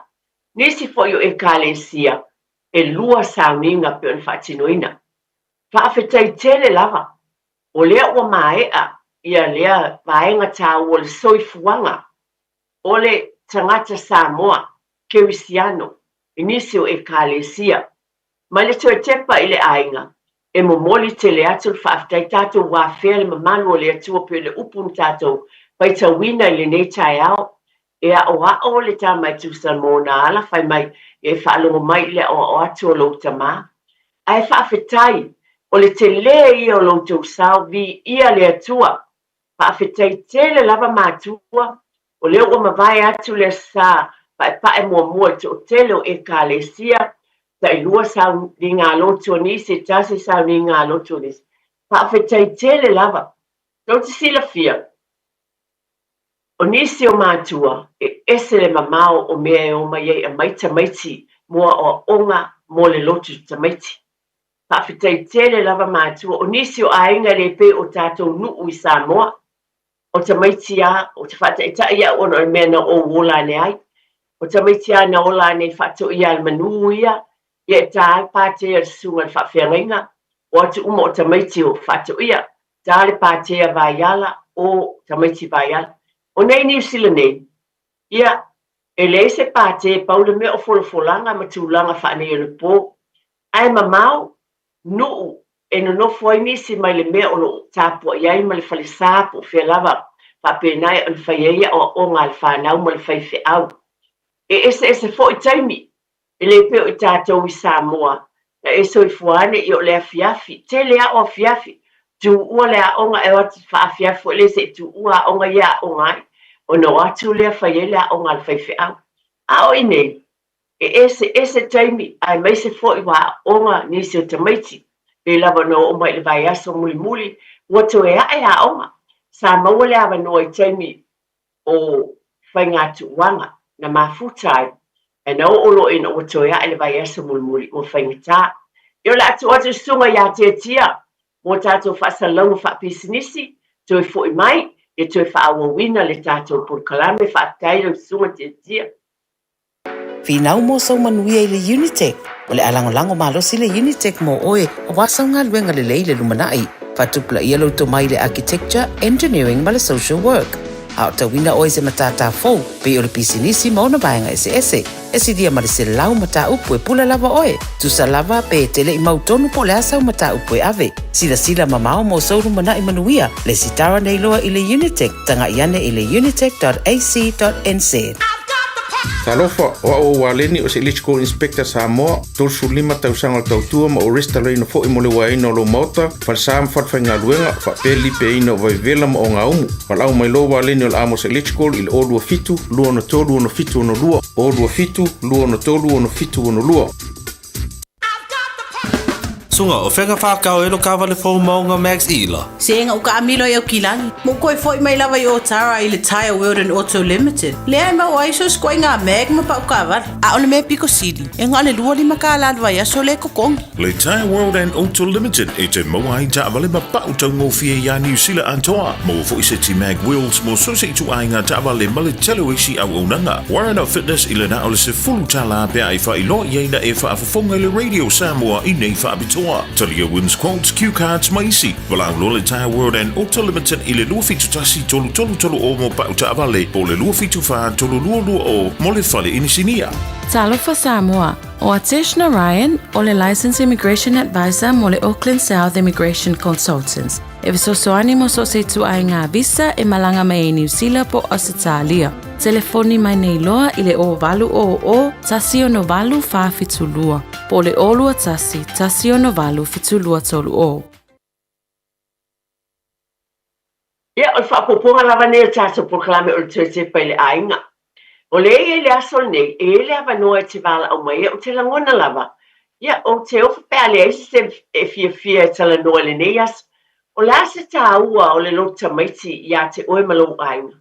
O le afo se fe au o le tala le lei, ma le alofa o le atua na mai le whanau ia te oe, i le sapa e pae o le whanau. Mo lo fo i ainga ia te oe lava ia, i lova ia te usiau whanau, ma whanau isi o e kālesia. O la sa o whina ngalo iai, mana ia, tufa mai, la sa whamanianga na e maua i le sata maiti i tonu o le whatiwhaitā na e tāpua iai.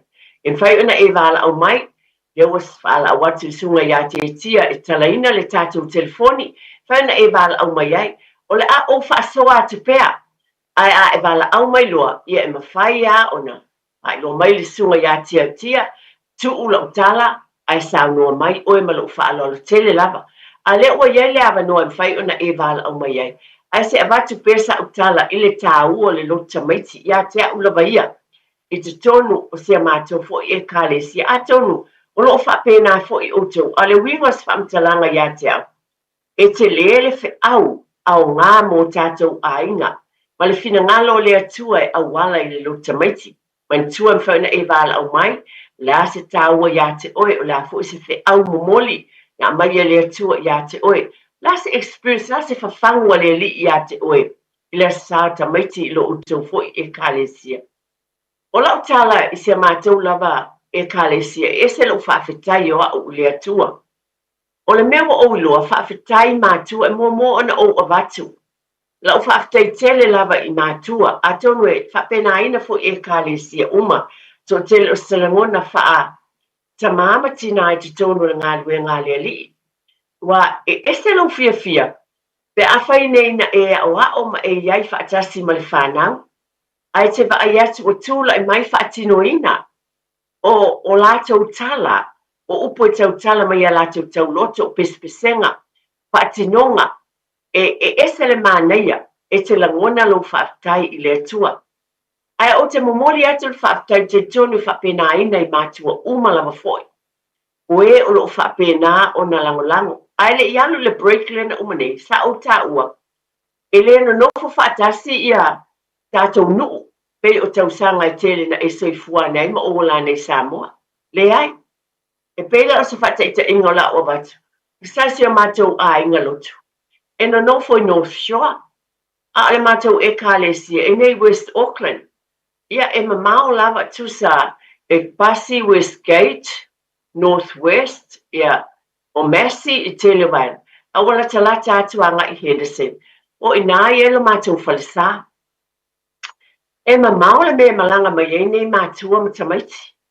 A le vai aso muli lava lea na te anei. Oka, whaasolo atua ia o onga le whanau. A le mea o ongiloa, e momoli le whaatai I mātua. Ona o por kalame le toi tepa le ainga. O le vā o mātua ma whanau. E momoli e la o whaatai, e le ngata I, a le mamao nisi. E uia na nofo fo I nei au kilani lava I te tonu I au kilani sifo. Ai mamau. E mamau le mea o mai ai a ngai mai le mea o lo iai le mātou whalisa. E whai ai a mātou wa o onga. O nisi o nai whai a onga, ia e whai ngā luenga. E whai a onga, ngā luenga le māloto a ois a vaenga le taina le piano. E tele ngā luenga, e tele tiute, ia lātou ngā luenga. A wa wha mua e lātou whai a onga ma mātua. Le ali ai mai se o le sapa pa o tamaiti. Moli atu lo whaatai tele, a tonu e lenga o watu ai au whaatai te inga moni ma le mātou e kālesia. Ai a tonu e whapena fo I loto ainga, ma le ainga loto o lo o whapena no tō tāpua iai. Pa malo whaatai mātua, iwe, e fo le mātou o tau talaba uie, ia te ui a tonu whapena, te le loi fina ngalo fo I a tonu e, apea umale o whai ngā lue ngā le atua, le whaafetai ona o le lango whai a onga ma mātua. E ngā lulue whaamama a venga I le ngā luenga a le tausi mata ngā luenga o le sunga le whaafeangainga le sunga le toe ina. Waila vai tonu e kālesia o lo ngā lulue ai. O lo whaapena pastors, wala waswafa whaaswa whainai o tai e kālesia. E whai a lātou lo tamata. Whaafetai mātua. O le mamao I o le mea e malanga mai ai. Tele le pensini ta vale, taua tā le soifuanga. Ai le I whaalongo ti ngā pena manatu mātua. I le tūlanga lea, sā lango ese taimi. Tu waia o ngā tamaiti, o isi tamaiti e o I le universite. Le winga le lo whamatalanga. E ese taimi na o ai, mauto wa fio ai. E piki mai whanau mai lea, o ngā maleau. Ma mai le whanau o isi to tele whanau to ono to fitu tamaiti. O leisi le universite au kilani. O ie leisi tu, leisi universite, le Unitec. Ese, o isi tamaiti ia e a onga locally I primary school po kolisi. E alu tamama tina, e koleti uma mai tamaiti tulowa.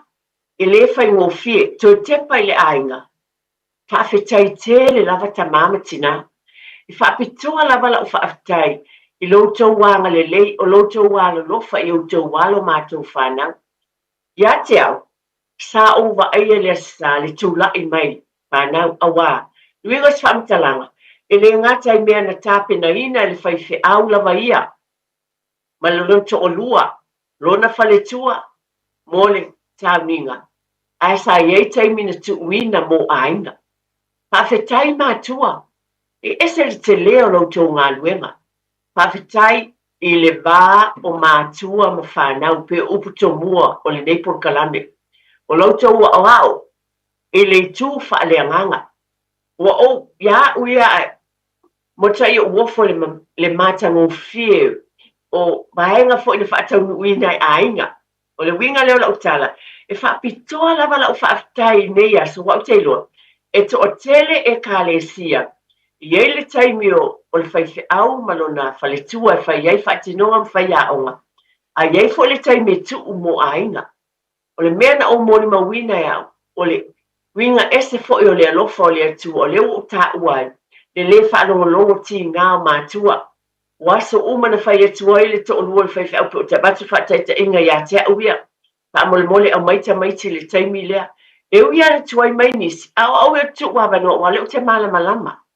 I le mamao le mea whio i mai ai, ma piki maita maiti le universite, piki mai lea kolisi a mai i. A wala wale o onga. Pa awhetai i lo te wanga le lei. Wa o moli mawina ea, ese lea, lofa o lea tua. Pa awhetai mātua, a tonu e vea fo ilo uleo, le sui o tele o nisi o e kālesia lam fo i a tonu e le ese a whaina. Ngā luenga le lei uma mātua, le ngata i lea, o le fisosoani fo, o a ue masani lava fo i o na o talanoa au, le upu lea. E muni mai lava le whaiwhi au malon te o lua, a o oe le tamama i tina, o oe o le whaia onga mua o lo watali i malo wa fine.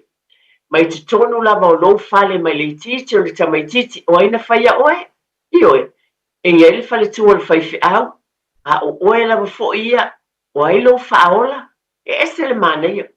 O le wo o mai lo tamaiti, whaafetai tele lava, moli tele atu le whaafetai, ona o lau tau ngā ruenga, o le mata ngō fie ia o tau mwhainga, a nisi o ainga.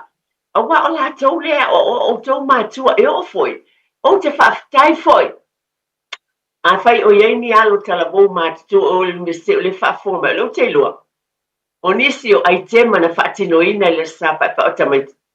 Tulolo, o tamaiti lava i o mātutua, the young people, o le vaenga le o ovatu te ilua sifu tau sanga, wa la tau i loa le upu le atua. O te tau tino lava, e ese le, e la ngona i lo loto, e whaatino la tau tala ma la tau siva whaare anganga ma upu e tau tala mai e. E malingi o la tau loi mata, o te loa, genuinely, mai lo la tau loto, wa ngoto i o lātou loto upuia tau talai. Te lava na wati po kalama tui te pai le ainga. E a o o lo tātou wala a wina mātua le vā o mātua ma whanau. Ia te au ia na o moli mawina. Tala noa mai tau tala mai le teine, tau tala mai le tama. E te vai o malingi loi mata, wana langona le upulai tau tala. O le si, teine tau tala mai. Wa wha mahalosi mai fo i le pewa mai le fe au momoli mo mātua. Na o langona au na malingi o loi mata, i upu wa ia au mai. Ai o oe maa, lea na tātou wa awao. O te loa le teine lea na whai mai le upu lea. Na rola mai o le maasanga i te tonu o la mātou e kālesia. Na o wa awao i e o la i titi, a le o tū mai. Wana a mai le upu a le atua. Moa o tina, Moa o la ia le nei tātou proklami le vāo mātua ma whanau. Whaafetai. O le alofa leo le atua. Tātou te motu mai ma le pāpeo na o watu taimi o tua na iniso tātou proklami. E o ese mai Samoa. A le tau aveina. The legacy. We carry on the legacy. Tātou aveina. O vaenga tāua le soifuanga. Le ngata le tātou wanga nu o le whaaloalo le whanau. O le ngangana Samoa. Tasi lea, mea mānaia, te wata whata i ta inga. Mātou wā onga lisi aso whai mai lisi a li ina watu nan tau loto, ai wale fesili tina. Ai saula tama lea, whai mai, whai lo nan tau loto, ai whai toran pe mai, o lea lofa mausali, tu lou lava, o whai atu, tu e whai, ia whai atu lofa, whai lo le māta whai pa ai. O le mausali, le winga leo lau tala, ese le mānaia, o le mausali, solid rock, o le papa mausali, vingo lau tala, o le au ngā le lo tamaiti. Ia, ese le mana ia, o te tūwhātu, tu e te pale, whaafitai mātua. O leo te mātua, o le experience, po le mea na o maua tono le mātou sauninga. Ai, o te tali tonu, o loo whapena ina fo i au tau tāpua inga, mautou e kāle siam whamanuia, lea lofa o lea tua, e au wala i laua o ina o lo wala o malo watali o lo wafine. Whawhetaia i lea lofa o lea tua. tasi o vaenga tāua na uilo o le filifiliga o tamaiti ua ina avatu e le tusi paia e faitauina faafetai tele matua ua faaleoina upu le faitauina pronunciation o upu o tamaiti o faaleoina mai le gagana faasamoa o le mea e faaleoina o le fesili o ai ea lo tatou lafetaga pe le uiga o laʻutaga e te lagona e tautala mai le faaleoina o upu faafetai tele lava matua faafetai foʻi le ʻaufaigaluega a le atua ua le tatou galuega lea o le aʻoaʻoina o le fanau le upu o le atua ae le gata foʻi lea e lē o iā te aʻu lava ia o talagona ua lagona foʻi tamaiti ma i tatou uma e lē gata na ona faaleo ma tautala i ai a o le aʻoaʻoga te lē o i tatou matua ma le faifeʻau tulou lava ma le faletua o matou galuega ia taitonu ailoga i ai se tamā ma sinā e kalesia taʻitasi e tatou te lē lagona le faafetai ona o le galuega a le atua o valaʻuina ai tatou alo o tatou galulue faapena masoasoani ma fanau faafetai tele lava i loʻu lava fiafiaga o se aso tāua e kalesia o tatou aiga te lē se fatu lelei e le gata le tautalo mai o tamaiti upu e o taimi o talosaga le talo mai tamaiti e te lagona faaleoina upu ai ai o latou lagona e faaleoina i le lagona e ese le manaia o taitonu faamanuiaina oe afaina e tapuaʻi i lau e kalesia na e faafoga ma o faalogo foʻi e iai se feʻau tāua te lē lava na mai e iai foʻi e lē masani ana matou lolotu sa tapuaʻi ma matou le aso ia e talagona ai le faafetai auā se tāua e tapena e le atua e iai nisi e lē o i se lotu a le taimi lea pei o ai nisi o aiga e asiasi ia ma faafofoga ma faalogologo o le aogā lea o le lotu tamaiti e tosina mai ai o nisi foʻi tamaiti o lana lotu tamaiti muamua lea ua tautala ai le gagana samoa ai sea auā o leu te molimau atu a'u o sia matou e kalesia iai se tamaitiiti ia o le toga ma le samoa ona matua ae o le taimi muamua lea ua au ai i se lotu tamaiti tama le 10 patausaga pe 15 ae ua tautala ai ma faapena ua tu ma pese lana first experience ua iai le lotu tamaiti fiafiaga lea o le loto o lea tamaitiiti fai mai tinā ia tau fai mai manaia lelei aua fai foʻi ua faina fai lana tala faasamoa a ua iai foʻi te tonu o siʻosiʻomaga lea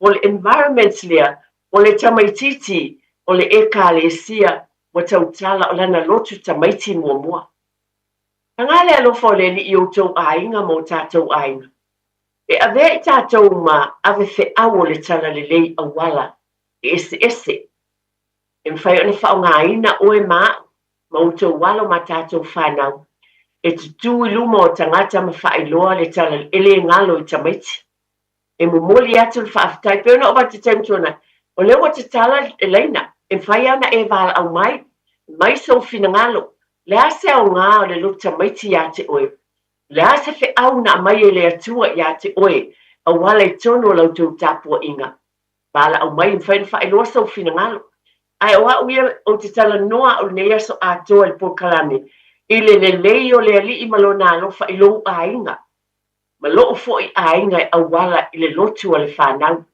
e te lē tāua le gata ina aʻoaʻoina ai le upu a le atua pe ona avatu pea aina ou moli mauina ai pe ona ou avatu taimi le tama lea taimi muamua ua ia auai se lotu tamaiti e te lē le tāua i lona o laga o leo whai ana tūlu mo tangata ua vea o ia o le awhewhau o le tala lelei sa au tala noa iai a le whailo tamaiti whai at e fia a iai fo ilo na taimi pe e whewhe tau tala e sa au wha malosi iai tusa uma esel encourage o si tama i si tamaiti wa ba ai atu i si tamaiti la ututu ma tau tala e esel manaia o fia ai fo ilo na loto e au ngale lo tamaiti ese le tele te tono o tātou aiga me ona o vate mwhain tau tala i tamaiti tātou ngangana o lisi fo i mea na oiloa o le tāua o lo tamaiti i outou aiga ma tātou whanau o tāleni sanatia, hidden talents. O tāleni e te le iloa mua e mawhai ona. E iei isi tamaiti, ioi. A oisi tamaiti wa tū mai, tāle ki tara. Tāle ki tara ai usu le pese, Ia mantua esel mana ia awai o tāle ki tara, mai whai le pese lea, tātou le e kāre sian ta ola mai lava. Io le pese le esel uso o lo tamaiti o tala ititi o ola ane. Vai le tau, tā mai ia ki tara, oli ne, I le uso lea watua lele. Ai pe o le pese lea, e usu so o lava ia so ia. Pe a whai le tala fo ilea I le atali I wha mau ua. Ringo lau tala, o le hidden talent po le stāleni nei tamaiti. O le watu mai o te momo le watu wai le atali. Tāle ki tara whao ngalo na leo mo le ali.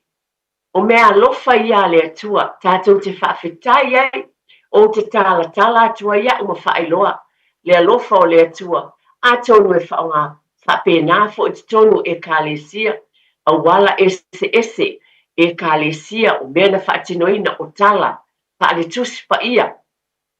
A olo o mai ai lea o onga, e a mai ai lea o onga I leo langa o lo tātou iei nei. E le ia se tala I le whai e tono lo tamaiti, e le se o onga po se life application I o langa o lo tātou soifua mo lai nei. Pa awhetai tele le au whai ngā luenga le atua. Pa awhetai ina I whai a onga le lango. Peo na obat, nisi o mātou wā onga e whai, e whawhetai a wā fwoi. O le ua yele daylight saving, I e mānama mai lava, na I whai a onga.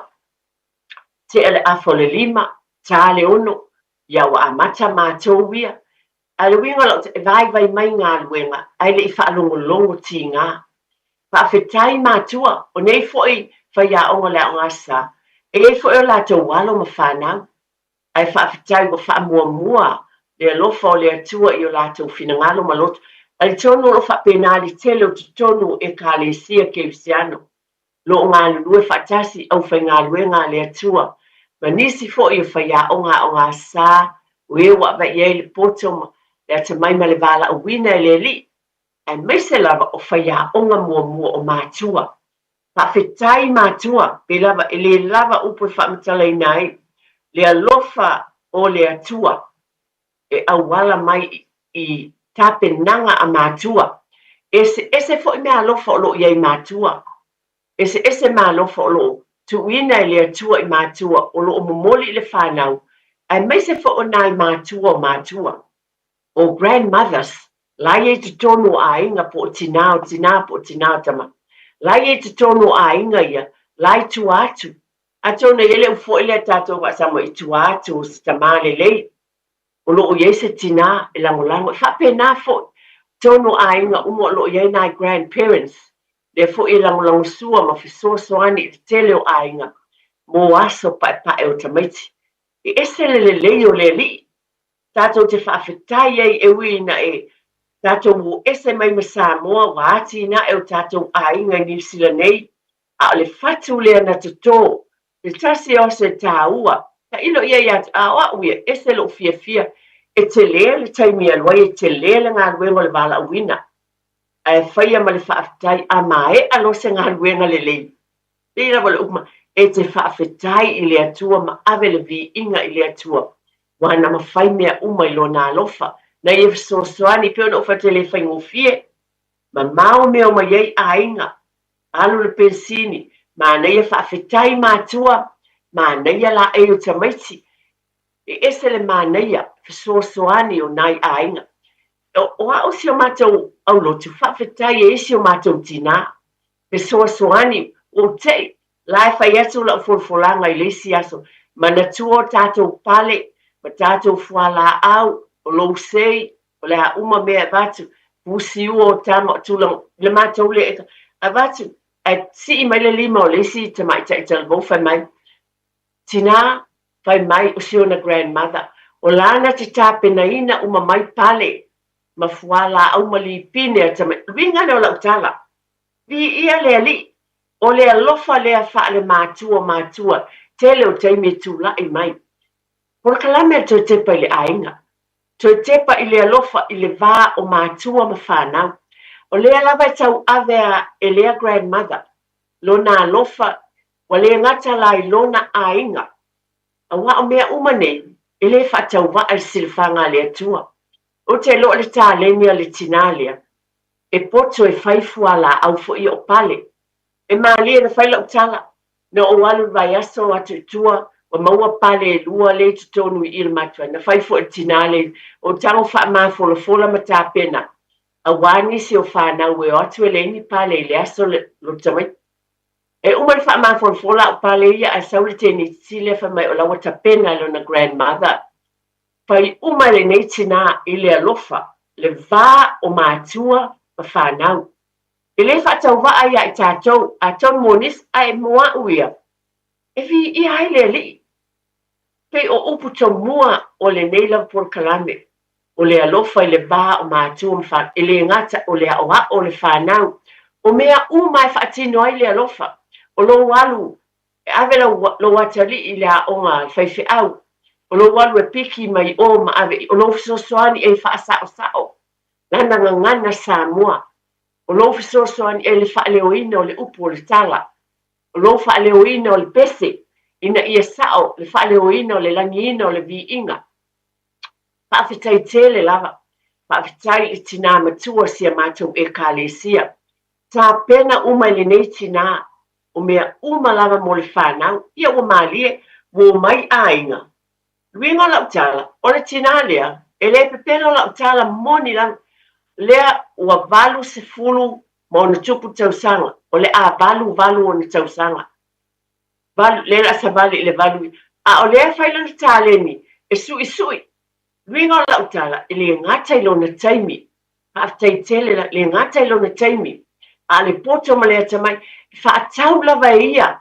iana lava tupe o mea e tapena ai pale o lipine atamaiti o mea uma lava e o fo'i atea'u ia e mai ai la'u fuala'u talia ma le fa'afetai ai sea o le alofa fa'amatua polokalame o le toetepa i le aiga e totō atu lava i le fatu tulou lava pe te fiu te wha'alogo mai pēr lau wha'alogo e ala na o tautala i ei ona o le polokalame le atu tepa i le aiga pe upu tomua o le vā o matua ma whanau le carry on the legacy o le neitina o te talitonu i taimi munga e le ngalo le whanau mana whanau le alofa le neitina whaaluina i lava lona taimi ma lona lava alofa e whaatauina ai o mea uma e whaatinoina ai o ana pale o me o tūlanga o whala au o mea uma e whaia mo le whanau manuia le sāta maiti le alofa o le atua o se tala le o tu ina atu mo le nei aso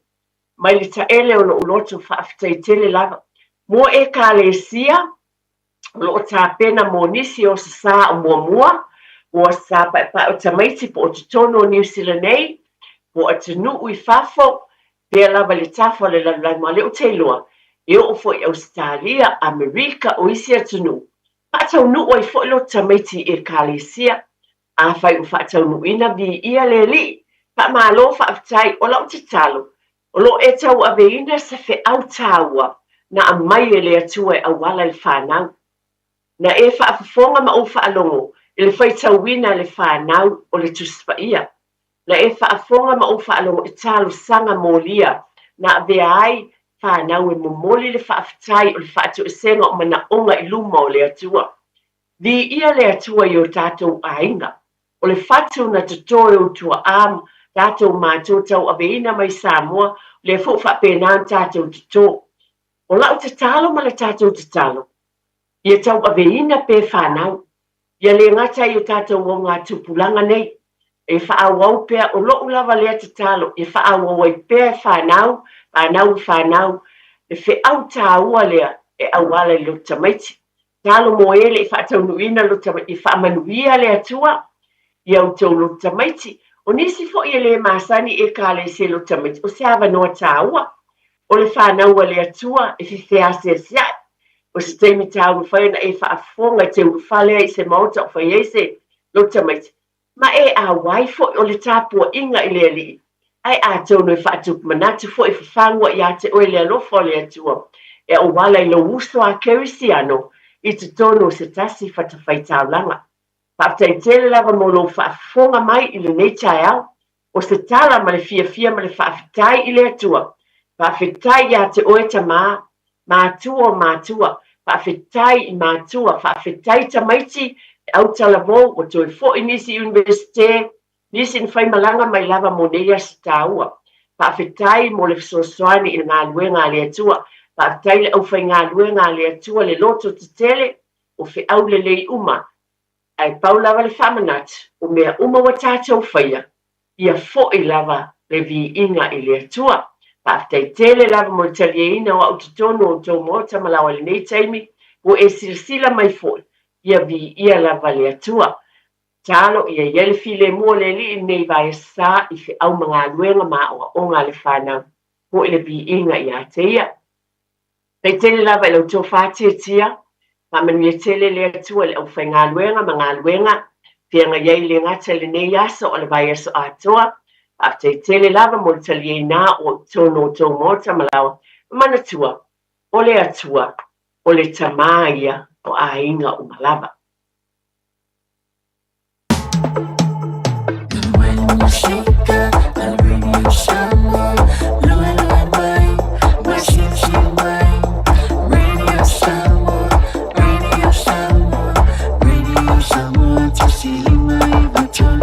Radio Samoa. 24 hours a day, 7 days a week. Radio Samoa streaming live on www.radiosamoa.co.nz.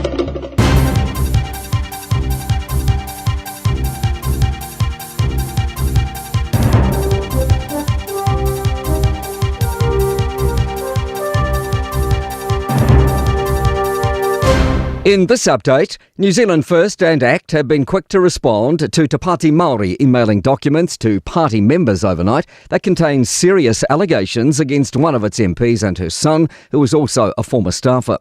They include what appears to be a confidential parliamentary service report alleging an incident on Budget Day last year involving Eru Kapakingi. They also include a letter in which officials raised concerns about Maria Meno Kapakingi was in danger of overspending her office's budget and recommended urgent action to ensure her staff were paid.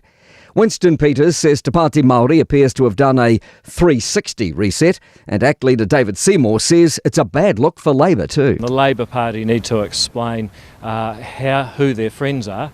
I think for Labour it does present a political problem. And Labour leader Chris Hipkins says it's clear Te Pāti Māori has internal issues and needs to sort itself out. My experience of the parliamentary services, they don't release this sort of information. So any information that is in the public domain will have been put there by someone connected with the party.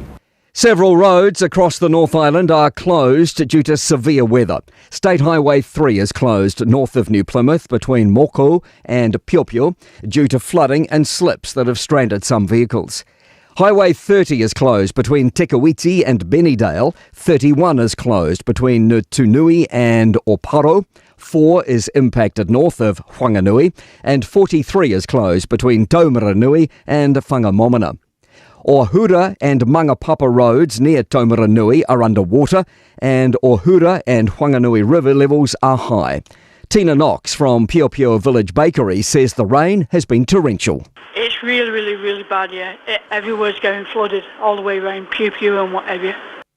Donald Trump says this is an incredible day for the world, while joining other world leaders signing a Gaza peace plan in Egypt. The US brokered deal has seen 20 Israeli hostages freed and almost 2,000 Palestinian prisoners and detainees. And there have been emotional reunions across Israel and occupied Palestine, where people are returning to witness the scale of destruction to their homes. That's news. In sport, Patrick Tuipulotu is out of the All Blacks Grand Slam Tour. Elliot Smith reports. After being named yesterday, Tuipulotu has been withdrawn from the All Blacks squad after scans on his shoulder revealed he requires surgery on an AC joint injury. He's expected to be out for 6 months. Canterbury lock Sam Darry, who played 6 tests last year, will take his place in the touring squad, which was already missing fellow lock Tupou Vaa'i. Tuipulotu's been strong off the bench for the All Blacks this year, but it's the latest in a long list of injuries for the Blues skipper. Gail Parata has resigned as a Silver Ferns netball selector in a show of support for estranged coach Dame Nolene Taurua. Taurua remains stood down due to unresolved issues with the governing body. That's sport. I'm Malcolm Jordan. Talofa, we're the Katinas, and you're listening to Radio Samoa on 1593 AM.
fatu wa ole ma o tinoa lo lo fale na wa eiloa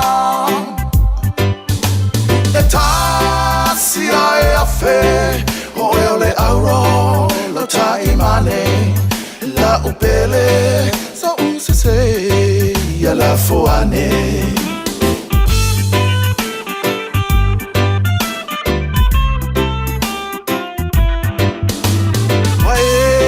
aluma veloma fau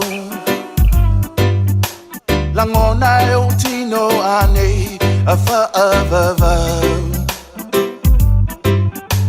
wasau tualashi o uma fau fauna la upele ane ano ola polonga a olea we tu a o oia we tu ia no fatu wa ole ma o tinoa no lo fale na wa eiloa e tasi ai afe ole auro lo taimane la upele so usese ya la foane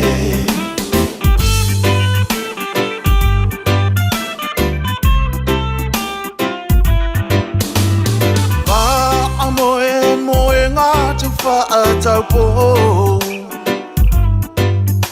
la e manonge o le alofa a soilo uola te u maui o ulima masapa sapai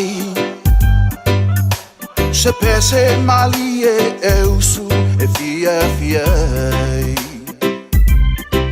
a olea we tu a o oia we tu ia no fatu wa ole ma o tinoa no lo fale na wa eiloa e tasi ai afe ole auro lo taimane la upele so usese ya la foane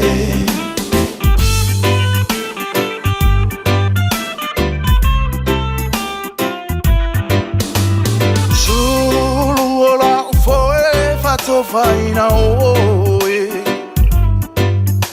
wai umea uma uatini lo na taunonga o ani alofa o totoe ilo uloto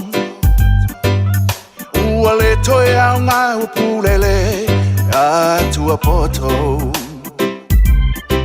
awa olea we tu ua o oia we tu ia no fatu wa ole ma o tinoa no lo fale na wa eiloa e tasi ai afe ole auro lo taimane la upele so usese ya la foane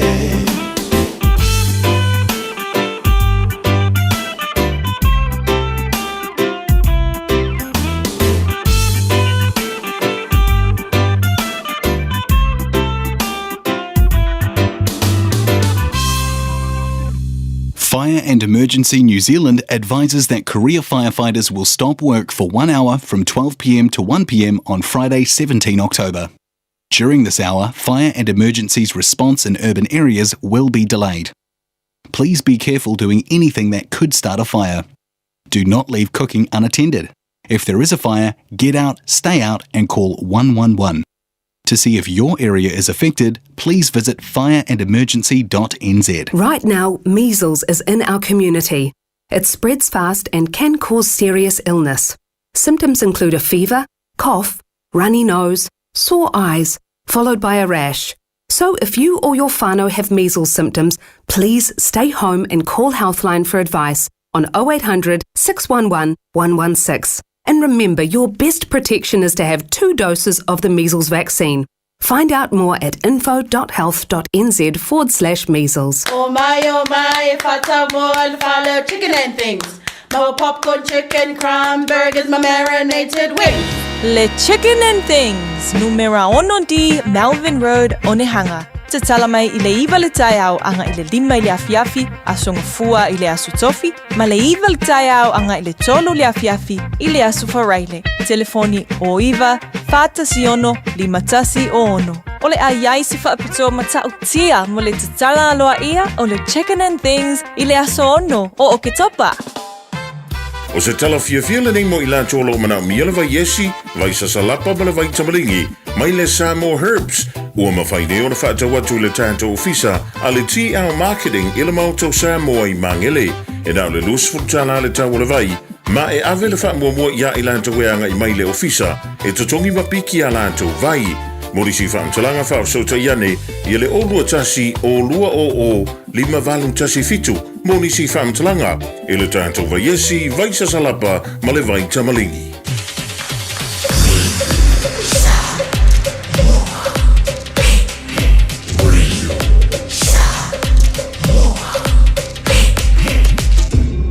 Noivo tu, amo.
Oh,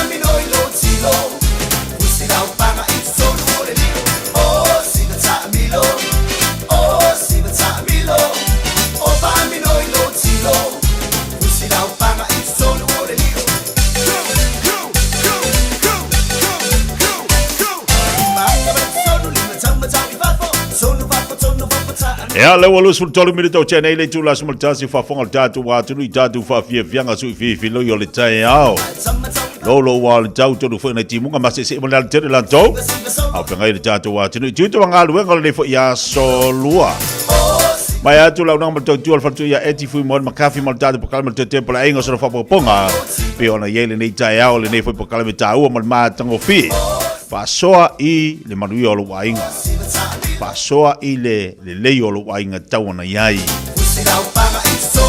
Toi tali mal tatu pokala mena le bas foul te masani lona solua. Ena o lua sul minute te le tula se ful tasi. Alo te mau afali tula sul tasi ona tatu tal no fo ilea ile sunga ya Sami Kolio. Sunga ya Sam. Ede la tu foi unanga la tu tu pe ona yai da fai ona fai lo falo tele la tu unanga pe afali tu la sumantasi ile tau nei. Doi wolo fatu po kala be tu umala bomba anga ilunga le tato Facebook mo lunga tato YouTube. Ela wana ti mafuta mo yai malo le unsai malo fo nga rue.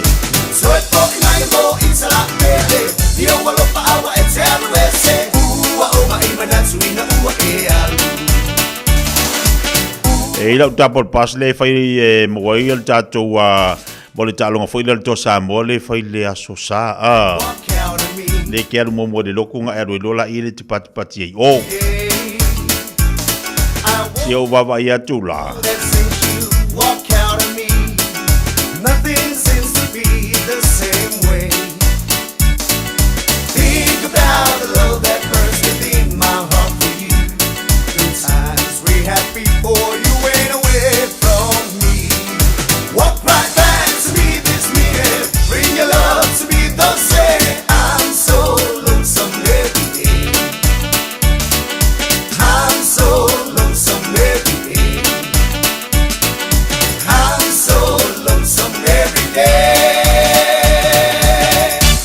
Ole fesili la laku ka fesili. Le la laku fesili. E lua la utali sa fesili. E lo se fa kan nga kingi, ole fesili. Ele mi era ka ko la fa kan kingi foi por al fesili. Tapol pas al watu ya to pe manu malol tatu fesili le tatu talong to sa mo mal tanto kiwi. I know you have ole fesili. Tau mai lingol au se to lua leo mai le au to Samoa. Ai to fia ila to wa filifilia ile au to Samoa. Dal tato leida tolu fete tasriba tolu fete tasriba tolu. Sili mua oi lingol au so. Lua to fia ila to wa filifilia ile au to Samoa. Lunga tato leida talofa. Alofa. Yo malo se fua. Ahora sai fora, no. E a suafa? Leo. Oi? O Leo. Leo, oi fai o Leo. O Nautu. Oi? Nautu. Leo mautu, Leo, sin momua, oi lingol auso. O Taylor May ma, Terrell May. Manaya, les fisili, e to fia la to fili to Samoa. Lua tolo titi a sautali. Lua tali sa tano sa nungal tato laina talofa. Alu mal tato I le lei talofa. De seki le lei malai suafa. O Nico, le lei Nico fenete wala baye Nico. O Manrewa Nico on fai u. Tumua. Le lei Nico tumua, Nico tapol pasta ua, le lei malaya. To fia la fai ngoi la to fili to Samoa. Lua suma lua seki. Nico eto o ingo o la useto lua. Terrell Taylor Terrell May ma Taylor May. Taylor May ma Terrell May. Ja. Titi ya sa lisitatu tadi malaya.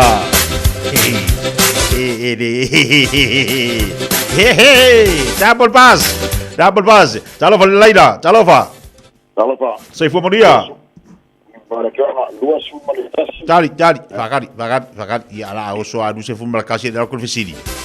O fe ya ngal to Samoa. Paparangi de garo ngalo ja. Ya, vai la ngai lo va ngai la culpa pa. Oi la.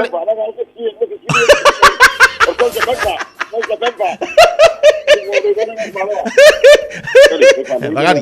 Le ai. Se langa wai ka kopea mai ole.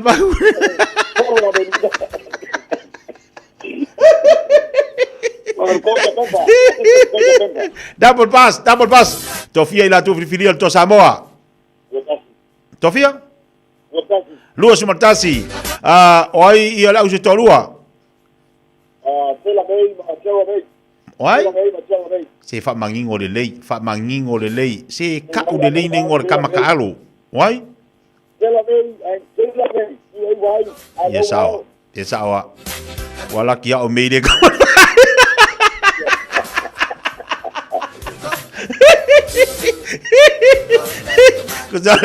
Kuzali vere inga o meide.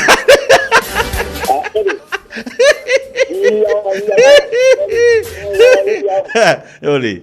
Wala ki ari o meide ka go mai fai o ka ua le mo kwa bisi ala maka ngoa. E ala para pikin tato wa double pass tato visa. Manu malo ka baki wedding konge ka baki wedding konge.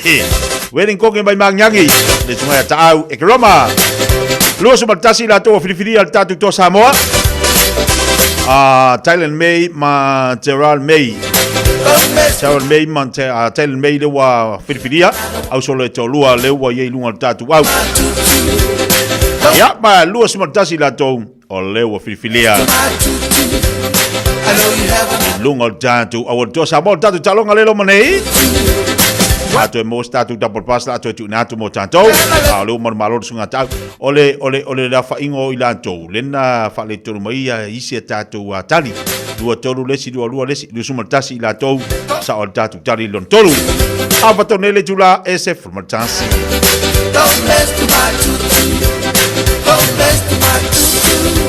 ole tangata lo tiran me wa ese fo ile mana yo le fa ingo lan ta alo Esele olo fia makamaka fo ia le finga talo le fo ia lo tato wa tru makwa seki fo skai ringo anka ele ya kile ka malwa ya lo mo fai on na Filipini al tato au masi ona usola le ya Thailand May pe on mawa tato au le to Samoa ilana talonga lo manai markiwi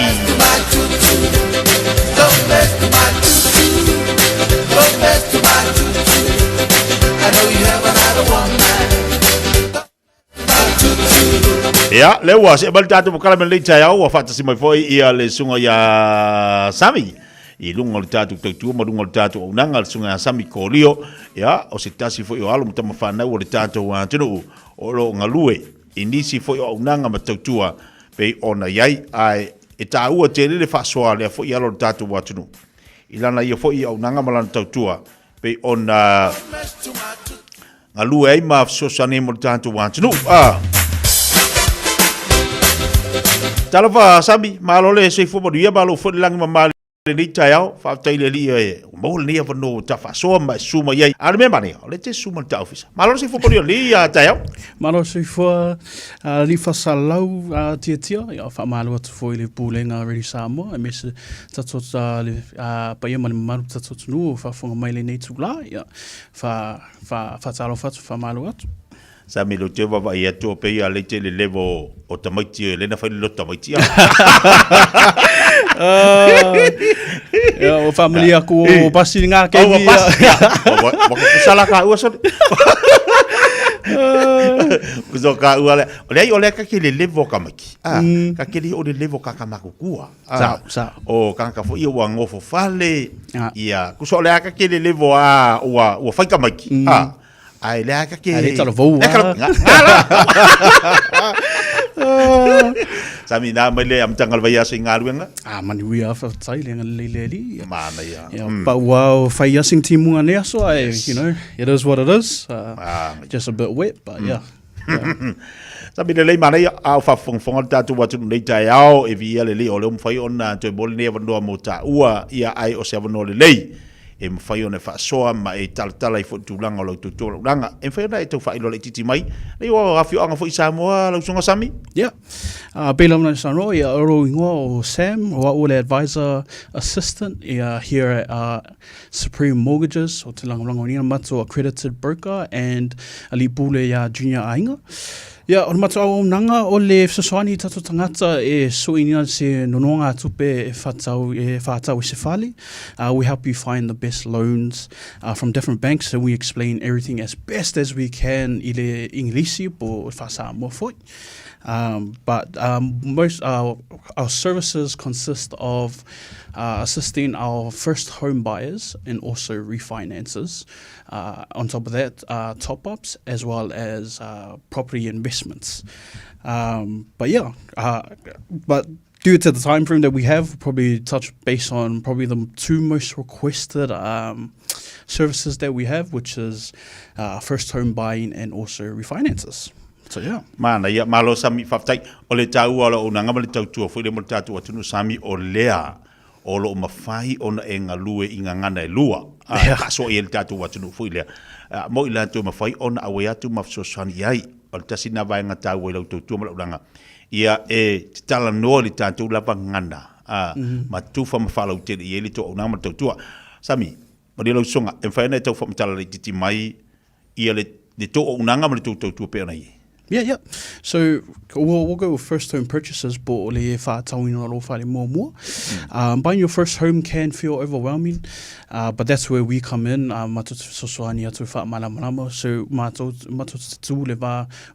bank, you know, all the criteria, interest rates. We break it down. And we also step lovely amtanga si o lovely whaiunga all around where approval or settlement. Usually what that encases is first home deposit o le whaamalamina po tuainga tupe whaunga mo lo deposit. Te lo tatoa, they know now that you can use your KiwiSaver. KiwiSaver tina ma whapea foi lo whanau tu whaatasi e whaima se deposit mo so whare mo. And we also help clarify what options that's available for you and your family with the lenders, and also documents, my forms, we assist you. We try to break it down so it's easy for you to understand, and also how to get them pre-approved. But again, everyone has a different situation. There's no one shoe fits all, but we give our best, and we try our best to assist you guys. But o le si foi matu vaenga o matu aunanga again o le refinance. If you've already got a home loan po yeso mo kesi, yeso mo kesi, you might be iluina po reviewing what you have, what you're currently paying, seeing if we can get a better deal for you. And also just seeing male season that you're in right now. We compare different banks for you. We explain, the good and the not so good, and we also help you make the move smoothly. So if I go fear sometimes te tangata a refinance either sefiri tupe or the opposite of that, which is pay more, tutongi moku waile mo kesi, te have moku waile mo kesi, and also o tuwhatsasinga o aita alafu, any debts that you have, put it together under your mortgage so you only have one repayment. Also another thing is to get extra funds for and we look at different lenders. We see what options are available for you in this current season. So yeah. Malo faftai. Sam, ola le ubi talo on ngalua te tuno le foi company. So me personally, I've been with Supreme Mortgages about a year now. Supreme Mortgages themselves Supreme Mortgages have been around for about 10 years. Matuali Pule Junior Ainga has been in the business, in the finance district, and also in the mortgage industry for about 20 years. So yeah. E whai ona e fsoswani mai o ani vaenga, o la se fsoswani mo tatu tangata. Yeah. So basically, the way we can help our people is we can help people understand, again, what deposit that you can use, what you can we can review it once again. And also, another thing that we've noticed in my experience in the last year is most of the things that we do now on the internet or digitally, like emailing, so even forms. What we've been able to see is we've seen our Tina Tamas give the opportunity to their kids to come in and, to stand in the gap, to help them understand also in this space, to fill the forms and again submit bank statements. And the greatest thing about that is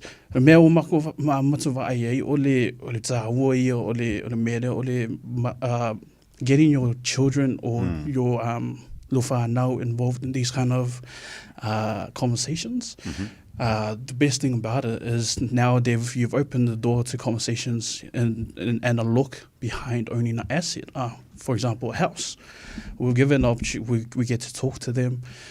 We get to explain to them what and clarify little things here and there. But it's great because most of us have mortgages currently, and it's just a matter of passing it down to the next generation. So conversation and have those conversations early on. So yeah. Tawal telo vai ngalo fa ma mamlama mo fa fonga tanto want no Sam ai be se fo io le tawal to na ngam to tu em fai on so sani mo tanto tangata le o la tanto telefoni mo tu atu so te loto tele la to lo fa fonga tau nei o la fai on so sani ia lo sunga ma fai na vala mai ya o Sam ko leo ile o ro tasi o valutasi to riva valutasi 021-081-39881, or you can email me at sam@suprememortgages.co.nz. For tai lava mo leva no tia, for tai foi tatu community whanau no mai, from nuia le tua ia te otou, ngar wenga ma porkami tuto el niva yasu. Na ia la tsunga Sam, te dola te mole si da la wa sa wa falta po kala mea. La por lo foi ali, of course. Ke doa ki sa wa i le sa wa fa kapo kala me ke doa.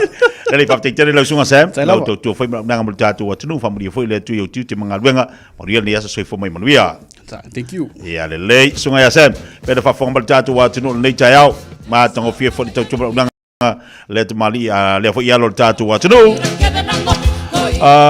Ole telefoni al sunga ya Sam, se o toi baba ya tatu telefoni. Ia, se uma ko amarke fo ya Sam.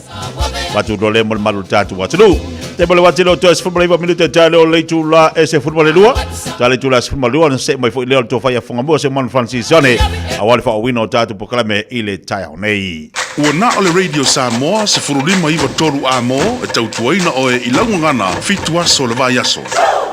Ua mawhai o na awada tula polo kalame le leimo o e aso taitasi o na ole langolango malo si le fale maliu a se alo le atunuu o ese tatupu Funeral Directors i Manukau City. O kalame leimo o e talo falawa. Isa ia fast furu o lana fai po e tolu se furu mantasi. A o e fa tali i le alii e toi fa fo wina lo lato malosi. Lato jesi ia e apau e pei o aeto. I le susuenga i le manulele le nei o le aeto. E whatusa le aeto o le tupu o manulele umma o le vani manimo. O le si malose iai le aeto. O le aeto mawhai o na lele maua lunga lava. I se maua lunga e le mawhai e isi manulele o na o iai. Vabela iai le manulele lea e whai mapale tui tui o le aeto, o le manu lele lea o le oreva, o le ami o le oreva. E lele le oreva nofo i le tua ua o le aeto, ma tui ma tongi tongi, pe ia futi le ulu o le aeto. Ai whapela e le popole i ai le aeto, e tu ua ia le oreva e whaila na amio. Pau le awala le aeto e whai e alu ese ai, ia le oreva mai lona tua ua po lona tua. o le lele lea i lunga le maulunga. Luma lele i lunga. E o lo i le vane munimo lea, wa le maa na vai le oreva. O na oso o se loa le oreva, mai le tua o le aeto. O le winga tonu lea, o le olo tuisia mai, e le profeto Isaia. O le tangata ono sai, ma whaatari tali, a o whea ngai ma ti ngā ma whainga tāo le olanga. E le vale ase tauwi. E iai le sautonga ma le manuia i lona muli pea ma whaatari tali i le atua. Ia e tā ua lo tātou mataala ma ono sai i tamai o rewa ia o loo wha alave mai ia te oe, wha ati ngā mai, wha vai loto mai, po a malava ni winga o loo te mai ia tātou mai ia te oe. Ia ole me sili o tātou ana whai.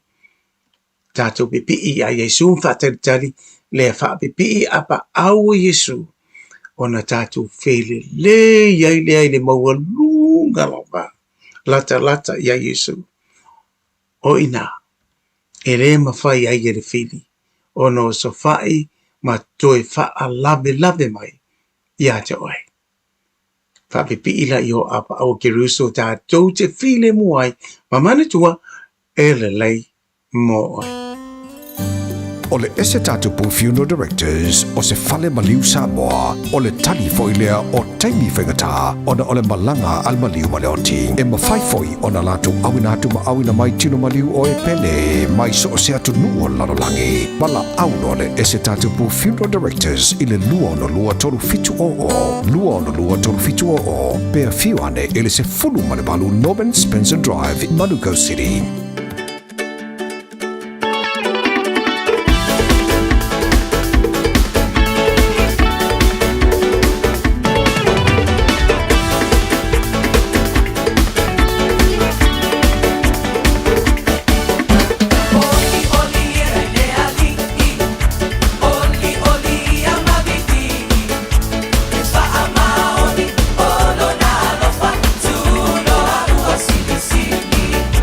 Only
le oli le li o le pese langina hallelujah worship team pe ona yai le fo itai au lungo le tato po klame fa mai tu ai le o le tato po klame le mo oe le itai au vi le li fa te le tua o no lo wa no fa no ina te fa fonga le po klame le nei fa le nganga le po klame le mo oe o pu fola le tu lo loto mo loto e se le tau le afionga le li pa malo fa te le tato wa tulu ino se balte le wati le to se maltasi minute tale o le tu la se fu le lua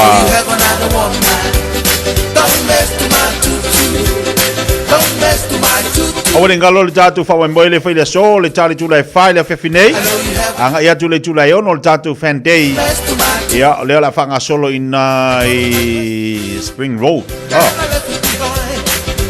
io kango kwa ko su mai pesa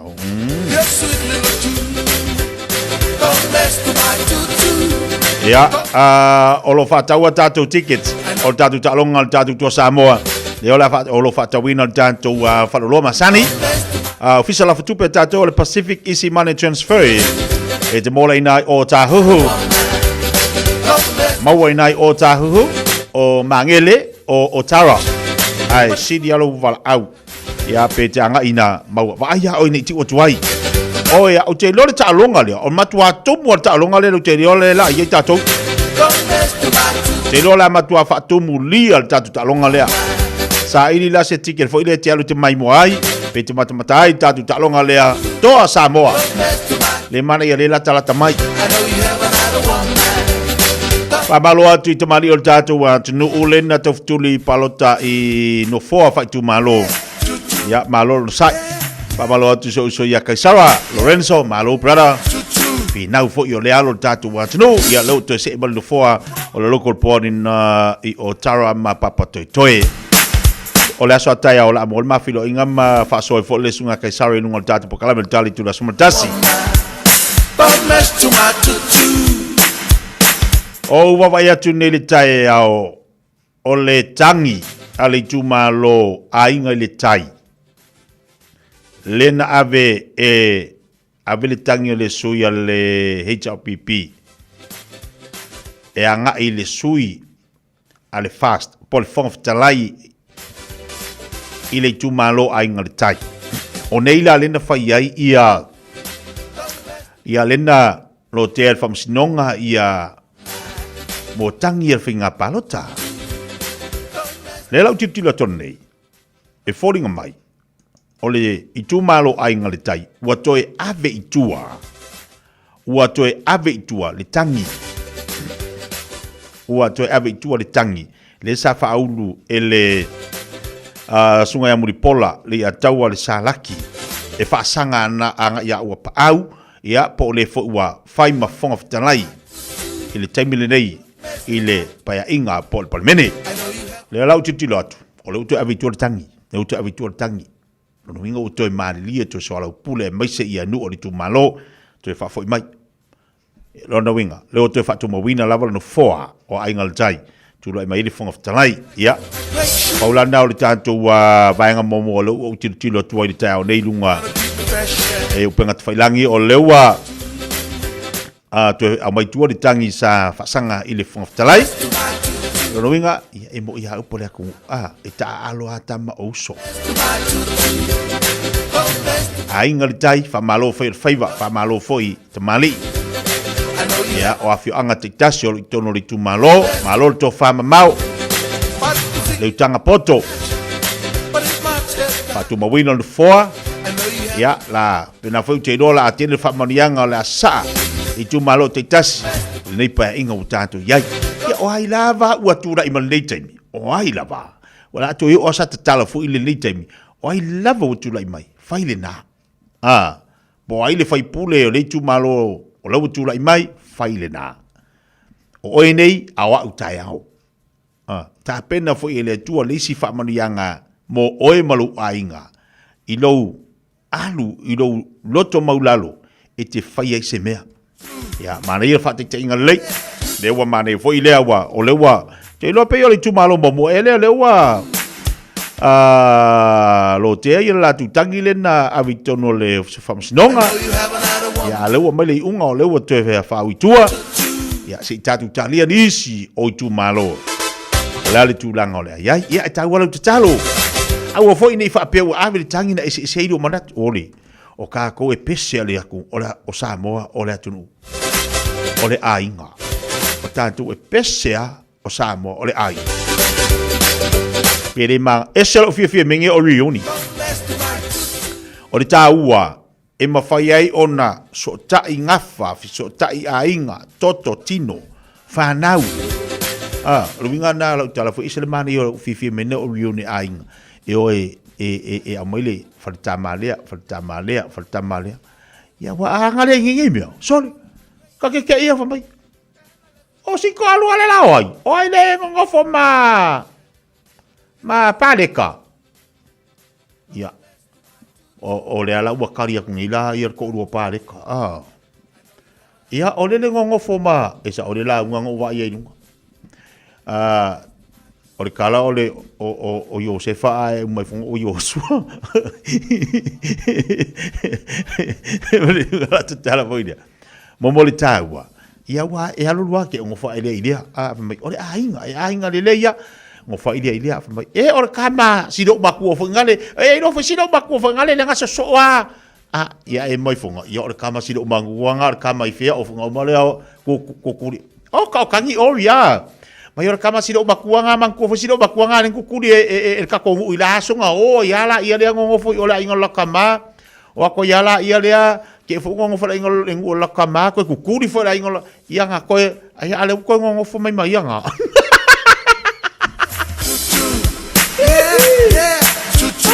kau kaje kami sangat fai pula le ole kami sangat ai moi fonga ai ngale le ya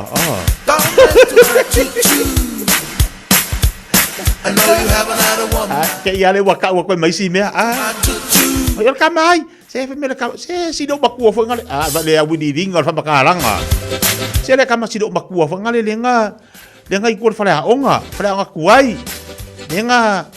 lenga kukuri al kakongu ingo ole palo ka nga o ya le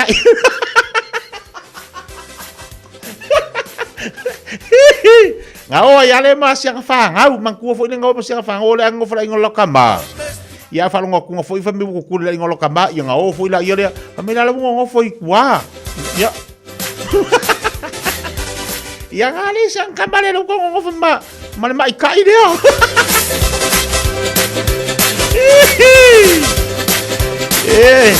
fai ma fai wi ya ole seu wa seu sabali bari wa kimu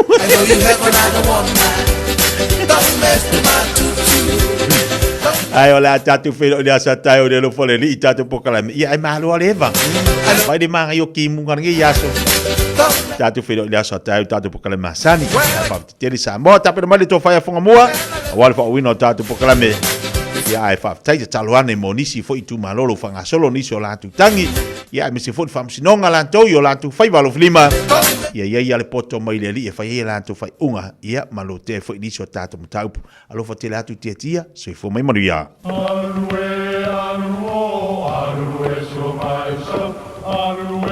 o Samoa o le atunu ua mai au na tofi o le la au ua mai au nga tatu langa e le to e tau au whangaina. O le vai fo i ua malili, ua mai ao na saiki. A o lau polo kalame o le vau filifili. Ua na o se toi wha amanatu. Ua na o se toi whangu ia ua nganuu Samoa. Mau upu ta oto, mau upu tu. E ala lea e ala ngā upu ma muanga ngana, ma le vau ngana. A wane i emisia le tātou polo kalame.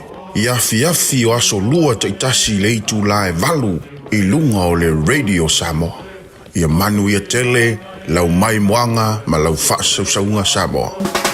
E fia le moana rental se whailonga antula na whabitoa mole masino o se tema o ke topa ma novema. E luse fulupasene o le apa uma walano ai le tongi o tavale. Pe a tolu aso pe sili e tofo ile umi e te whaunga ai na ai. E mawhaiona piki le tavale mai le malewa le lei fale olo. Po o whangali, whapelo tātou ofisa au tui ala fua. Pe momoli e tofo ile fale tali malo o loo e whaamautu ai. Ai ngā whabitoa. Olo ia tātou insurance cover e te fili mai ai. Ina ni tupu se whaalawelawe ai olo iai le puipuinga. Mara tuolo i ele tātou account i Nusila, be la fo sao fo i le Moana Rentals, e whaonga i le Pacific Easy, be whaonga fo i le credit card, e whaatino i le tongi i nolo sa. Mori si whaamtalanga wala au le Pacific Easy i le ovalu se lau, o tasi ono, po numero masani au kilani, o le lua fitu ono fitu iwa fitu wha, o le lua fitu ono fitu iwa walu wha. Matalo sanga e transfer oe i le Moana, be asisi ane le Facebook a le Moana Rentals, po le tātou upengata whailangi o le moanarentals.com. Moana Rentals o laupa anga e taitoloina oe au e malanga asiasi i Samoa. O fia maua sau ta avale po sau piki apu, ai tongi ta iwa yaso, lua va yaso, pe ta imasina, o le sleek cars o le a maua ai le fisosoani. Ua ta pena le au whainga luenga a le sleek cars, mo oe malo a inga. Aua e te popole i se mea e tasi, te tala fitu aso, mai le sifulu i le tai au, anga i le afo le ono le afiafi. Tele la lai au kilani i saute, vili mai loa, i le o lua tasi faa, fitu lua selau, po le o lua o, fa lima tasi. Talofa Samoa, o Atish Narayan, o le Licensed Immigration Advisor mo le Auckland South Immigration Consultants. E visosoani mo so se tu ai ngā visa e malanga mai e New Zealand po Australia. Telefoni mai nei loa i le o valu o tasi o no valu fa fitulua. Po le olua tasi o no valu fitulua tolu o. Ua whaatonu lau whanau sia o ngā amata. A whai e te alalai mangeli sa sae po o nuu tūtua oi, whaafafonga lelei mai. O lea wau whantua le whetūta i ala o ngā amata, le tolu se fulu i tūla e a o ngā fuai whanau, mai le tasi o i le 5 tausanga le mātutua i le vaiaso. I oe, maua fua fo i tau mawha, walau lo le whetūta i ala o ngā amata, i le olua tasi tolu 5, fitu valu iwa fitu. Olua tasi tolu 5, fitu valu iwa fitu, mo se avanoa o lo walo. O mawhaiuna awina tu telefon mai Samoa. Ona o le lango mai ale ofisa malanga o le Ades Travel. Telefoni o iwa, tolu iwa, lua o, whaselau. Tolu iwa, lua o, whaselau. O tātou toi mafuta le nei fo i asafou, i au si mai ale whaafonga, tala tau longo mailo tātou o tino. I le siria i nei ma le lua vā yaso talun tua Samoa i le fionga i le pālemia. Susunga la aulia le mali atoa le uatea polata i Valfosi Smith, a wātonga fitinga ma siaki whaafoma i New Zealand. Le asonga fua le vāia so neina te ai i tua ma le whalemai o Middle Moi au Kilani, le taitai o le malo o Samoa, ina ua manuia lana si ngase. O se saunuanga le pālemia i lunga o penga ta whailangi na ia whailo ai, le longo ina o ia e fomai o le asonga fua no naso muli i le mautanga ngase. Wa whawhitei ei le pālemia le bamalu o le tātou utinuu, i alo whaanga matalo sanga molia, ai maise o nisi na asia o ia le mautanga ngase, whape ai whawhengainga o nisi o e kāle sia i te tono ni usila.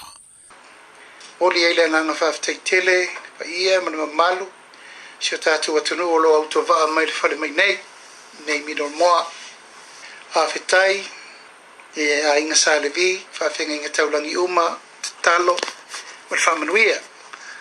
Whawhitei fōi le tausamaanga e lai whamanatunga i asa uma, e leo misi lava le awai mai o le tātou e kālesia, e sunga i a Pastor Sepi, ia male kālesia atoa, sunga i whawhengainga o loa ngai mai pēma mori mela whamanatunga i asa uma i o fōi nafi.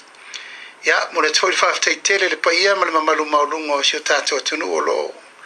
Amana ia mai whamanuianga ia atoa i fōi masi singa. Whawhitei tele lo tō wangare rei singa ma. Ia, whawhitei atu fōi a inga polo mangafa le tāpoi mai so tū malo. Ia, lewo tō sisira mai. Ia le tua. Mana o mia fōi el tino ia le malo lo le. A walfa wa wino le tātou ngā luenga. E whamalo atu le onsai. Tātou atunu o lo lala i misi le nei whawhitai. A pia fōi tāpua inga mau le tātou whenga malo. Ia, ma tātou atunu a toa malo ngā rue. Whai raro whirima po whea lava o lo anga i ai tauru manga. A moe moenga le nei asu. Ia vi ia le tua. Le fionga i le pālemia, susunga la audia le mali atoa le ua teo polata i Valfosi Smith, i se vaenga lana saunuanga i lunga upenga ta whailangi le apio fōlinga. O le asos fruivo le masina nei e peo na sa whailo ai, e le fionga le sui pālemia, le fionga ato e lupe maui au tele paumuri nuku o ne semo, i se wheloa inga matu stala ua wha moe, e to e taliu mai ai i Samoa le tai o le malo. O le mtanga luenga fale ata i le kalesia whaaputuputonga Keresiano Samoa po le e whakasa. O mawalunga le numelo ali ina su e su e ngā urufale le kolisi whaafaife au i malua le neitau sanga ua whaamanu eina mai to ono i la tau. Wa pito i ele to whao le au sue mai le mtanga luenga ni usila i saute ua whaamanu eina. O le mtanga luenga o pia e to tolu, o mtanga luenga o whaasale le anga ma lo tofanga le pā le ipata e ta ilua o lato sui o manuia i le su e ngā urufale. Wa mtanga luenga i se furu ma le lua. E au fiaia pia i sasae, fale alili sa fata si umu, lau mua o Aotearoa, vai maunga o Malua, a Ana, Victoria, au Kilani, Manukau, Queenselani i Saute, New South Wales, ma New South Wales i Sifo.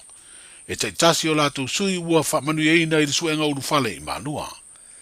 O le tolua sifuru iwa ua pasi i le suenga mo le kolisi whaafai au. O le awhaia lato tautinonga i le masina a mato le tausanga fau. A o le iuru fale atu mo le whātau sanga o awa onga i te tonu o lea kolisi whaafai au lea tino. Lea sunga fua na wha iloa lau tele mai ai, le wha i unga o lea su enga urufale ma suwafo i lato ua wha manu eina. O le vai nei ua wha iloa i le ministau tupe le fionga muripola ana rosa ale mori o.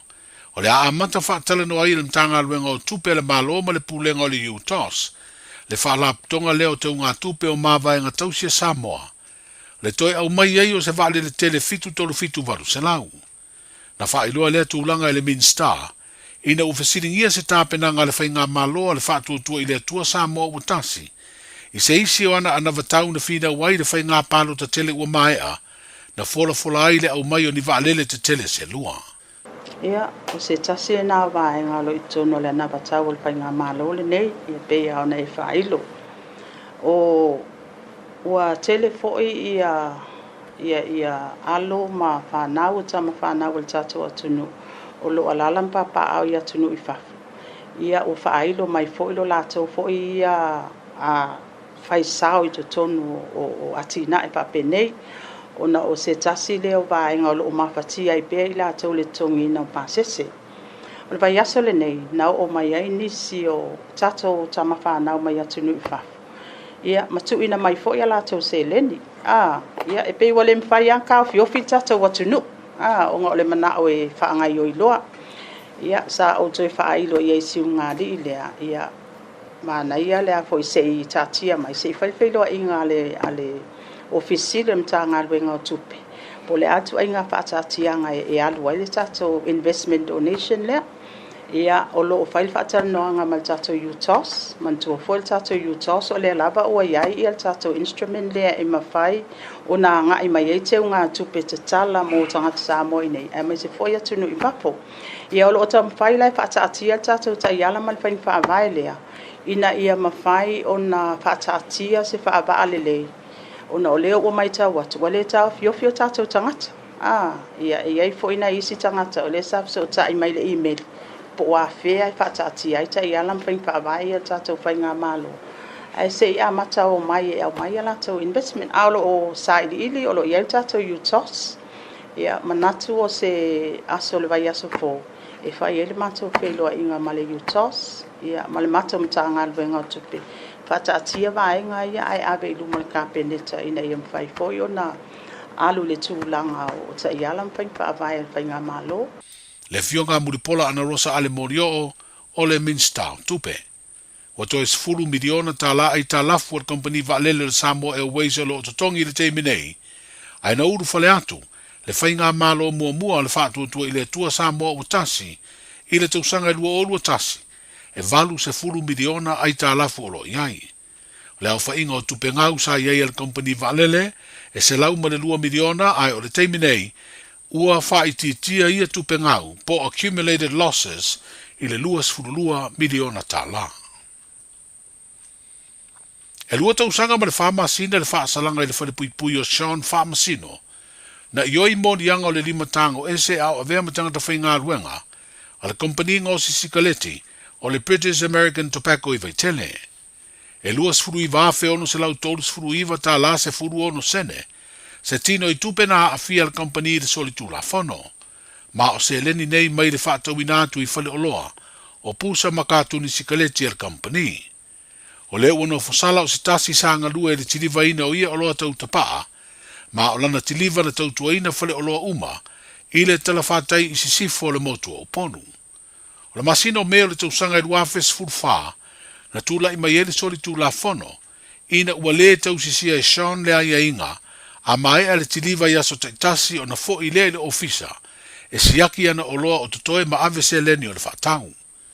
Na siaki e se tasi tangata whai ngā ruenga le tiliva, mai lo ai le wha le tonu.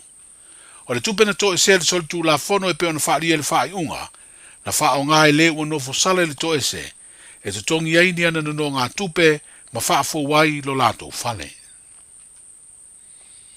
Wa wha ilo nei ni wha I unga ua mai a whonga ina le wha masino ngā mawalunga le masina le te neo September, wha pere masina le neo o ke topa, e to lua tangata ua nofo sale le whale pui pui le soli tula fono, o le wha o ngā o pepa whanau o isi tangata, e talo sanga I tusi folau e avano ai o na malanga I ngā ruenga wha avai teimi, ma wha o ngā fo ia pepa whanau, e lesi talai le palo te tele ua mai atu nei. O liu fea wali I waita wa ele o sana soli tula fono, na mafu ai o na noa tiaro na avanoa, e mau ai so na tusi folau e malanga ai ngā ruenga wha avai teimi, ma ia wha o ngā aire pepa whanau se isi tangata olo na ainga, o nofo sala nei le lua tau sanga, ma le se furu masina. Ai o sione wha reni o solo solo ma le usoli, e se furu lima masina ua nofo salai. Sa ia wha o ngā le pepa whanau olo na usola I titi, e talo sanga ailo na tusi folau e malanga ai ngā ruenga wha avai teimi, ona ua matua ona tau sanga I leanga waa. O le pepa whanau fo I lea ma le tusi folau na ia ave, e wha mao ni aile le stala mo le palonta, ai na mawai ma aveloa I leo leo mo sue suenga. O nisi o mata upu mai le ofisa o whainga palonta na mawai ia whainga soli tu la fono a o bevesi lo tātu watinu, e whaia le stala o le palonta tele ia au kuso. Manuia